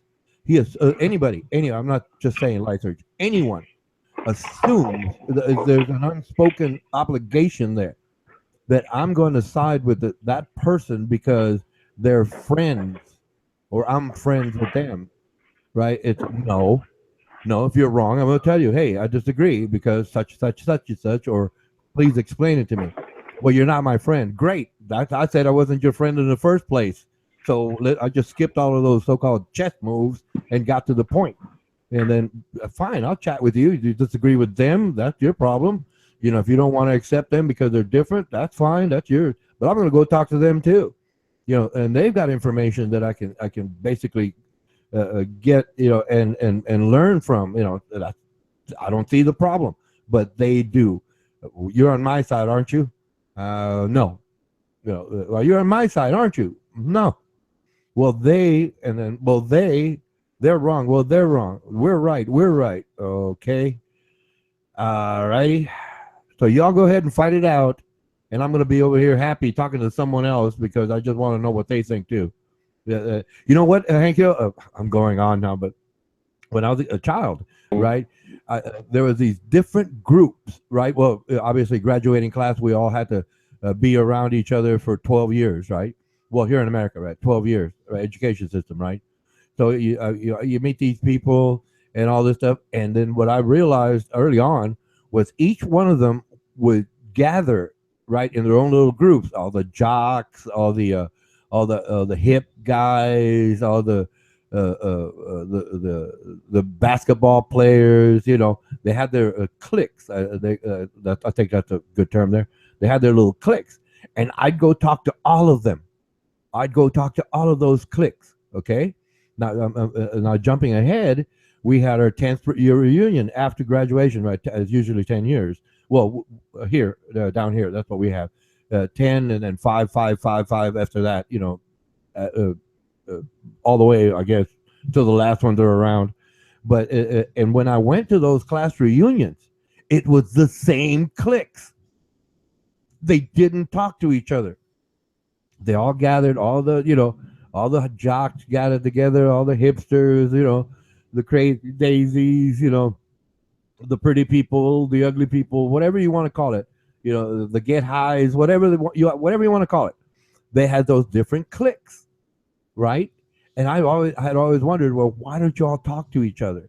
And then, well, like I said, as a child, but then when I grew up, I realized, oh, okay, that's what they identify with, and that's what they're secure in by accepting or practicing that, right? We all talk about sports, or we all talk about fashion, or whatever. We all talk about math, or we all talk about English, And like I said, I always wondered why they did that, and it's been a lifelong, I guess, hobby, right, to figure those things out, and it's still fascinating to me. But then again, you look into histories and stuff, why that happened, what caused what, and going from there. But they can't get past that. They can't get past that idea. And that's where like early on as a young child, a teenager. I was a teenager. That's where I kind of like concluded, oh, okay, I don't call anyone friend. Move on. I'm friendly. I'm very supportive. If you're right, you're right. I agree with you. I'll back you up. But if you're saying something that's a little off and I don't understand it, well, I'm going to ask questions. But like I said, I've been in conversations with other people, well, Life Surge, for example. It said, I thought you were on my side. Wait a minute. That there goes that unspoken conclusion that if I'm on their side, it's 100%. And that's historic to me. Well, no, I disagree because of this. I thought you were on my side. Wait a minute. If you're wrong, I'm not going to be on your side. Well, you're not my friend. Okay, I'm not your friend. I call no one friend. So back to my original statement. I call no one friend. My God. I really think that works. When I was in high school, I did the same thing you did. I would not sit in one place in the lunchroom. Minus the cheerleaders, I would go sit with every group. I didn't like cheerleaders. But I would go sit with every group. I was a jock, but I was also a nerd, during high school. So I would sit with all these different groups. I would sit with the blacks. I would sit with the Mexicans. And I pretty much got along with everybody. Yeah. Yeah, but see, people like you are most in the small percentage. It's like yeah, I'll talk to everyone. There. I mean, in my group, there are racist people, right? But I went over, and I was, I was friendly with the blacks. I was friendly with Latinos. We had one Asian guy, well, two Asian guys. Right, and it's like I talked to them. Other people wouldn't talk to them because they had slant eyes. I remember that. Oh, look at that slant eye, and it's like, what about it? I don't see what I didn't understand what they were talking about. And then, well, later on, I realized, oh, it's fear. It's based on fear. Just fear of the unknown, or just they don't want to deal with it because they'd have to step out of their, what do they call it? The comfort zone, I think they call it. I think that's what they call it. They have to step out of that, right? They're vulnerable, or they think they're vulnerable. They're wrong, but that's the whole thing about it, right? Because they feel threatened, but why should they feel threatened if they outnumber the person approaching them, right? They don't get it. As a group, they don't get it. As an individual, they don't get it. But it never bothered me. I'd walk up to everybody, like talk to them. I was at a motorcycle rally one time, right? And these guys invited me. So, we cruised on out there, and we were there, right? And I'm curious, right? And so I start walking over to this other group, and I didn't know that the group I was with had issues with the group that I was going to go approach. And then as I'm walking away, he says, "Hey, man, where are you going?" "I'm going to go look at those bikes." He said, "No, man, you're with us." And then I stopped there right there. I said, "No, I'm not." And I walked off. I walked off, right? And I went over, and looked at the motorcycles, chatted with those guys, and came back, moved my bike, to a so-called neutral position, and then I just enjoyed the rest of the day. And it was just odd, right? Because they all ride motorcycles, and because they're different groups, they don't like each other. I'm saying? I don't see the problem. I really don't. It's just a matter of ego, right? You're with us, so that's it. Okay, no, I'm not. Goodbye. My God. Yeah, I'm about to go back in the store, so I'm not going to talk for long. But yeah, I never did click up either. I mean, there was certain people that I hung out with in every group. I guess I did have a clique. There was a group of people who liked me more than others. But I certainly didn't discriminate. I hung out with Vietnamese people. I went to the preppy kids' house, and I went to the nerds' kids' house, and I kind of in the church a lot, so I was going to different churches, and we kind of did this thing, flagpole thing that started when I was in high school, and we'd go to the flagpole and meet there and pray one day a year, and met certain people that I didn't know were Christian, who were part of my clique, so to speak. And I just never discriminated, all throughout school. There was racist people, but I never really took part in that. Not in the true sense of racism. I mean, there was prejudices that I may have participated in, but not harmfulness. Prejudice just means to prejudge. So if these guys were known for breaking into shit, I'm not going to go hang out with these guys. So that's prejudice. That's not racist. Right. Yeah, that's absolutely right. So yeah, I've been prejudiced, not racist. My God. Right. A lot of people don't get that. They don't get that distinction. They think it's one and the same. It's like Armando Vargas said, well, it's the same thing. No, it's not. It's not. If you look at the definition of the word, it's completely different words. I mean, they mean different things and ideas. It's like, prejudice, right? Yeah, you're right. You see a bunch of ne'er-do-wells going out there, trying to cause problems. Well, obviously you're not going to befriend those people because they're out there to cause troubles. Welcome back, Sean. Hello. Crystal clear, Sean. Perfect. Hello. You got a good connection now, but mine's about to fade, so please continue. What was everybody saying? I was just saying, I've been trying to text people, and my text messages will not go through. So, must be a network jam. Yeah, I bet it is pretty jammed over there right now in UK. Yeah, it's like 5-1 now. It's like nearly an hour ago. You think people would stop texting each other by now.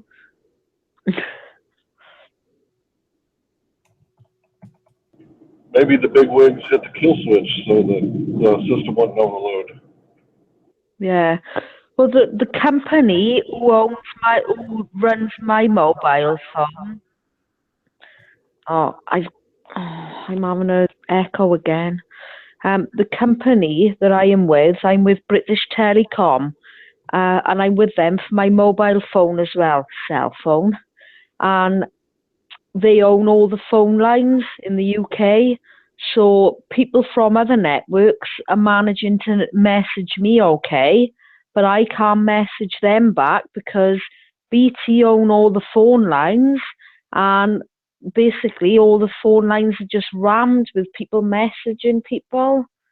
So it's quite annoying, to be honest with you. I'm probably going to have to wait about another 40 minutes, 45 minutes until everything is cleared. Pretty annoying, really. Considering people are messaging me and I can't even text them back.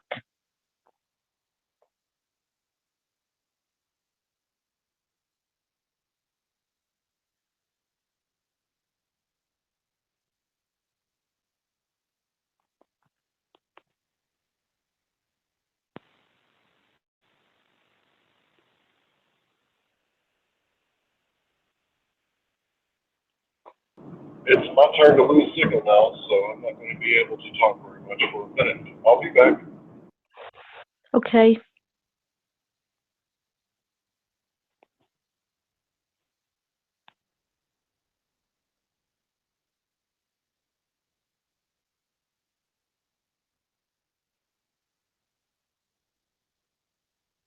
Where did Ray and Tommy go? I don't know. Looks like a good service now.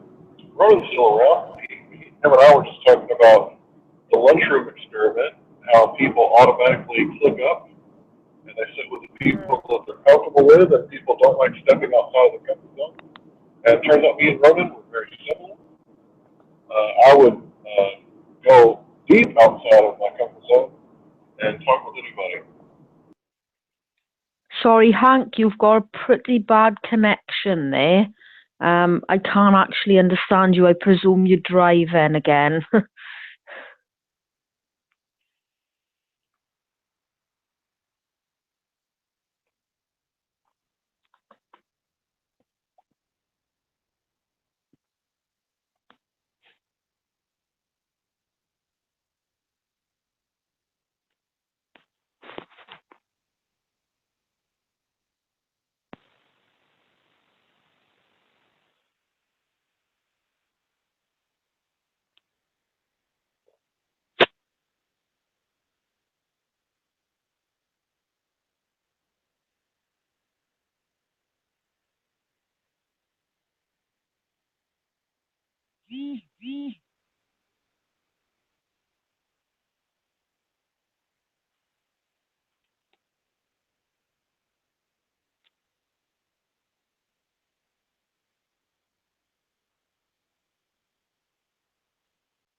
Happy New Year.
1 Corinthians 15, verse 12.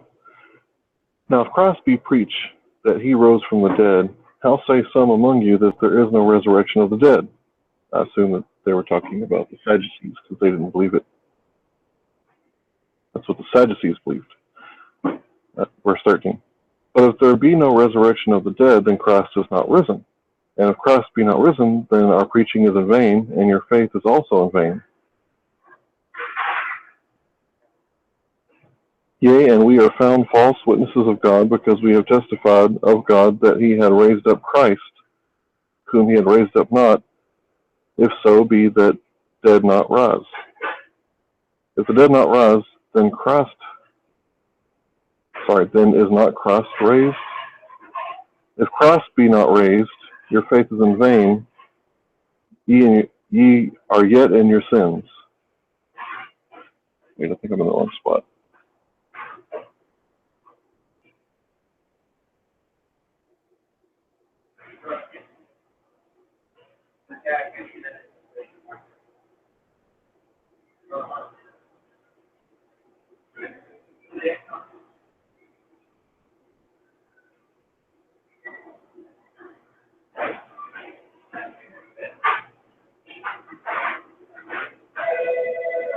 Yeah, I was in the wrong spot. Okay. There's a little pretext for you, so that you got some context clues. 39. All flesh is not the same flesh, but there is one kind of flesh of men, another of flesh of beasts, and another of fish, and another of birds. There are also celestial bodies, and bodies terrestrial, but the glory of the celestial is one, and the glory of the terrestrial is another. Well, that's not what science says. Science says that, there's terrestrial rocks up there, and that's what the lights in the sky that we see. So let's continue, see what it says. There is one glory of the sun, and another of the moon. I think science agrees with that. And another glory for the stars. Wait a minute. The sun is a star, and the stars are suns, so there again, the Bible disagrees with falsely so-called science, according to Paul and Timothy. For one star different from another star in glory. Now that could also mean brightness. So right here it's talking about the resurrection. And it also talks about celestial things, and terrestrial things, how they're different. And it's kind of embarrassing that I never saw this before. How one is totally different than the other, science in the Bible. But then I'm starting to realize that, a lot of times what they call science isn't necessarily true science. For example, what is the dependent and independent variable? And how do they know what the sun is made of? Like, how do you test that?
Okay, future, you can probably hear me, right?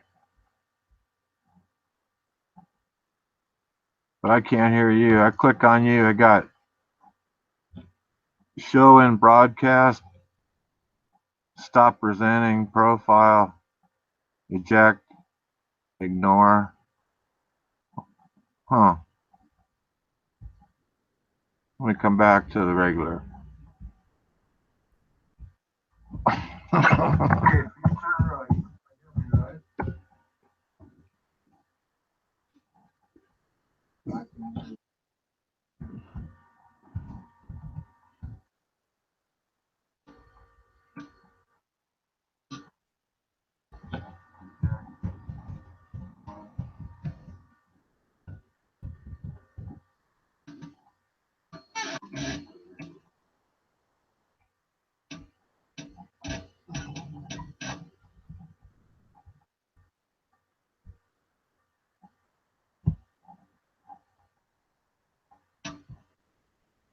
Well, there's Future Boy right there, right?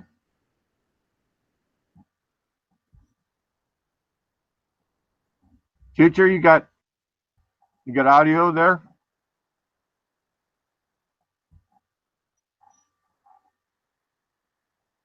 I think you're set.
Hey, how about that?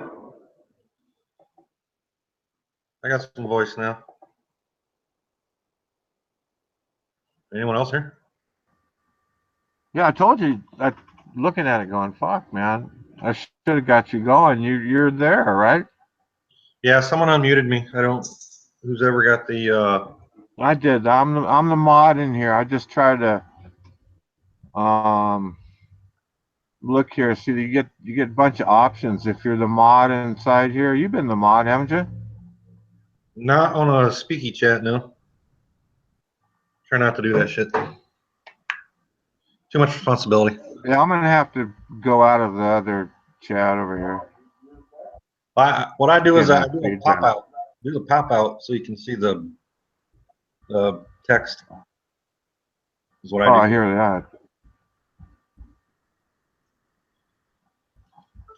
So see the text. Where's rather. Athena then? Athena backed out? I don't know. It says 3 participants, but it's not showing who's in here. It's weird. Oh, show participants. All right.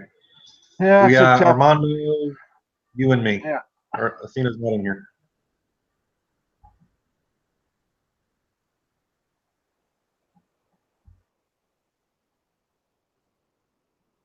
Yeah, Athena's not in. She's the one who invited me, but she's not in the channel.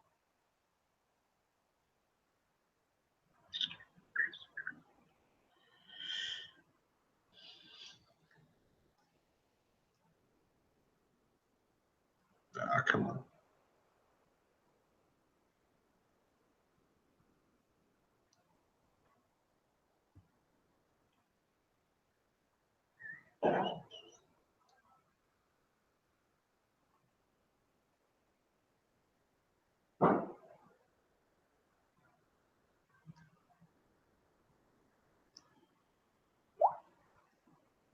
Yeah, I do the pop-out chat so you can see the text as well. Seems to work fabulous. Well, I guess Athena's leaving. Night, Athena. Enjoy your New Year's. We need some Ronin. We need some Ronin up in here.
We got fireworks going off in the neighborhood.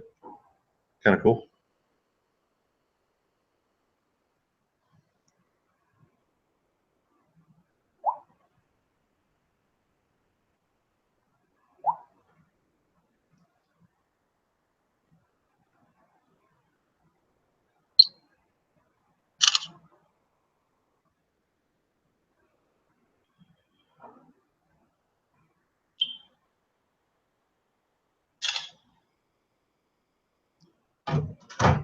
Yes, we're in a cult. Oh.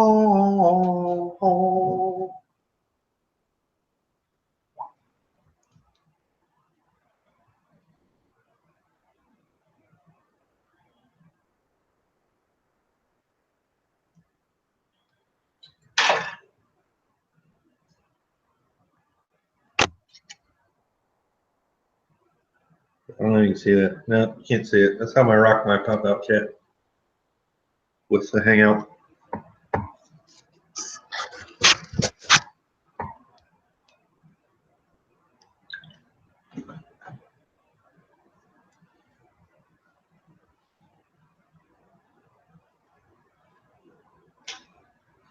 I don't know if you can be the dear leader.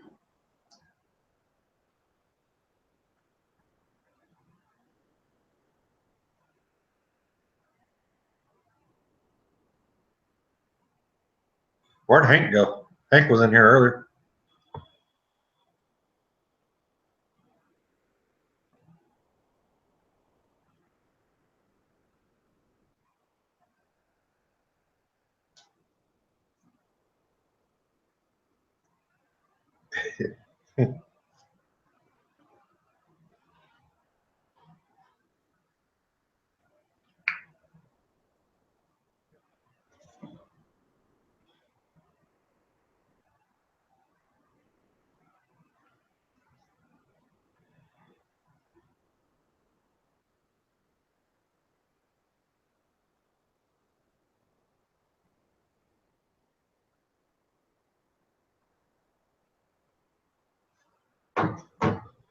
Well, Tarzan, we're not in the apocalypse yet, so that skill is not needed as of yet.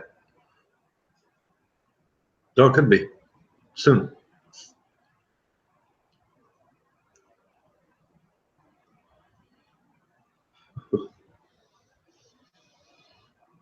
All right, drink time. Drink a drink.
That's because we don't understand what the Scots are saying. They don't even speak English.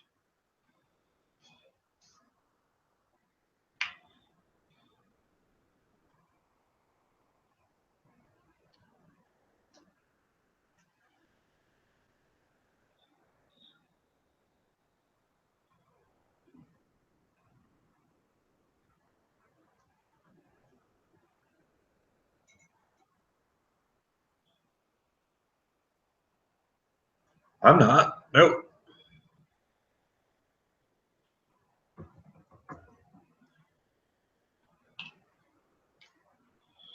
Made us look stupid. Tarzan. You American bastard. My mic is very sensitive. You hear me stirring. You said made us look bad. Made us look stupid.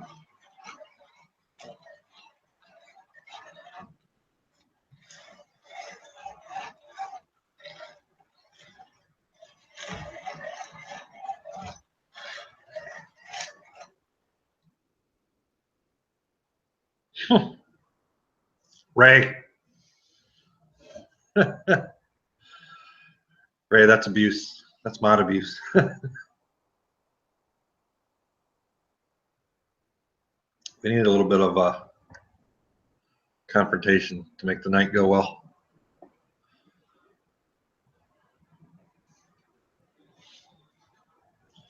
I don't even know how to mod.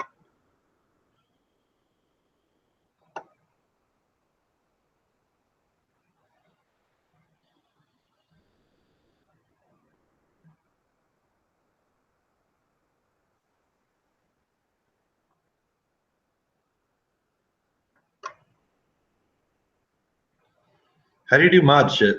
I got the real monkey wrench. I don't know how to do this shit.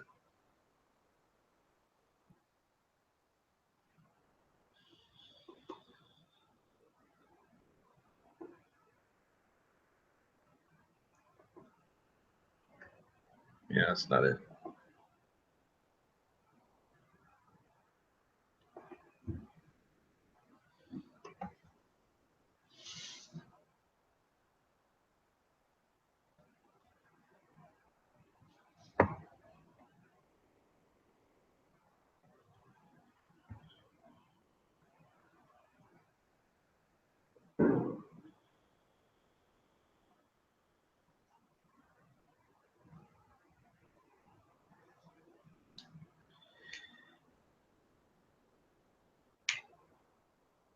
The only one I understand is David. I don't understand half the shit.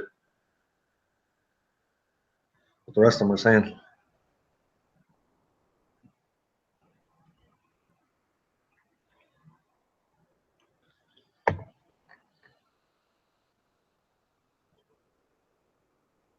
Tarzan's still here.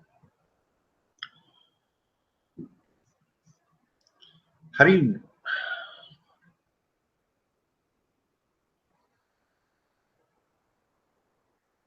How do you add people? Oh, look at that. Invite people. Oh, you can hear me now, right? Yeah, I can hear you. Okay, so there's moderators that they're different than regular moderators outside. When you're inside here, I don't know how many he can issue. He can more than one, and then it's just the moderator. And he told me before he left, you know, he said, "Go ahead, you know, you're the mod in there." And I've never paid attention to it. This is the first time. For the speaky chat or the YouTube channel? Yeah, for the speaking, I've got different options here that you don't have on the regular. Oh, well, add Ronan. In other words, I can. And Tarzan. I could probably, but I'm not a pro at this, is what I'm saying. And if you want to help run through it, probably be okay. Like everybody has their arrow there, and then you get these options that pop up. Yeah, I don't know how to do any of this shit, dude. Yeah, but it says like hide from broadcast. All right, up at the top, there's a invite people, but when I click on it, it doesn't do nothing. See the little man with the plus? Fuck, you know, I don't even really see that. Oh, on settings or what? Up next by your camera and microphone and phone and settings. To the left, there's a man with a plus. Oh, okay, mine just says hide participants. When I click on that. Oh, well, next to it, maybe. Yeah, that just takes it away. Wait a minute. Let me click so on. Now I'm back. I don't know. I'm just sitting around drinking and smoking a little weed, and it's hard for me to, you know, really concentrate. But I'm willing to. I could probably figure it out with somebody else's help. Right. What are we trying to do here? You're trying to add Ronan. You're live right now, correct? Yeah, I'm live. Absolutely. Yes. Is it up on the YouTube page then? I'm on Google Hangouts, and then I got the YouTube chat also going. But on the YouTube chat, you don't see your logo there. Yes, I do. You do? That's me right there. It's already set then, right? What's that? It's already set then. So, you mean to send invites? I have no idea really. No, I'm the mod of the YouTube chat. How did you get here? Athena invited me before she left. So right next where it says hide participants, just to the right, there's a little man with a plus. Not on my screen right now. What's to the right of your hide participants? Speaker, camera, volume, settings, and camera. Okay, well, I got an option that says invite people, but I click on it and don't fucking do nothing. Oh, that's trippy. Yeah, I don't have anything like that here. I don't know. Huh.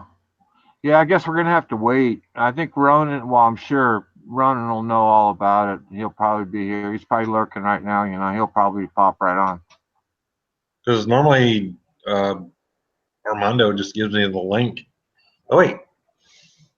Well, you got a link right now. Can you pass it on? Just I don't have Ronan's email though. I don't know if I want to share it. No, pass it. Well, yeah. You could put it. Yeah, I don't know. Yeah. I don't know. Armando want me to put it in this live chat. You know, the internet. We probably. You know, it gets pretty intense shit, man. You start handing out stuff, and then people start fucking with you, you know, etc. Right? Exactly. So I don't want to dick with his channel, to be honest. I'm not dicking with it at all. Fuck yeah, man. That's the words to use too.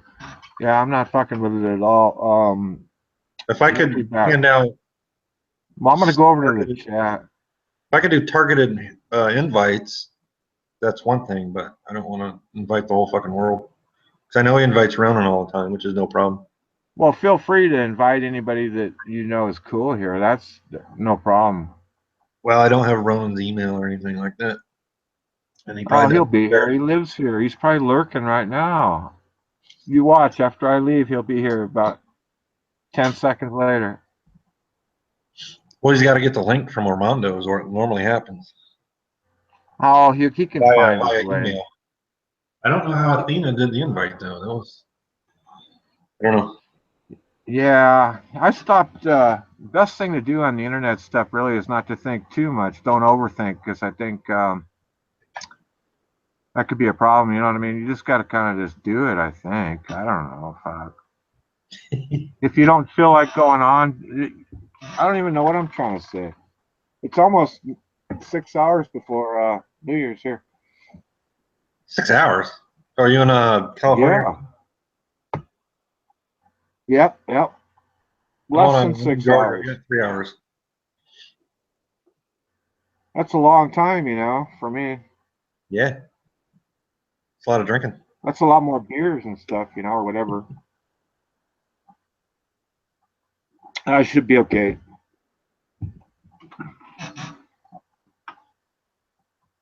So we got to recruit, huh? What, yeah. You gonna sing a song or something, or? I'll leave that for the Scots.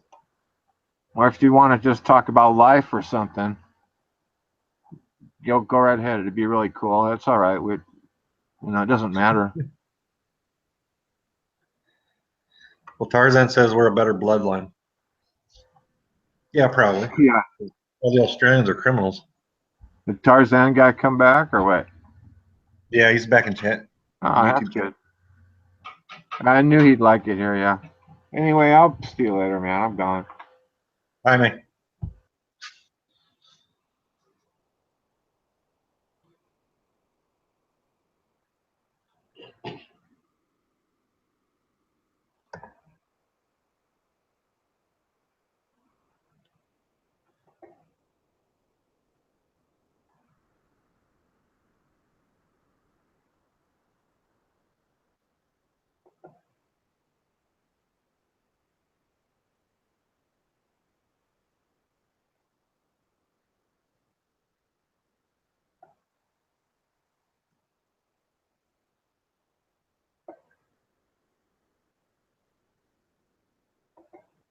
He's tried to ask questions about what his car looked like and what thought about his car, and instead of fucking having a discussion with him, you sat there and were a dirty ass fucking hole.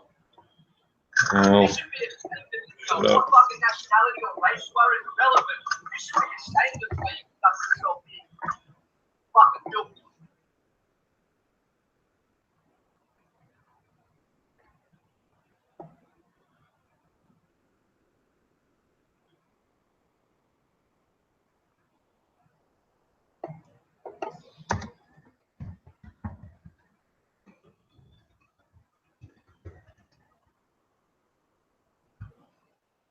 Upstairs.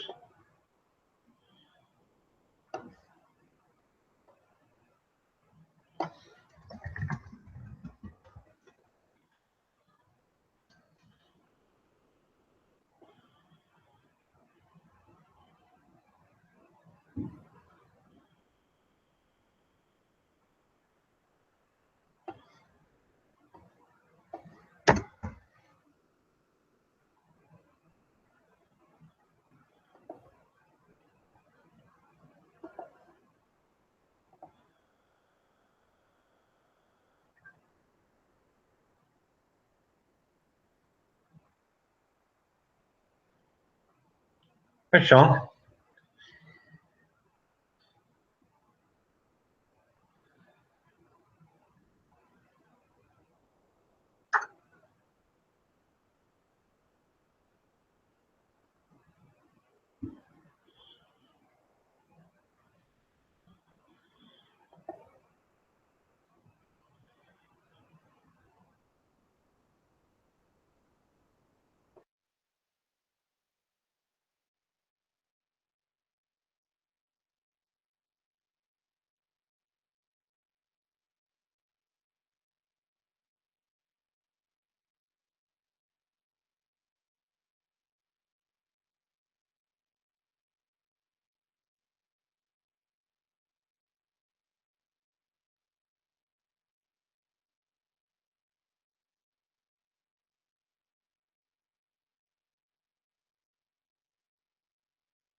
Hey, Jose, you're in then, right?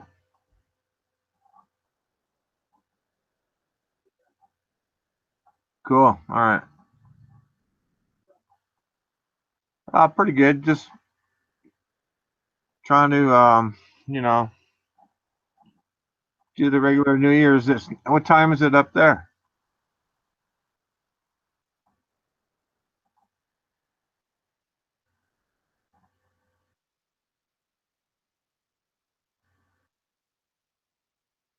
Yeah.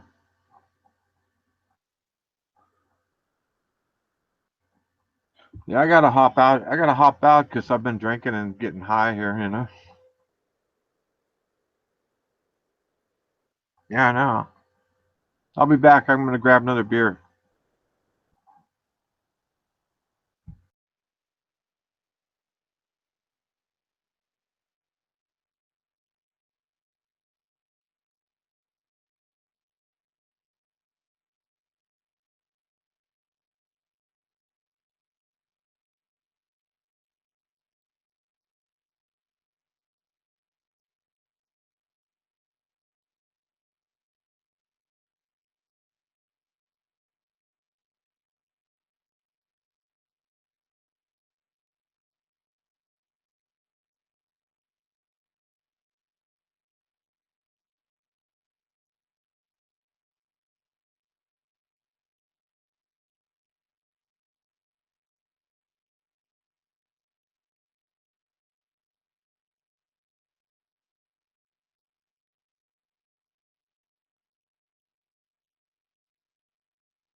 Shoot, I have about 5 hours.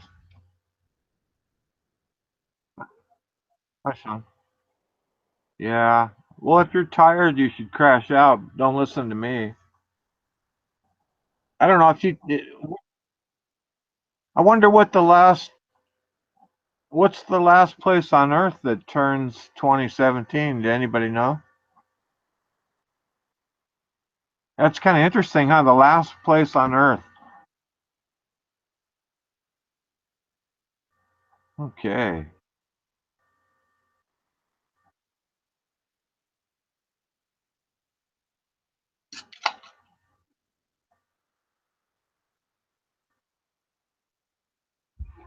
I'm getting an echo. I got to click out of the other. No, it was me.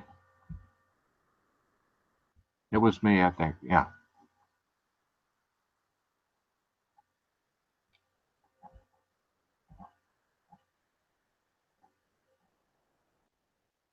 What did it say? I wonder. It must be.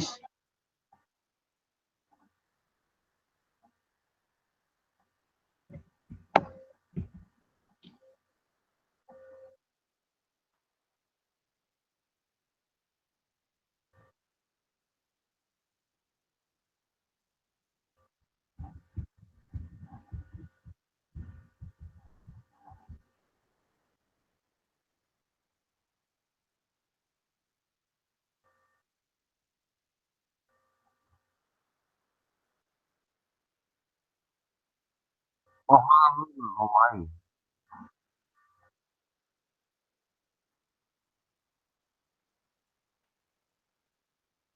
Yeah. Huh.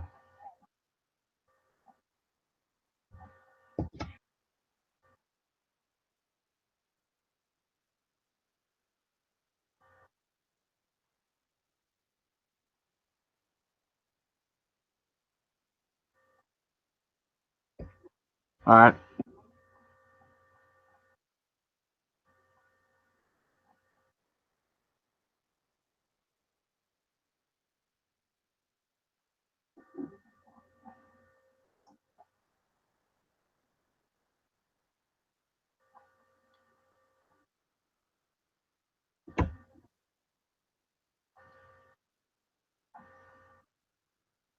Oh,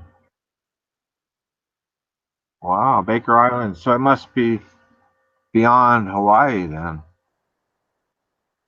Yeah. Um.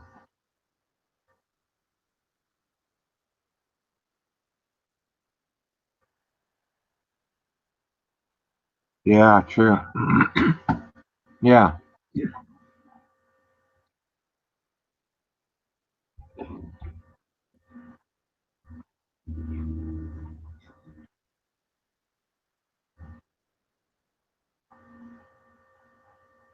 Wow.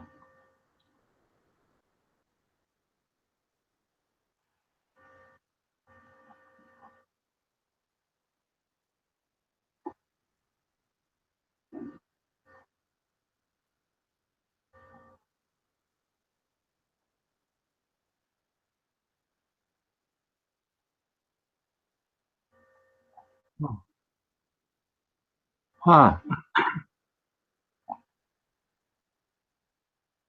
So Sunday that would be 12. How many hours from me would that be then? Let's see.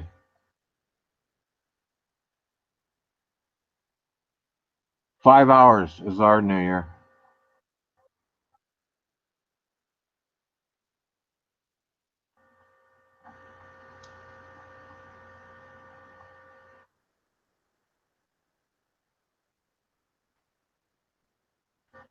Wow. Yeah. So a little bit over 5 hours before the sun sets on Baker Island.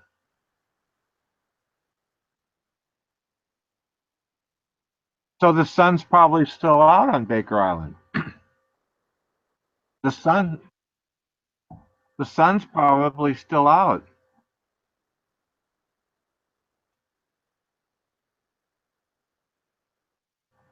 I don't know. I bet you the sun's still out. It must be, let's see, take 5 hours away from mine, like 2 o'clock in the afternoon.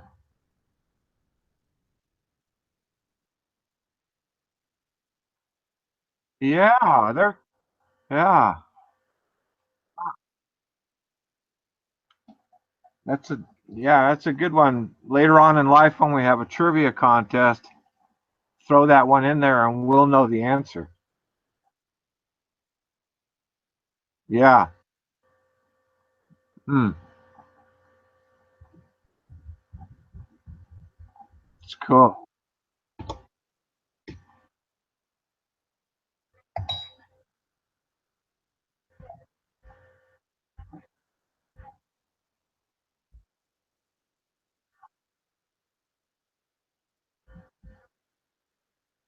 Yeah, that's right.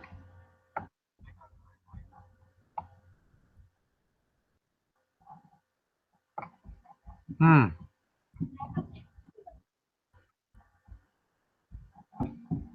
I'm trying to. Okay, here we go. Yeah, probably. Yeah. Yeah, it's a good deal. Well, I'm celebrating too, but I'm just not going out doing anything because to me it's just kind of, I don't know if you call it dumb. I guess it's dumb, to go out on New Year's. I've done it so many times. I got yeah, I got stories I could bore you guys for fucking days, man, months. Yeah. So yeah, yeah, yeah, everybody does it. New Year's is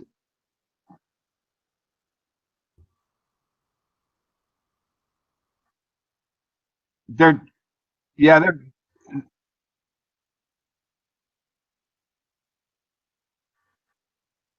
but there comes a time when you just wake up and say, well, I've got to be careful. I can't be out drinking my whole life out on New Year's, right, with all the cops and everything. You just can't do that. So that's why I choose to just stick around. Yeah. Because,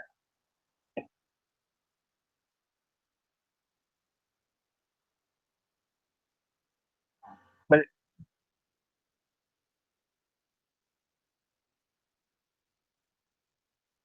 but everybody knows you though, right? You know everybody in the village.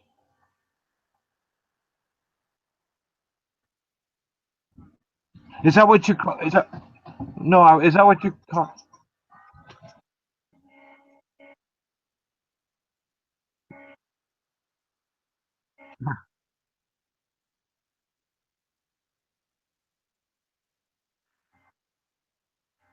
Ah.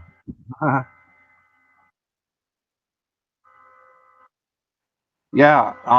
The but it's yeah. I understand. It's not the same here in America. There used to be, naturally every day we're losing land and stuff everywhere on the earth, but it used to be more wide open.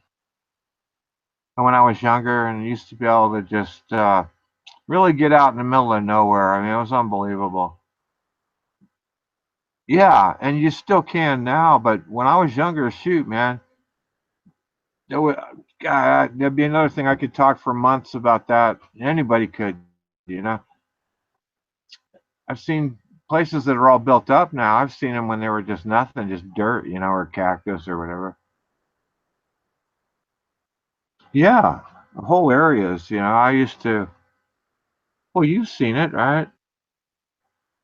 If there's a spot like they have building places around here, and all the shitty ones get sold last. The real steep little parcels or something. But eventually,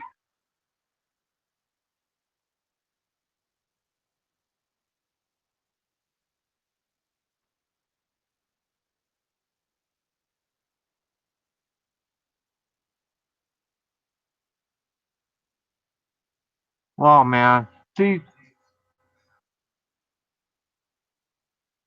but Sean, that's a big reason to.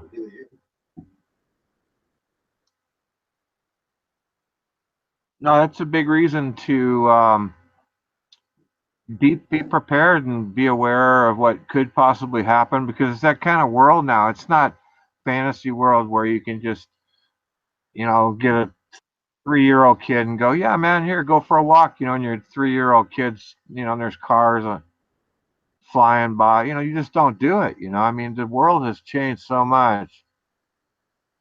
I'm not, no, I'm not in the grave yet, but I've seen earlier days, and I did shit when I was a little kid that you guys could never even do.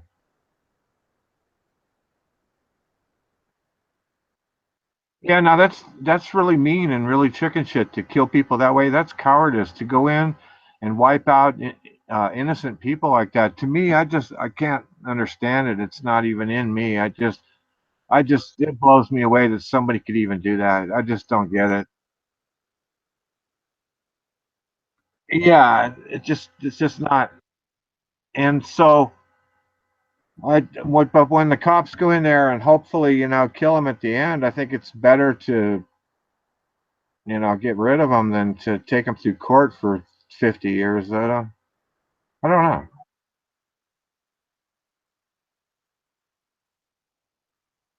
Yeah,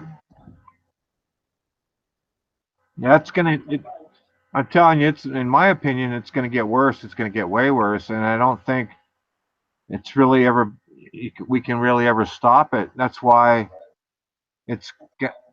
I guess the word is that I want to say it scares me because it just concerns me. I hate seeing stuff like this where 40 people blown up or whatever.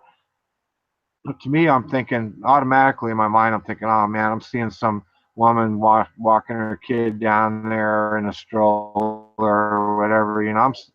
Some old lady with her cane and her son and just regular cop. They're killed for no reason, and now that's acceptable behavior. I don't think we can stop it, but I think we should try.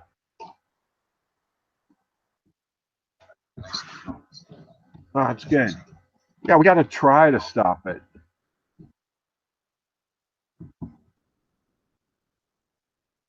Yeah, and I say we.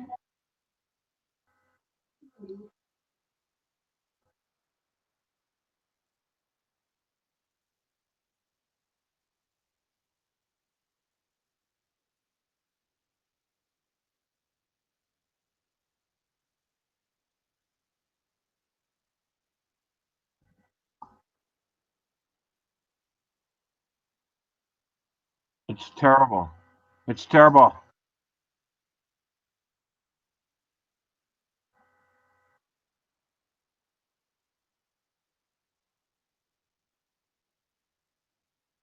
Yeah.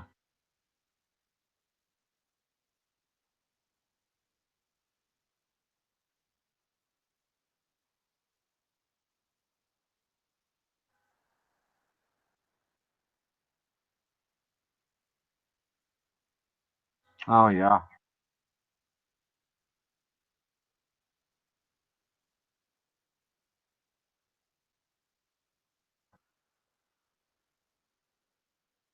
Oh, okay, but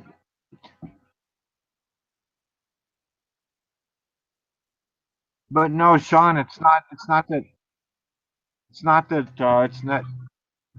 It's not that it doesn't happen in Europe. It's gonna happen in Europe. It's happening now.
Well, wait. All I can say about that is that you just the world can't stop them now. What the world's doing is we're all allowing those kind of people, meaning the people that are really into their Muslim religion so much they want to kill everybody and hurt, and they don't care. And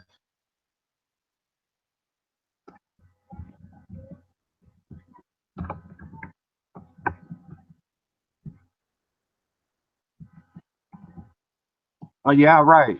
That's true. That's true.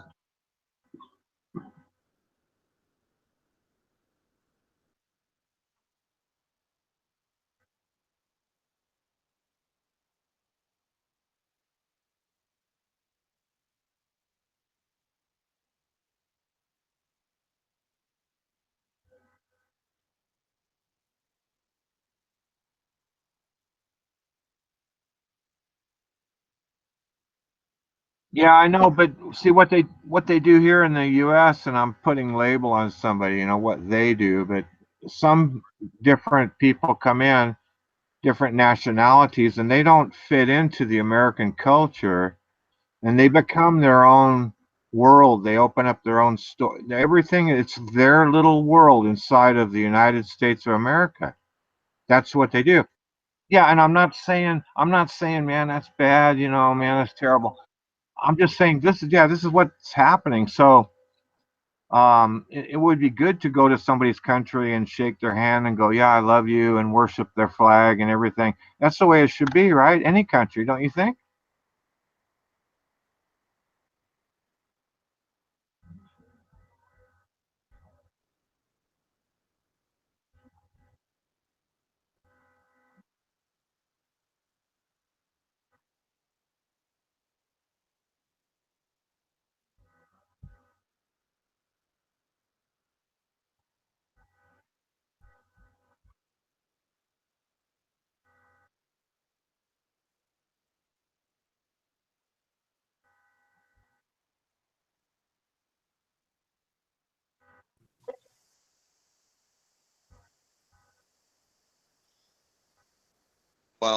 Well, John Lennon had that dream.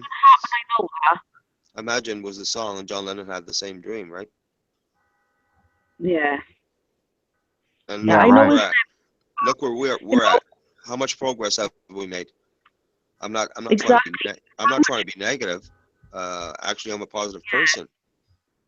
Yeah, we need more diplomacy. We need more diplomacy.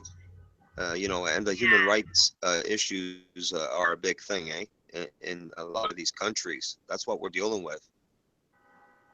If you think about what the world was like, though, when did John Lennon die? It was like 1981, was it? Something like that? 1980, yeah. Yeah, I know it was before I was born. December, yeah. You know, oh, I forgot it's the 1st of January today, isn't it? Oh, it's my birthday next week. Oh, God. Oh, right on. Anyway. Wow, 34, yeah, huh? 34, yeah, 34. I'm going to be 28. I'm going to be 28 my big next mouth, month. I yell it out. You can all sing happy birthday to me, right? Yeah. We will, and we will. I just want to live in a world where people get on with each other, no matter what race, colour, religion they come. That is all I want. And I think mean, the majority of us want that, Sean. The majority of us want that. Yeah, I think as human beings. Wow, Sean, that's so cool. Yeah, John Lennon. Yeah, my ideology is not on John Lennon. It's just, it's just my own values, my own beliefs. Right, principles. And I think, yeah, I think the song is Imagine, John Lennon. Yeah, I brought that up. Yeah, I know that song. Yeah, I know. I've used it over and over again. My parents love that song. It's interesting though it's so old of a song, but see, that's what was happening. The message was getting through. You know. Right. Times changed. Yeah. Yeah, that song will be around forever. That song will be around forever.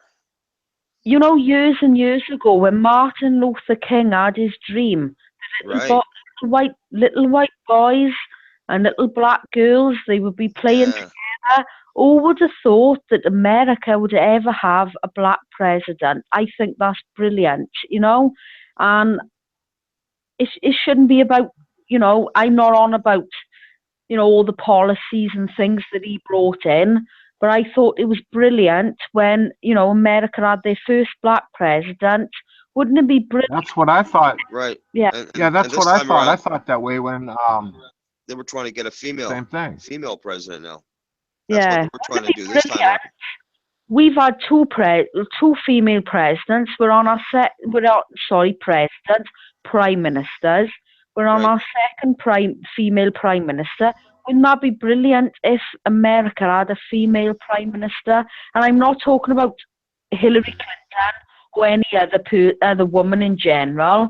I'm just saying, you know, generally, one. Yeah. wouldn't that be brilliant if you had a female president? It's amazing how far the world has evolved, you know. Right. Martin Luther King had this dream, you know. I would love, there's nothing more in the UK, I would love to see us have a black prime minister. Definitely. Right on. Definitely. That's my dream. Yeah, the only thing you can really do is just help towards that cause, you know. I don't think color of the skin really makes any difference, really. I think people make difference out of it. It doesn't matter Right. if what color a person is to me, anyway. It doesn't matter, you know. But if they look at you like they hate your guts or something, you know, maybe no eye contact. They look down and they're carrying their weapon or whatever the fuck situation. But if they don't like you, then you don't. You know, you don't hate them, but you just stay away from them. Right. Yeah, I'm the same way. Exactly, Ray. Did you know, Sean, we had a female prime minister, Canada? Her name was Kim Campbell.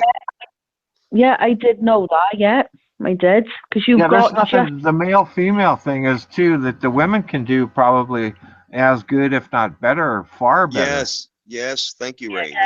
Yes. Yeah.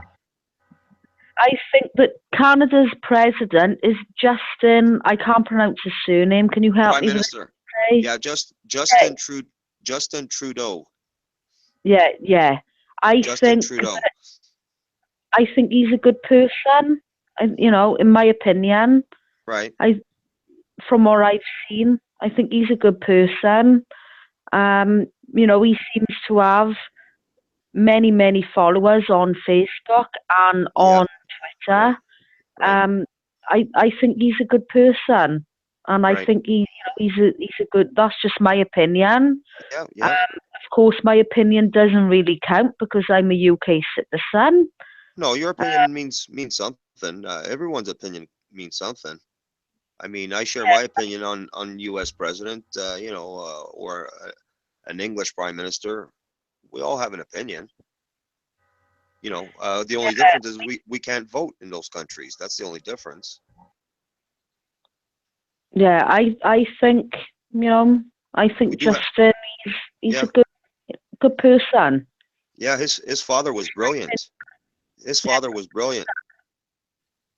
I've heard many good stories about him, you know. Yeah. I think he's a good person. Right. He needs a little bit more experience, and some good advisors beside him. You have to remember he's young, He's in his 30s. Yeah. So, he's learning on the job. Yeah. And he's going up against. He's going up against some heavy duty people in terms of Vladimir Putin. He's going to be meeting Mr. Donald Trump. In the new year, after tomorrow. I'm not saying he's going to meet him after tomorrow. What I'm saying is after the inauguration. Yeah, he comes into office. Doesn't he come into office about isn't it towards the end of January, about the 21st of January? Yeah, the 20th is the inauguration. He becomes president on the 20th of January. I know America wanted change. I understand that. is nothing, I don't have a vote. I understand they wanted change, but is his behaviour, is the way that he's acted, towards black people, women, I understand is what America wants, and it's their choice. It's nothing to do with, it's nothing to do with us. We're allowed our opinion as a UK citizen, but I just don't want to see. I want to see him doing more good for the people, and I don't want to see there being more divide. Division. No Sean, more division. Listen, I'm the only American here, and what's going to happen is Trump is going to come in, and he's going to make it easier for people to conduct business. Yeah. It's not going to be a massive. He's going to straighten it out. You guys always bashing him and shit, man. He's friends with people from all over the world. Excuse me, Ray. I'm not bashing him. I'm just saying that, No, Trump is not going to do that. By the way, Ray, I'm an American. Oh man, yeah, that's a long story. Surprise. He's not getting. No, I voted for. I voted for. Okay, Ronan, that's another conversation we'll have another day. Okay.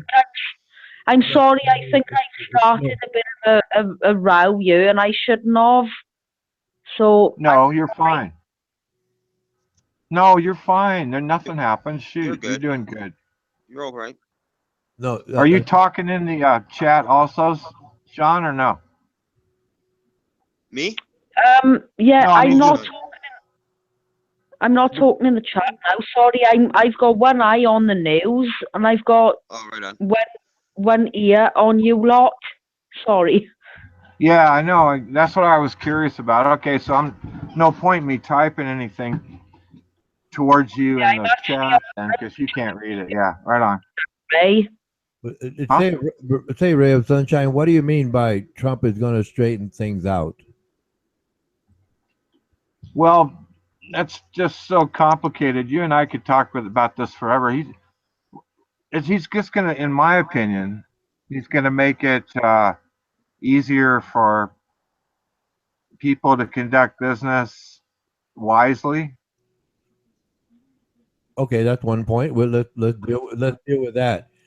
So I don't think it's wise to deregulate the Environmental Protection Agency, where the regulations are there to protect the people.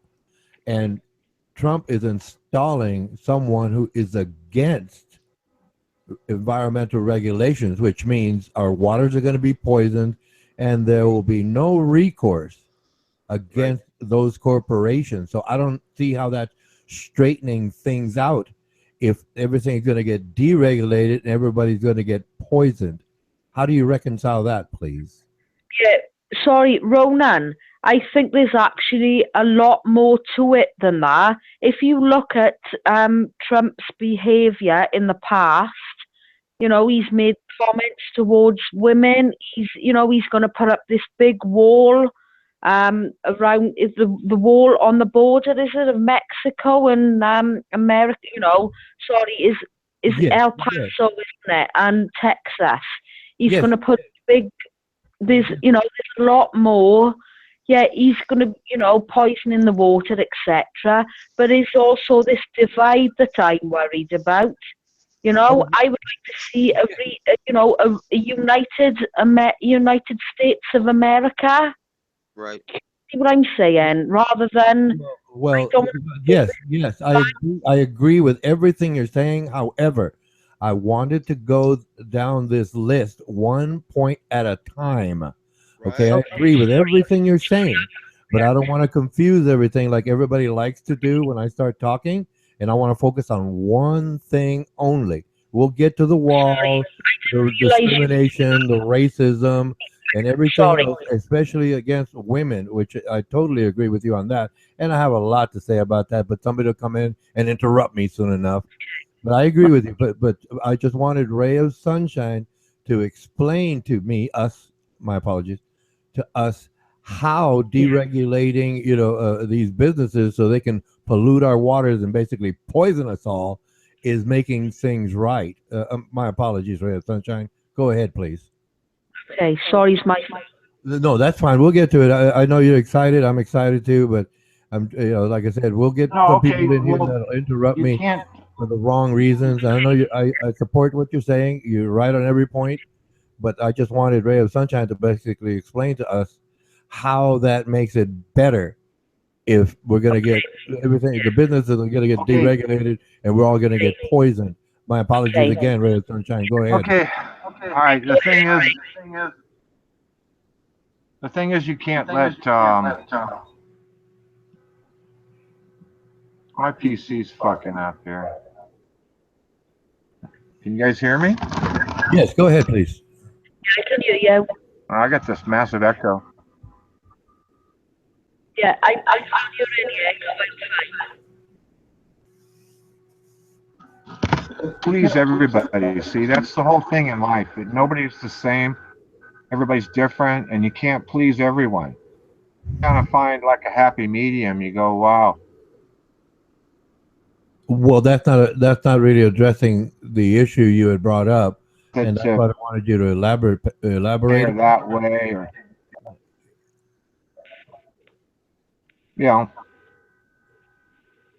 elaborate on the issues of making things right by deregulating everything and alternative energy. How is that a benefit if it makes things right? Are you saying it makes things right for corporations that they can go out there and break the law and poison people? If that's your point, well, okay, I can accept that. Stop everybody. Well, no. I had pointed out that EPA, which is the Environmental Protection Agency, it has a new head. You won't even chime you out, man, huh? What's that, please? You got mod powers, Ronan? Yes. Ronan, you're a mod, aren't you? Well, yes, but that's not what we're discussing. Sorry. Yeah, go ahead. Go ahead, Sean, please. Well, it's you because you're going to win anyway. You know. What are you talking? No, Ray, go ahead. We're listening. Come on. I want to hear what you've got to say. Come on, Ray. Well, you can hear me now, right? Yeah, sorry, you broke up for a minute, but we can hear you now. I can hear you. Good. I was going to answer Ronan's question, but I know that no matter answer the question, it's going to be answered incorrectly. I'm not sure how to answer the question. No, Ray. Ray, it's okay. We're all entitled to our opinions. It's fine. You can have your say as well. It's a free country, but it's a free world. I would like to hear what you've got to say as well. Yeah, right. Well, what everybody wants is just to have a good life. You're healthy and you got enough money to buy a new shoe or something or whatever. Everybody needs that. But then when I lost my chain of thought. I'm so half drunk. That's all right, man. Don't worry. It's okay. Don't worry. We can talk about something else if you want to. It's fine. Yes, go ahead, please. But life goes on, and you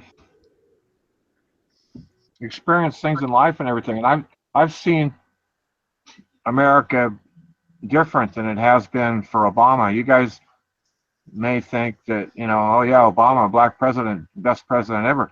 Well, just because of the color of their skin doesn't make him a better president. That's prejudice. No. I did. Sorry. What I meant. I didn't think that he was the best prime minister ever. Sorry. I'm thinking of the UK. No, he was. You are president. I wasn't actually thinking that. Reasons that he was. I was thinking why he was good. It was brilliant to have a president that wasn't white for a change, because you've had so many white presidents. I thought it was brilliant to see a black prime minister. Do you know what I mean? You know where we are. You know, about slavery and things like that. You're saying. You know, I just. A black president, it's like saying we're cool. We're a country together. We're right on. We're gonna let black people be equal, and we're gonna make one our president and stuff. I think that's really cool. I knew it was gonna happen, but that part of it is really cool. It turns me on but now it's not no black and white. What it's got to be is the smartest person for the job. Who gives a shit what color? If you're an American and you're running for president, you got to vote for the best man or woman. You know, the color, just forget that shit, man. That's bullshit. For some reason, people get labeled, you know, they're black, they're Hispanic, they're this and that. And it shouldn't make any difference. They shouldn't even ask. People are people. It's bullshit. I get sick of it. Yeah, no, yeah, there's, you know, in the UK, there's none of this segregation. There's not, you know, when you come to my village, there's none of this, black versus white. We all live amongst each other. There's no such thing as blood, you know, colour doesn't even come into it. I speak to anybody. I speak to a black person or a Chinese person or an Asian person like I would speak to any Welsh person. They're all the same to me. All lives matter, you know, no matter what colour you are, no matter what country you come from. I would like to live, you know, in my opinion, I would like to live in a more freer society where everybody is free to live amongst each other and there's none of this arguing, you know. But obviously, I'm thinking of a perfect world, but that's never going to happen. But I see your point. I do, Ray. I see your point. No, that's really good. You're so sweet, Sean. I'm not kidding you. You're so sweet because you have the right attitude totally on that. You just, you know, hopefully, I'm like you. I would like people just to be happy and everything's fine and, you know, it just goes along good. It just seems like it's getting really weird now, and life's changing. You know, we have to do something to, you know, we just all can't just sit back and go la la la la, right? Yeah, no, I agree. I see. I understand what you say, and I agree. But for me, you know, and I'd like to bring my daughter up, you know, with the same values that I have. Right. You know, to treat everybody with respect, you know, no matter who they are, colour of the skin, where they come from.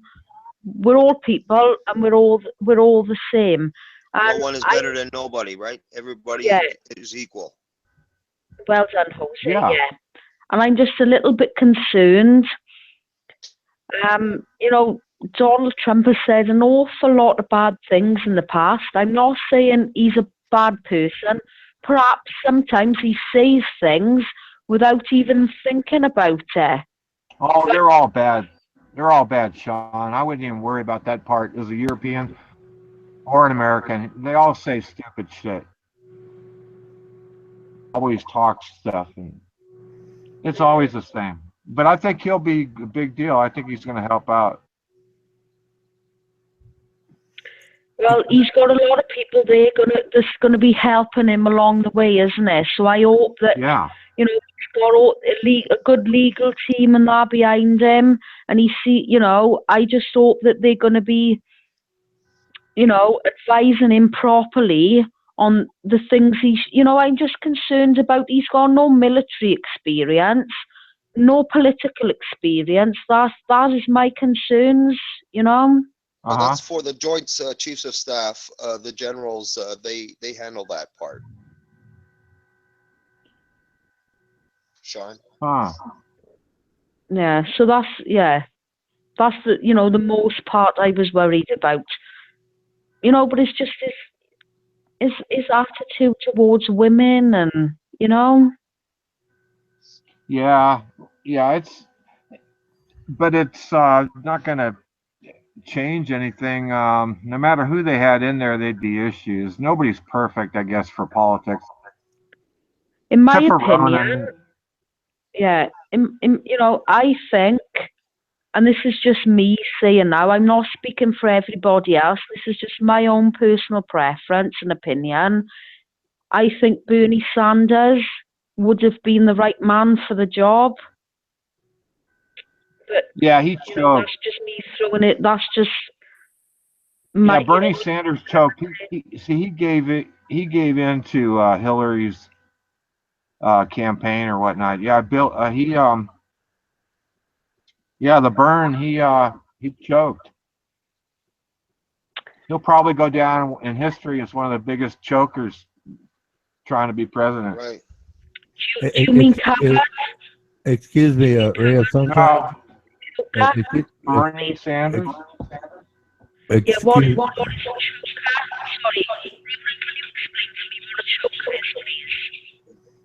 You completely broke up, Sean. You completely broke up. Yeah. I've got a big echo. Rodan, can you explain to me what a choker is, please? I didn't hear you, Sean. Hang on.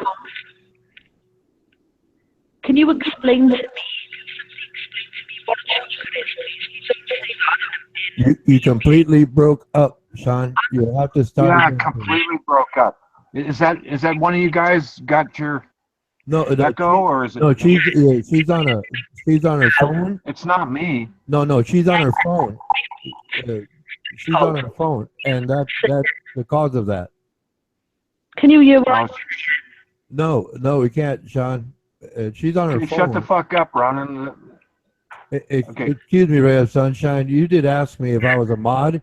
I'm not going to knock you out of here unless you become an actual snipe, start sniping people, or like porn. And if you're telling me to shut up, Ronan, guess what? You can't answer my questions, then that's a shortcoming on your end, not mine. I gave you a fucking dumb. Based you're on dumb, man. I made for you. No, you're dumb. You know why? Fucking Ronan, I got you, man. You know why? You're being evasive. You're being you know why? You can say anything you want, but all right, freedom of expression. All right, I'm a mod in here too, Ronan. Yeah. You can't ban me because I'm a mod. Well, put it this way. I guess you wanted to ban me. If you want, I'll leave. Just ask. No, I can't. I can't ban you. You're a mod. You said. No. If you want, look, you're not listening. If you want me to leave, all you have to do is ask, and that'll just show the world what kind of person you are. What the fuck do I want you to leave for? I love you, man. No, you don't. No, you don't. Let's not be hypocritical here. You understood exactly what I said when I asked you, and then you started to basically get off the topic for any reason to avoid being responsible for your words and or position. To be clear. Oh, fuck. You're good. You're really good. Okay, so. I'm very good. You're talking to me. Yes, that's right. But you have a right. So I give you the question. I share in supporting your right to freedom of expression. I'm not everybody else you speak to. That I think you should have realized by now. But anyway, I was just saying to you that what she would like. Sorry, sorry. Could somebody explain to me what choke means? We don't have that expression in the UK. To choke. I'd rather talk to Sean than you, Ronan. Shut the fuck up, man. Very well. She said someone, and I was going to, myself and explain it to her. Would you like to explain it to her? But if you're wrong, I will interject right thereafter, after you, Ray of Sunshine. Can you explain to me, sorry, what a choker is? Choking's just like you, you didn't quite do it, you almost made it, but you didn't make it. You choked, you tried, but you lost. You choked. You just choked. You said the wrong thing. You choked. Stuff like that. Does that kind of help? Yeah. I understand what you mean. Yeah. It's probably a sexual thing or something. I don't know. Ronan probably knows. Is it, Ronan? Well, when you in the UK, when you say choke, you choked. Well, we automatically assume that somebody, say a kid ate a banana or a peanut or something, and they choked on it. Right. You know what it means in the UK? So, Yeah. you know, we actually look, you know, when you were saying that they choked, they nearly made it, but they didn't quite do enough and they choked. Yeah. In the UK, we wouldn't actually put it like that. We would say that somebody did their best effort, good enough. Can you see what I'm trying to say? Yeah. But your connection is really bad, though. It's really bumming me out. Right, I'll move. Hang on. Right, let me hang on. Right, You were I'm coming going in. to call up the conversation and come back in, okay? Maybe it's my connection. No, I think it's mine. I'm going to come back out and then come back in, okay? All right. Okay.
Ronan.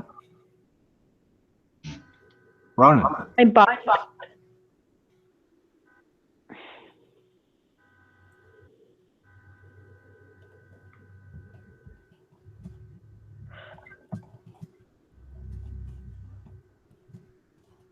Have I got a better connection?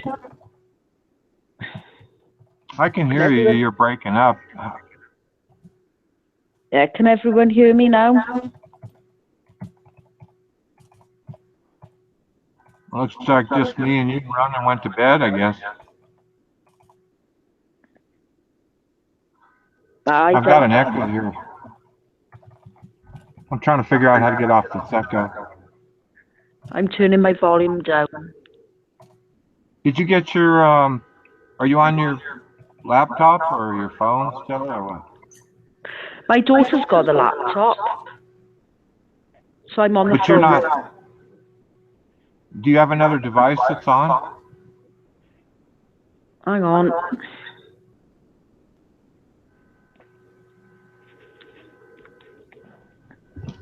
Right, that's better. I don't know. It might be me. I'm just trying to turn my volume down a bit. Oh, I think you may have done better. Yeah, that's better. Oh, that is way better. Way better, Sean. Right, way better. So, we were talking about presidents and stuff like that. You know, there's really nothing we can really do except for hope for the best, right? You had a question for me. I forget what it was because you were breaking up. I think you answered that, didn't you? Because we were on about the meaning of choke. Somebody choking. Oh, that part. Yeah, there was something after that, but yeah. But yeah, every country has their own slang. It's a crack up, huh? Yeah. The internet, what it's going to do is going to bring all that slang together eventually worldwide, you know, so everybody should pretty much speak the same eventually, possibly. I think it's a good idea. You know, we're all talking together. Yeah, and I love some of the other countries' words. You know, you guys got a bunch. You know, they're really interesting. Like the brawly, when it's for an umbrella, it's called a brawly. Oh, the brawly. Yeah, we call it a brawly. Yeah, I like Yeah, that one. brawly. And then naturally, I like the lad one. BRO. Yeah, BROLLEY. Brawly. Yeah. Yeah, brawly is short for umbrella. In Wales, you say, in America, you say buddy. Whereas if we are talking to somebody in Wales, we say, oh, all right, buddy, how's it going? You know? And we'll say, if we're with a bunch of friends, we'll say, oh, you know, I went out with my buddies to the cinema, you know? I know, And and there's an example. You lot say ketchup, and we say tomato sauce, and you say vehicle, and we say car, you know? Yeah, but okay, this is what's so cool. This is what's so cool too, Sean, is that somebody that comes from another part of the world that comes into your culture the way it is, you say this word and that word, and you know, like you just said, population instead of creating their own, they should fit in, right? You know, I just wouldn't. they see in. I wouldn't necessarily say that. Oh. I wouldn't necessarily say that because I know a few people that have come over here from America, and they speak their own language. And you know, we know because we have a lot of American films over here. We know exactly what they're talking about. You know, tomato sauce. I used to go out with somebody who was in the US Marines. He was actually born in this country. He was brought up here for 16 years, and then when he was 16, he shipped out to Idaho and went to live on a farm with his auntie and his uncle. Well, his auntie married a GI, an American GI, so he had dual nationality. And he used to, you know, the things that he says to me, I know exactly what he's talking about. Like he said, oh, you know, I went down to the cafe and I had chicken and chips and tomatoes. You know, we all know what he's talking about. We don't expect foreigners to, speak how we do, because we all know anyway. You know, all they have to do is say, oh, well, you know, I'm from Wales. I say Betty. That's my, a mate of mine. You know, we all know. It's a different atmosphere in the UK. Do you know what I mean? I've never been to America. I've known a lot of American people. I've dated 2 American guys. You know, I've spoken to a lot of people from you, and I just, I haven't really got anything to go off really, other than what I'm speaking to, people on you. Huh. It's, getting to the point where there's just so many people and it's creating big problems, you know?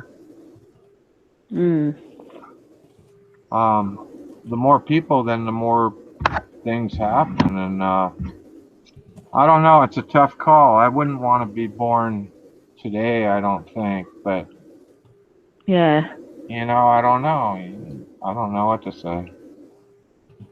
Yeah, I don't think I would ever have any more children, you know. My daughter's coming up 13, and I think the world is getting, it's getting worse and not better, if that makes any sense. And yeah, it does. It's just, I don't know. I think modern society has ruined everything.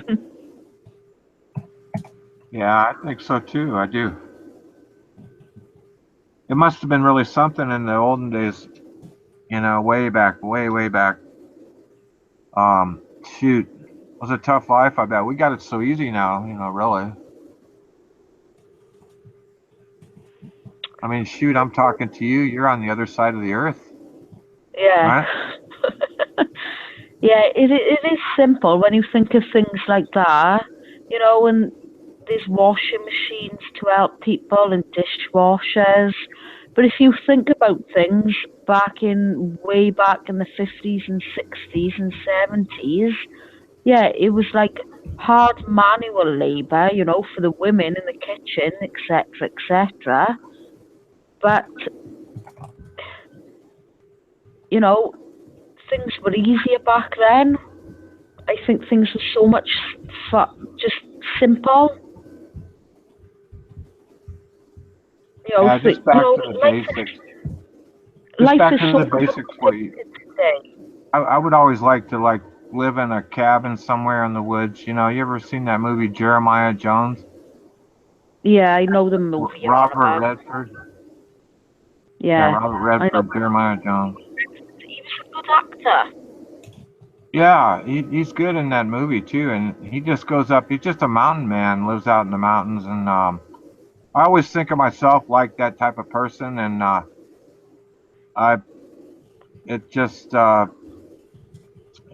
could do it. Really, life's changed. There's just so many people that you can't be a Jeremiah Johnson again. Yeah, the world's changed. Yeah, you should check that movie. Yeah, I will. I'll look it up on YouTube. Yeah, I think things have changed. The world's completely changed. It's evolved, isn't it? It's moved on. But I think I think the swinging 60s had a lot to play. In the UK, when the swinging 60s come over, and I've had this conversation about 3 or 4 times with Armando, I think a lot of people, they lost their religion, they lost their belief in marriage, and a lot of things changed, I'm not religious, mind. I was never, my grandmother, she used to take me to church on a Sunday, but I was never really brought up, I never followed that religion through.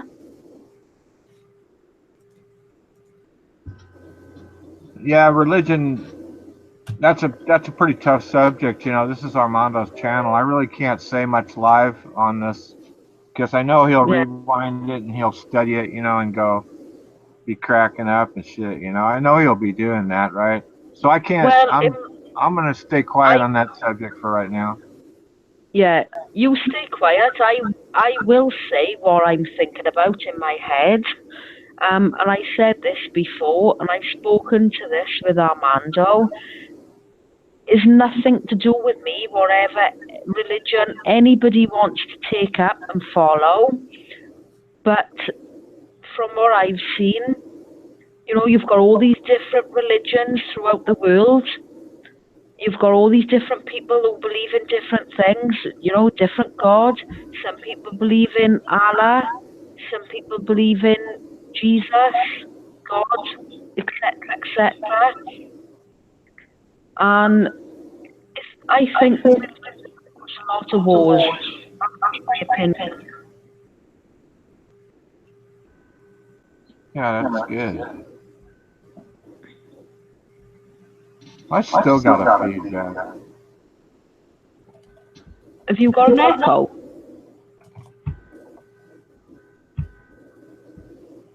I just got this feedback I can't get rid of. It's bugging me when I talk.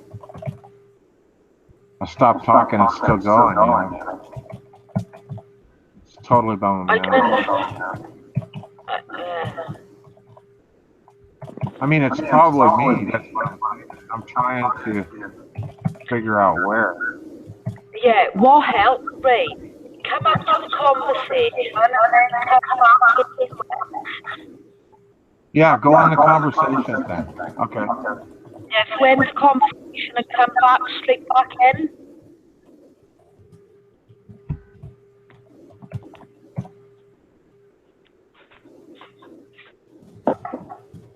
No, it didn't change, did it?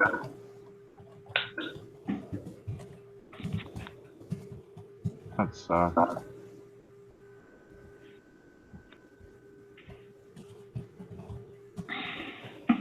you go over to the regular chat. Sorry? Go over to the regular chat, we can chat too. Oh, hang on. You're on your phone though, right? Yeah, it should be, if I'm just speaking to one person, the thing is, because there's a whole bunch of people in this conversation.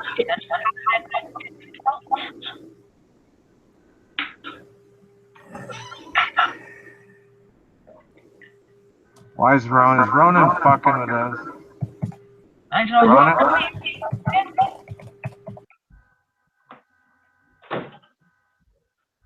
Okay, it should be better now, right? Yeah, that's better. That is so much better. Is it better? Oh my god. Yeah, that's better. You were the problem Oh, all. so cool. It was Ronan the whole time. I muted him. Ronan was doing that whole thing to us. Can't wait to tell Armando that. Yeah, I'm telling. It was probably an accident. Yeah, he was just kidding anyway. Well, you can hear me good now? Yeah, perfectly. Wow, that's nice. I feel better. So, yeah, we all thought it was us too. Ronan has been having a go at me all this time, and it's not me, Ronan, it's you. yeah, he was being mean. That's too bad, Ronan. I tell you. No, I've always got on well with Ronan. He's always said a lot of what he said. You know, for the most part, I've always agreed with what he's had to say. You know, I've always had good conversations with him. He's never been mean to me or anything, you know. Yeah. And I have had a lot of people on here that have been mean. We don't really use that word mean. We just say nasty. Yeah. That's really cool that the internet just allows people to talk like this, you know. It's really something, huh? Yeah, it's fantastic. I think it's really, really good. And, you know, modern technology, I think it can help people. I do. You know, we're talking from all over the world. We're learning about how each other's cultures, how we're both living. Do you know what I'm saying? Yeah. I love it. I do. I love talking to people from all over the world. Yeah, it's a good deal. It's good for that. It's internet friends. I don't know. Maybe I was saying internet friends that you meet. You know, everybody's got their own story on that. But I mean, when you meet people, you know, on the net, say it's all brand new, right? You get your computer, and then you happen to get on some website, and you meet somebody. You actually meet your friends, you know, and it's really interesting. We all know that because, yeah, there's people from all over the world, and we all talk different, act different. It's pretty interesting. But meeting here on Armando's chat is interesting also. It's like a place to party or something, you know, pretty much. Yeah, definitely. I think Armando's probably sleeping right about now. Yeah, well, he's probably having a good time doing what he's doing. It is New Year's, but yeah, it's much to tell you the truth. Ronan would know. Ronan and Armando are best friends. You'd have to really ask him a question, you know. Ronan and Armando are not best friends. Trust me. Have you ever heard them on you when they're like at each other's throats? Trust me, they're not best friends. I don't know. I thought I heard Ronan say that Armando was his friend. Is he speaking past tense though? No, I never said Armando Vargas was my friend. I have said I call no one friend. If you like me, don't like me, don't care for me, feel indifferent, or never knew me, I do not call anyone friend. Yeah, we don't fucking care. Shut the fuck up. Oh, I'm not kidding. I have fun with reality. Mike out. Yeah, me too. We all do. Yeah. See, he had to come in and give us this. Am I the only one here that gets on well with Ronan Kenoshi? No, I like everybody, but I like everybody, but you got to admit, I sort of, play with everybody. That's just me, right? Yeah, it's like the Scots. It's like the Scots, they have a joke with everybody, and sometimes the Americans don't understand the sense of humor, but I know when to take notice of them and when to just ignore them, because it's just their way. I like it because I've fucked with people and damn near made them cry before, it's kind of a turn on. If they deserved it, People, are you serious? Making people cry is a turn on. No, because I'm just saying that just a joke. I don't really mean cry, but I mean some people that I've met, possibly could have cried. I don't know. I just say that to piss them off. I don't know if they cry or not, but it really pisses somebody off, I think, if you ask them if they're crying. It's one of my deals. I do like that part of it. Like Ronan, he cries a lot. Ronan cries lots. Yeah. I doubt it. He's a man. None of you men cry a lot. No, crying's kind of, there's a time for it for sure. I guarantee you that. That's no doubt. There's a time for crying. Yep, definitely. But you can't just sit around all day crying. That's not good. You gotta move on pretty much. Yeah, you got to go through a process, and it's a grief, if something bad happens, it's the grief process.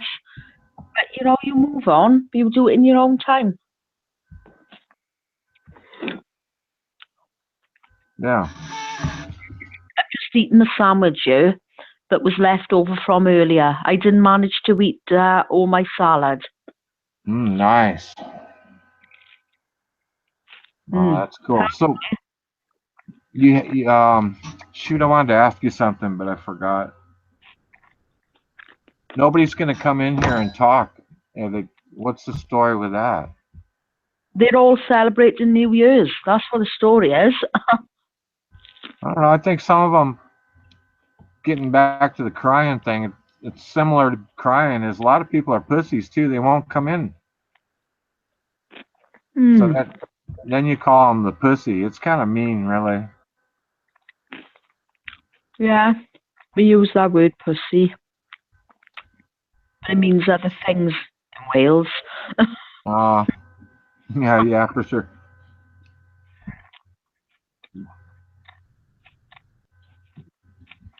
Yeah, shoot.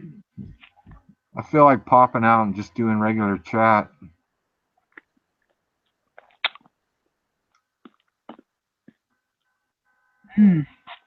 Okay. Do you ever look at your hangouts? Do you ever look at your hangout sites? Do you ever get anybody bothering you or anything? Yeah, I speak to David messages me very, very rarely. Deepak messages me sometimes. Summer messages me. I speak to Athena a lot, like every day on my hangouts. But you don't have to tell me if you don't want. No, Rose I speak to sometimes. So a lot of them. A lot of them I do speak to outside of Armando's chat. Yeah. Yeah, that's always fun. I think it's it's fun if you can type that chat, why not? Private, it's easier, well, I don't know. I don't know what that was all about. But I do know that I'm just starting to feel really good about I don't feel that loaded anymore as far as the pot. The pot just totally kicked my ass. But now I'm feeling like I made it through that. Now I'm feeling normal again. I don't smoke pot. so I don't know. Yeah, I was drinking, and then I smoked some, and it just alters me so much that I have a hard time typing and talking, and yeah, typing gets really hard. Rock and roll, hoochie coo. Come on, mama, light my fuse. Come on. Hello, Pete. What's up, everybody? Happy New Year. I'm drinking Smirnoff Ice with natural lemon flavor. Nice, buddy. Nice. Yeah, man. What's up, everybody? Hey, Happy New Year, Sean. Hello. Yeah, no, buddy, don't be perving on Sean. Oh, buddy. Sorry, buddy. I called you Poncho Pete. I'm really sorry. That's okay. I sound like Poncho sometimes. Happy New Year. And listen, I think we've all already taken a poll. I definitely deserve the #1 perv. Yeah, I'm just warning Sean. No, David Simpson is #1 perv. Well, I heard that he had took the title, and I'm really upset about that. Well, you're gonna have to do something about that, buddy. I'm working on it. I've got a whole brand new plan for 2017, man. You just watch what I. You're back. Cool, buddy. You're not gonna believe it, man. I've got the #1 perv stuff coming out, man. Books in the library ready to pull out. Oh yeah, sounds good. Yeah. What are you? So, what are you drinking again? I forgot. Smirnoff. I like these little. I very rarely drink, but I'm drinking Smirnoff Ice. The what is that? It's clear kind of. Oh yeah. Original Smirnoff Ice Original is what it's called. Wow. It's like a color. The color of lemonade. It's lovely. Exactly. That's exactly what it is. And then I have these mango burrito little drinks. What, the ones that you buy in the store, the little tiny 1, 2 shots? Yeah, exactly. The little tiny cans. Yeah, yeah. Oh, yeah. But the alcohol, though, you buy it in those little plastic things on the counter there or whatever, right? Or did you just buy a big bottle of it? I just bought a whole case, man. Everybody in the house is drinking tonight. Oh, I get it. They're already pre-mixed. I'm all fucked up. Yeah, they're already pre-mixed. I waited too late. I couldn't go by the liquor store and get mixes or anything. Oh, okay. I get it. Yeah. Huh. They taste okay? Man, yeah, man. Really? Yeah, I'm on my way to getting numb, man. Wow. The best perv stuff is yet to come. Oh yeah. Good. Buddy's in the house. Remind me when you gotta get all pervy, because I'll go offline then and go to bed. Yeah. Well, I won't do it right now. We're with I'll Pervs Are protect Us. you. Pervs Are Us tonight. Yeah. Is Ronan still on the? Anyway, Happy New Year, Ronan. If you can hear me, I don't know if he's. Ronan. He's here. Happy New Year, buddy. Yes, Sean. Mike out. Yeah, Happy New Year, Ronan. Well, Happy New Year, Ronan's mean. Ronan was mean to me, wasn't he? Or did I misunderstand? No, I was direct. You were going off on an idea that you were programmed to believe in because you can't think for yourself. And I was just asking you a simple question that you could not address, and then you come up with excuses, stories, and lies, and tell me to shut up. So I'm shutting up. Mike out. Oh, it was my fault. I shouldn't have said about. Well, we were talking about a question, weren't we? See, no, Sean, you're being a lady again. No, please. No. And these guys are going to accept that as, yeah, she knows her place. No, I don't like that at all. You were right, and you had some very good points. But Ray of Sunshine and the other guys that want to argue against me have no point. They have no foundation. And then they get mad at me, and they all agree with each other because they're all wrong. And because they're in the majority, they're right. Okay, I'm happy because I made a good point and they can't refute it. Bye, Mike out. Mike out. But at least I figure at least we give you the opportunity to make a statement. Well, yeah, you made your statement and then you told me to shut up. So fine, I'll shut up. Mike out.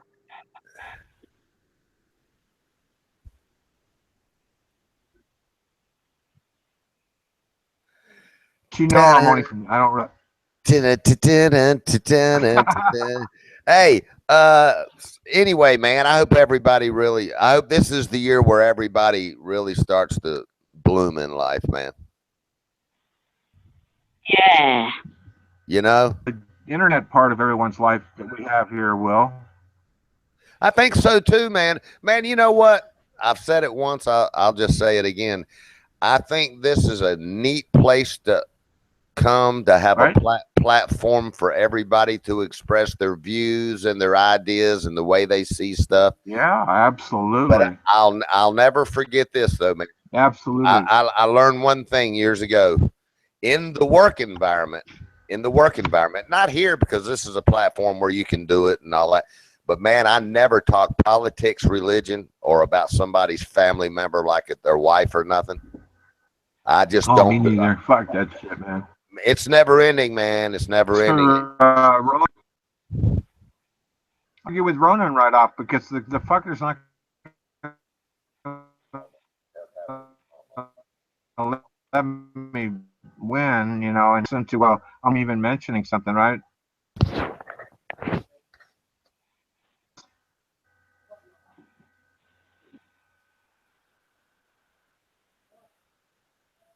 Mm-hmm. Hello, everyone. What's up, Hank? Happy New Year's, buddy. I'm glad that you were on just now because remember I told you I was having a case of pareidolia where I thought you were someone else. Well, I was looking at the person while you were talking, and now it's ended. My pareidolia is over. I'm no longer suffering. Thank you. Fuck, lost my connection. Yeah, something happened to mine just now, too. I don't know what. Really? Mine too.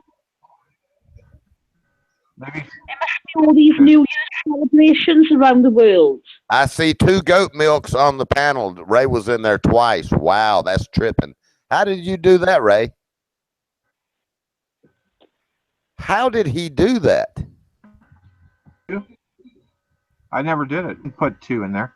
All I see is a blue guy. It just now went back to 1, but I looked up there and saw 2 squares of you on the panel. That was strange, man. And I'm scared already. That sucks, man. What blue Google character like I do and like Ronan has, correct? No, well, it shows a thing of goat milk. I have a picture of.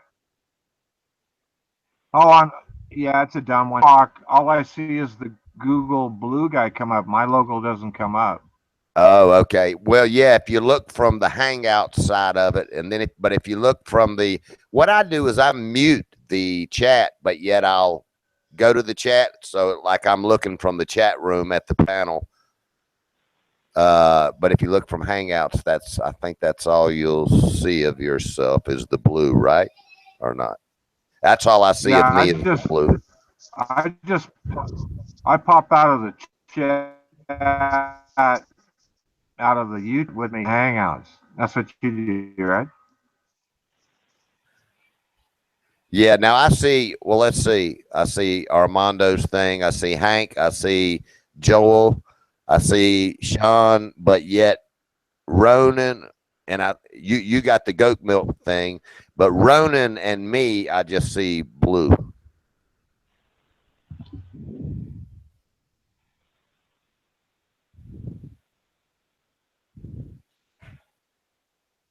Is what I see. To the YouTube website and I bring. Hey, Ray, you're breaking up pretty bad. I don't know if the chat and I carry it over. So bad connection.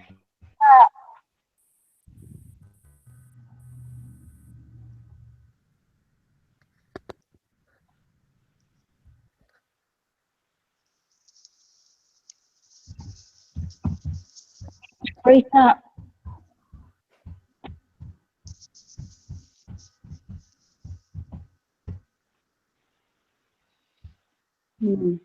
Okay.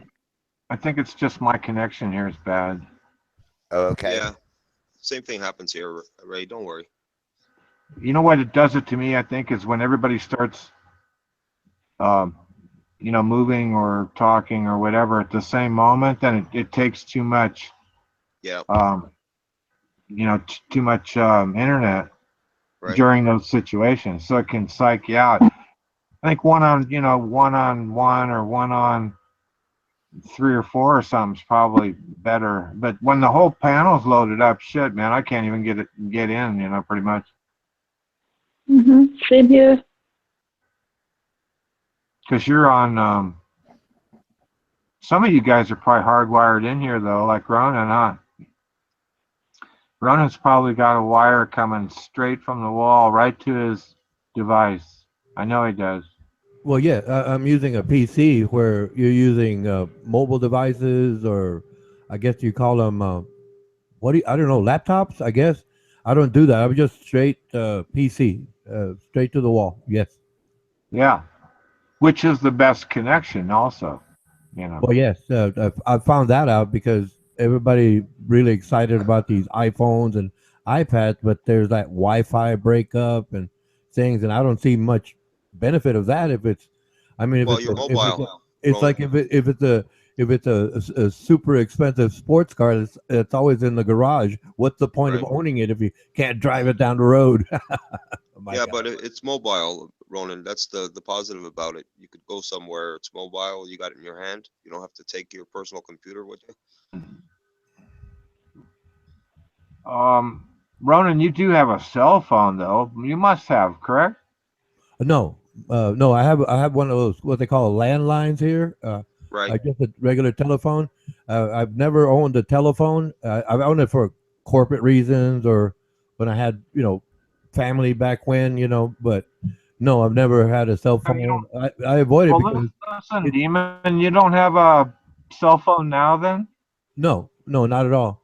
It's too unreliable. You all prove it to me every time you try talking. Never had a cell phone?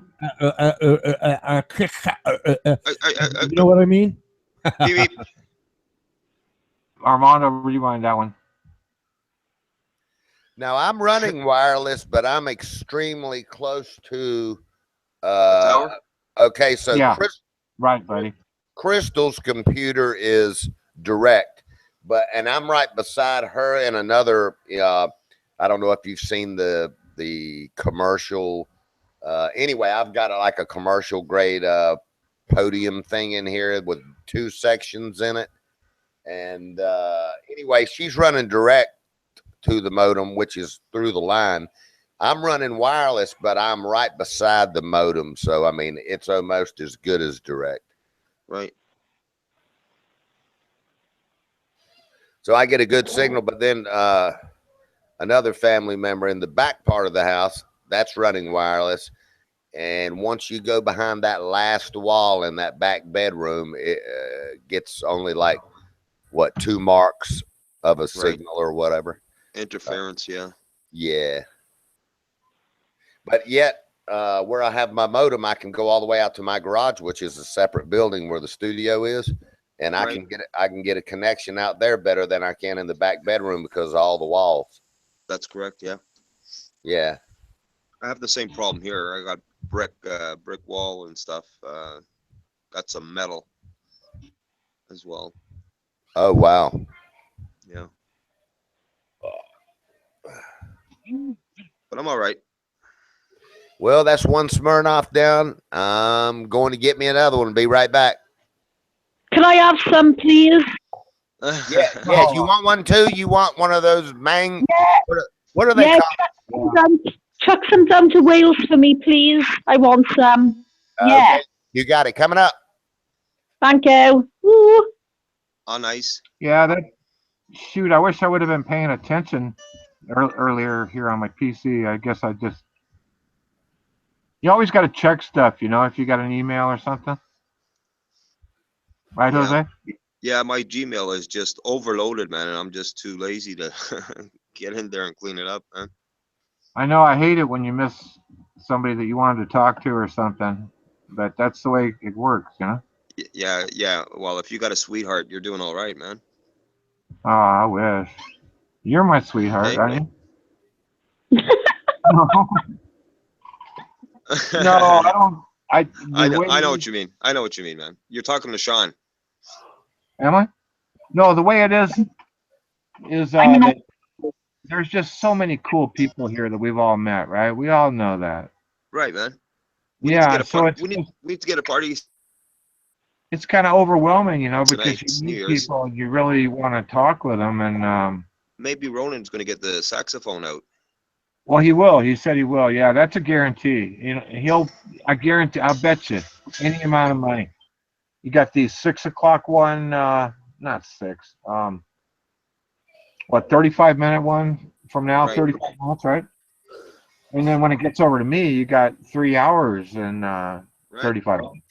Yes, every hour on the hour I started with Sean, and then I don't know the time lapse between Wales and the East Coast, but then a buddy's coming up. He's on the East Coast, and Jose de Mello is, and then Hank and I are in Texas, and since we're in California, then it'll be 2 hours later, or I'll just do it on the hour, regardless. Anyway, my God. Party time.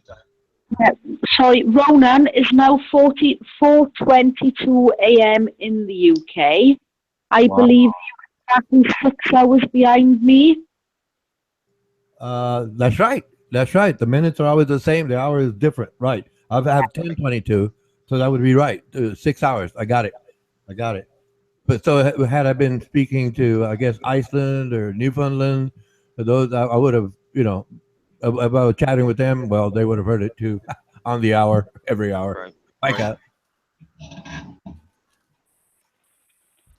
So it's New Year's, though. It's a new year. Yeah, man. I'm surprised I'm still alive, man. 2017 is tomorrow. Yeah. Oh, I mean midnight. Wow. Did a lot of partying in my time there, right? Oh yeah, parties. Yeah, for sure. Yeah, no kidding. Yeah, man. Parties. I've been to a party before. One or two, right? But after that's another thing about what kids did to me too that I forgot to mention was when I had kids, then the partying kind of is not, you don't go out with your friends and get all fucked up or whatever you want to do. No, man. You have Priorities children. change. Yeah, you have that responsibility to watch man. over your children and stuff, and make sure that they're safe and They come everything first. provided for them. You don't want them sitting around with a shitty diaper. There's a lot of little shit that adds up. They get in everything, but anyway. Yeah, man. Yeah, man. Well, I'm on my way to not really a party. Oh, right on. But my wife and I invited over another couple, and we're going to have a few beers. Nice. I'm actually going to get drunk tonight. That means more than 2 beers. Right on. And then you have a designated driver then, right, Hank? The party's at my house. All right. Yeah, Hank. yeah, no problem, man. No matter how much you drink, who cares? You're right. You're home. Nice. I'm almost home. Some nice. I'm kind of excited, but I just wanted to say Happy New Year's to everybody. Yeah, Happy New Year, Hank. Happy New Year, Hank. That's cool when you're home. You could pass out anywhere in your backyard or anywhere. Even pass out in your car in front of your house when you're home. Doesn't matter. I'll probably pass out in bed. Yeah, I think that's a good idea.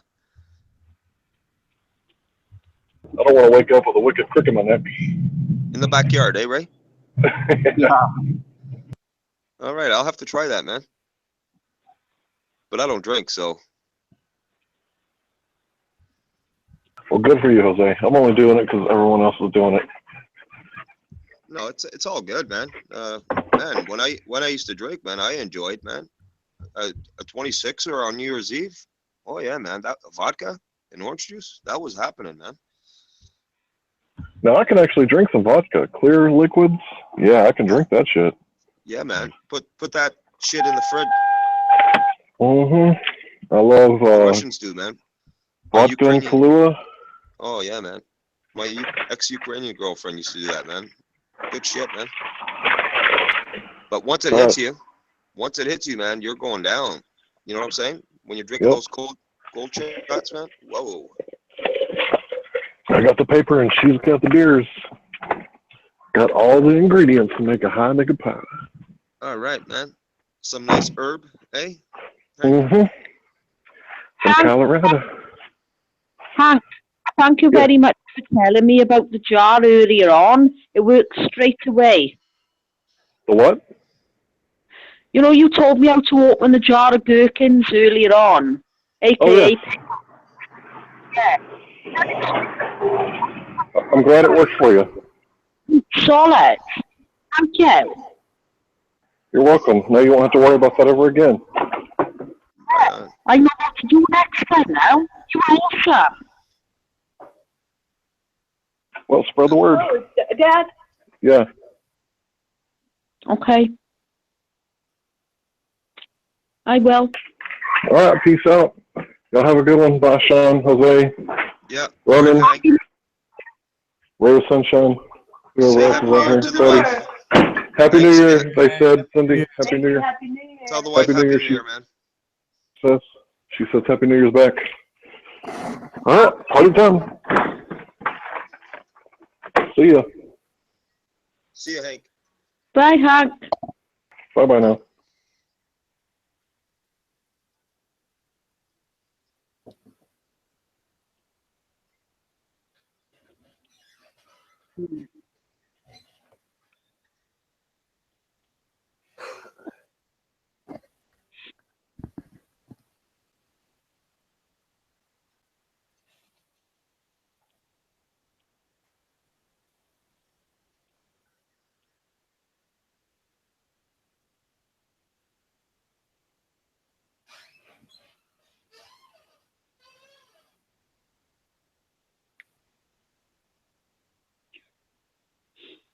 Oh, the weather.